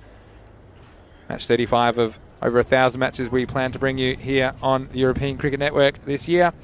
The score after 3 overs is 31 for 1. Here's Balwinder's thing to continue. And he's got a wicket. Well, he likes to get him off his very first ball. The very, very first ball of the innings, he gets a wicket, LBW, and then he comes back for his second over, very first ball. Well, he doesn't need to ask the umpire about that. He cleaned him up. Yeah, and he was the top scorer as well for the Black Panthers, even though he scored only 9. Actually, the top scorer was extras for the Black Panthers, but again, Balwinder will be very happy to hit the timber. And this is all good stuff for the Black Panthers. A great experience for them to be out here. I'm sure they'll be better for the run. And of course, they have 10 matches to play in the group stages. So let's hope that they can learn from this experience. And they've shown the ability to create a highlight or two, in particular that man, Balwinder. We also saw Puneet Trimali create a chance in the last over, although it wasn't taken as that chance was grasped by the keeper. But 2 wickets down, but still the run rate very good. Around 10 and over. Here's Balwinder again. And some respect shown this time by the new batsman, Shujat Ali. He comes in for the Royal Stars at number 4. And yes, so target of 56. It's 25 runs away at this stage. You see here as well, I mean, I don't think this game's in play, but if you can get those wickets early, I think this game could have been a lot closer, Rico. Get a couple of those wickets at the top of the order, and perhaps would test the Royal Stars batting depth, but in the end, Panthers don't appear to have enough runs on the board. Here's Balwinder. Hit out towards Puneet, the captain, does the fielding, gets the ball in. And we've seen the Panthers take 2 wickets, both bowled. We'd love to see him take a catch. I'd love to see him, if there's another opportunity, goes up on the board. I'd love up in the sky. I'd love to see one of them hold on. I think that they'll enjoy that piece of cricket. And we hope you're enjoying the action wherever you're watching around the world. If you're still with us, I'd like to thank you if you're one of our subscribers. Oh. You hear the call of Ajah, Yeah. come, give me the ball. And yeah, I'd like to thank all of our YouTube subscribers. I think we're over 160,000 now and climbing about 2,000 a day. We'd like to get you to invite your friends or your family as well to join in. It's a great place to stay together, even if you're apart at the moment, of course, with the global situation. Plenty of great entertainment here on ECN. Next one, another dot. So pretty good over here from Balwinder. Yeah. And of course, there'll be plenty of highlights, videos, and man of the match videos as well on our ECN European Cricket Network YouTube channel. That's the end of the over, 32 for 2. Pretty good over, only 1 run off it and a wicket. So you can be very happy with his efforts, Balwinder, today. Yeah, I mean, he's done his job, hasn't he? Like you said, he tried his best with the bats, and then he's come out here and, well, when his team's under the cosh, he's bowled these 2 overs and just gone for 14. But more importantly, he's taken 2 wickets and 2 very good wickets. So, yeah, well done to him, well bowled. Akram Ali to bowl for the Panthers. Almost gets a wicket first up as well. But yeah, it's great that so many people around the world are tuning in, and whether you're watching on Fancode in India or whether you're watching on our YouTube channel, it's great to have your company. Vinny Sandu here, Mr. Maximo, along with Rico Full, bringing you the action from Barcelona in Spain in the Fancode European Cricket Series. Once dragged across the line to the field route at deep mid wicket. And yeah, it's been a beautiful day. Sun's out in Barcelona. Hopefully, Rico, there's more of this to come as in the 3 weeks ahead. Weather warming up here in Barcelona and sun's out, and I know a lot of places in the world and there's a lot of reasons to reflect at the moment, but it's nice to be outside and playing a game of cricket, and we know that these players and everyone involved is really enjoying this series. Well, he's got through a couple of times. He's unfortunate not to have a wicket here. I mean, Akram Ali is putting a very, very good line, very good length, and well, the batsman there, this time it's with one answer. Can't get anything onto it. That one just really getting up, was it? He went right across, and he just got the feeling it was obviously going down the leg, otherwise he would have been struggling there. Not so sure, Rico. I mean, let's see where this one hits him. To get right across, like you said, and this one hits him in line. We've got a replay here. Maybe I'll get it after this ball. A good bowling from Akram Ali. Got hold of this, there's the fielder there, it's Balwinder. Takes that position after bowling a very fine over the over before. Yeah, so Royal Stars just stifled a little bit with the wicket of Madassa. You see the other batsmen have struggled for fluency, although of course the target is low. They don't necessarily have to take any chances. Let's hit that well. That's going to go all the way 4 runs. Once again, he does go right across his stumps. That's the one answer. Right across his stumps. It's smashed away. That's a good looking shot. Yeah, his first boundary, so he's away. And 4 more runs to the total, so the score is 39 for 2. The halfway mark. Well, I think we're well past the halfway mark of this match, personally. But again, 2 wickets for the Black Panthers. Something to take away from this game. A lot of comments that Belwinder, the standout player for the Panthers. Looks like we're going to get a change of bowler. It will be Manpreet Singh to take the ball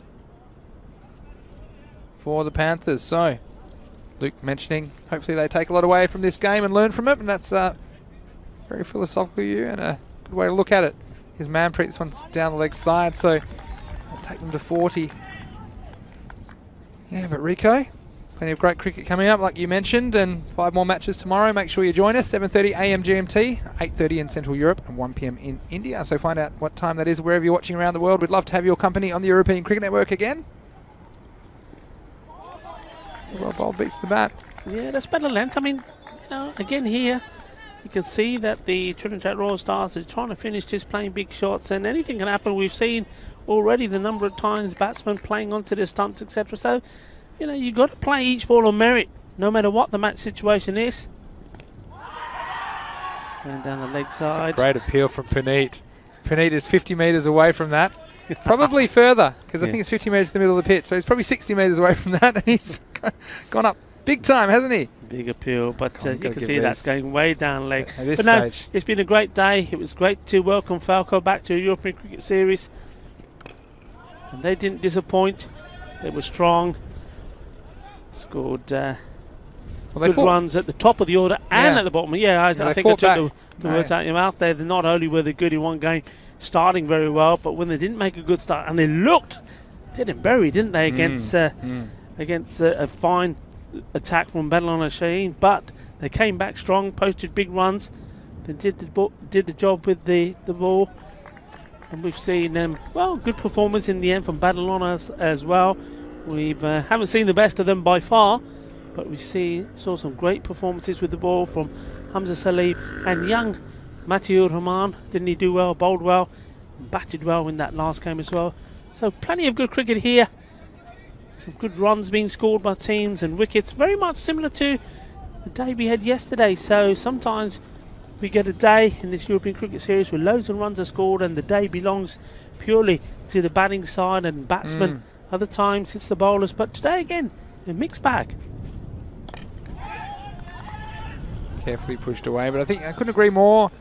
Oh, look at this one. This hit the edge of the pitch. It's going to go away for a run. So the Panthers letting that one through their claws. We've seen that twice today, haven't we? We I mean, saw 5 leg buys. And that's something the we've never seen before. Something we've never seen before, and that's the thing, isn't it, about being here? I mean, never seen that before in all the years I've been playing cricket, and that's a lot of years where ball hits the pads. It's going to be 1 leg by the keeper. Had a shot at the stumps. It hits the edge of the pitch here and goes all the way to the boundary. It's going to be pushed away for a single, and that will end the over. So the over will end at 45 for 2. Still 11 remaining. Well, they've got past 6 over. A lot of people were wondering on the chat whether we'd get this far. Now, I'll tell you what the next thing I want to see, Rico. Go on, tell me. In the Fanco European Cricket Series, love to see a 7. A genuine 7. A genuine 7. We might see a crazy last ball where they're coming back for 3 and then it gets thrown, goes to the boundary. I have seen a couple of 7s before. I might have seen 8 once, maybe. But it's very rare. And then that could be a new Maximo if we get a 7. Yeah, now I've said it, I feel like it'll happen. Oh, that's 6. It's not quite 7, and it's a big one. It's gone a long way. The fingers, the umpire and the arms go up in the air. 6 runs. Que fuerte. Que bien golpe eso. Está fuera de campo. 6 carreras más. Vale. Ahora falta poco. Yeah, and look, there's been some hits that are probably worth 7 today, and that was a pretty good strike. This is the 7th over, funnily enough, and it's getting very close. Scores up to 51, 5 required. And well, that's the way to finish it. Balle, balle, balle. That is it. The end. So it's all shaba for the Trinidad Royal Stars. In the end, they just decided, okay, it's time to put this game to bed, and did it with 2 big Maximos. And well, congratulations to them winning their first game in the European Cricket Series, Vinny. That's right. Just a reminder to everyone, we will be back tomorrow with 5 new T10 matches from 7:30 AM GMT, 8:30 in Central Europe, 1 PM to India. In India, I should say. Been match 35. Well, it was one-way traffic. the Black Panthers and the Trinidad Royal Stars making their debut. And it was a promising start as that LBW decision went the way of the Panthers. Balwinder Singh, he was the shining light for them, top scoring as well as taking 2 wickets. But then Mudassir Ali, well, he showed that he could be a dangerous player in this format, playing some pretty good cricket strokes, striking 3 boundaries in the first over. And although they gave the occasional chance, the Royal Stars, the Panthers weren't really able to pounce here in match 35. And there was the second wicket for Balwinder. He'd be very happy to get on target, taking wickets with the first ball of each of his overs. And he was happy about it as well, and why wouldn't he be? These players love being out there, but ultimately, only 55 on the board. It was never going to be enough, and did finish in a hurry, didn't it? With the Royal Stars going past the target in style. Yeah, it did indeed. It was nice to see. And you know, we're talking about, as we've seen this ball going for 6. And if that's called a no ball goes for 6, that's 7 runs. So we've seen a few 7 runs, Winnie. Yeah, we have in a way. But Master Nate saying, great, lots of cricket and presentation. Go Warriors! So it's great that you've joined us today, and wherever you are watching around the world, you won't see anything like the Fancode European Cricket Series. We thank you for your company, and it's great that we've had lots of good chats today. We've met a lot of new people, and we would invite you to get your friends and family into the European Cricket Network, because there is a lot of entertainment. Just looking at the card there, you see that in the 20s, Mudassir Ali and Sven Ansah carrying the burden of responsibility for the Trinidad Royal Stars and getting past this fairly modest target, to say the least, of 56 that was set. And of course, the only shining light for the bowlers for the Black Panthers was Balwinder Singh, who took 2 for 14. A couple of overs there,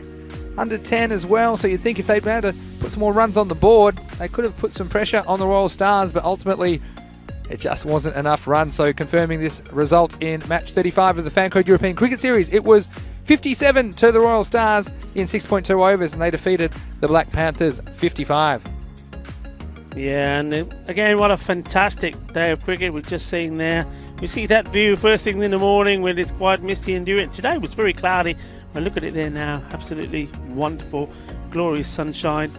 And well, going to enjoy our walk back, aren't we, Vinny? We always walk back down the hill. Yeah. So you only walk back with me because it's down the hill. You never come with me in the morning when it's up the hill. But yeah, that's true. It's a lovely walk, and I tell you what, you know, me and Vinny, when we walk back there, it's great because we spend the time talking about, well, fantastic day. We don't get bored, tired of. No. We don't get bored or tired of talking about cricket. It's been an excellent day today.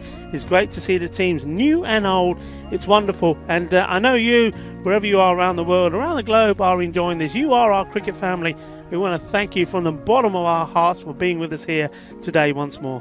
Yeah, couldn't have said it better myself, Rico. And wherever you are, make sure you join us tomorrow for 5 more matches. This T10 format throws up a lot of interesting games and results, and you see confirmation of the standings in Group D. It's Falco who got off to a flying start despite being in some trouble against Barcelona Shaheen.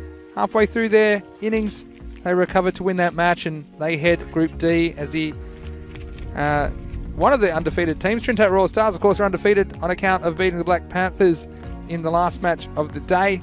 And of course, it'll be Group C to return to centre stage tomorrow. Group D will return Thursday, and Group C on Friday. So Group C and D are the teams involved in week 2 of the series.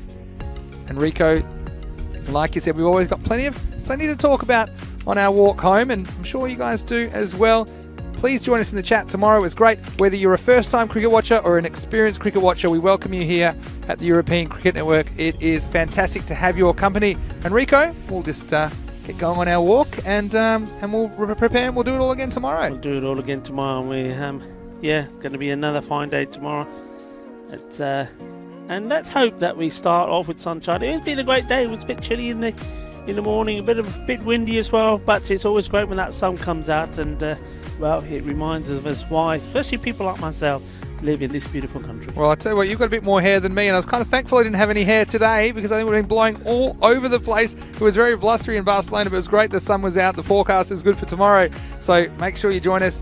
And you see there the 5 matches that are in store for us on Wednesday the 17th of February. It'll be day 8, dia 8 in Barcelona. And so for now, this is Mr. Maximo, Vinny Sandhu, as well as Rico Full, wishing you a very good night We'll see you next time on ECN. And you've been watching the Fan Code European Cricket Series. Bye for now.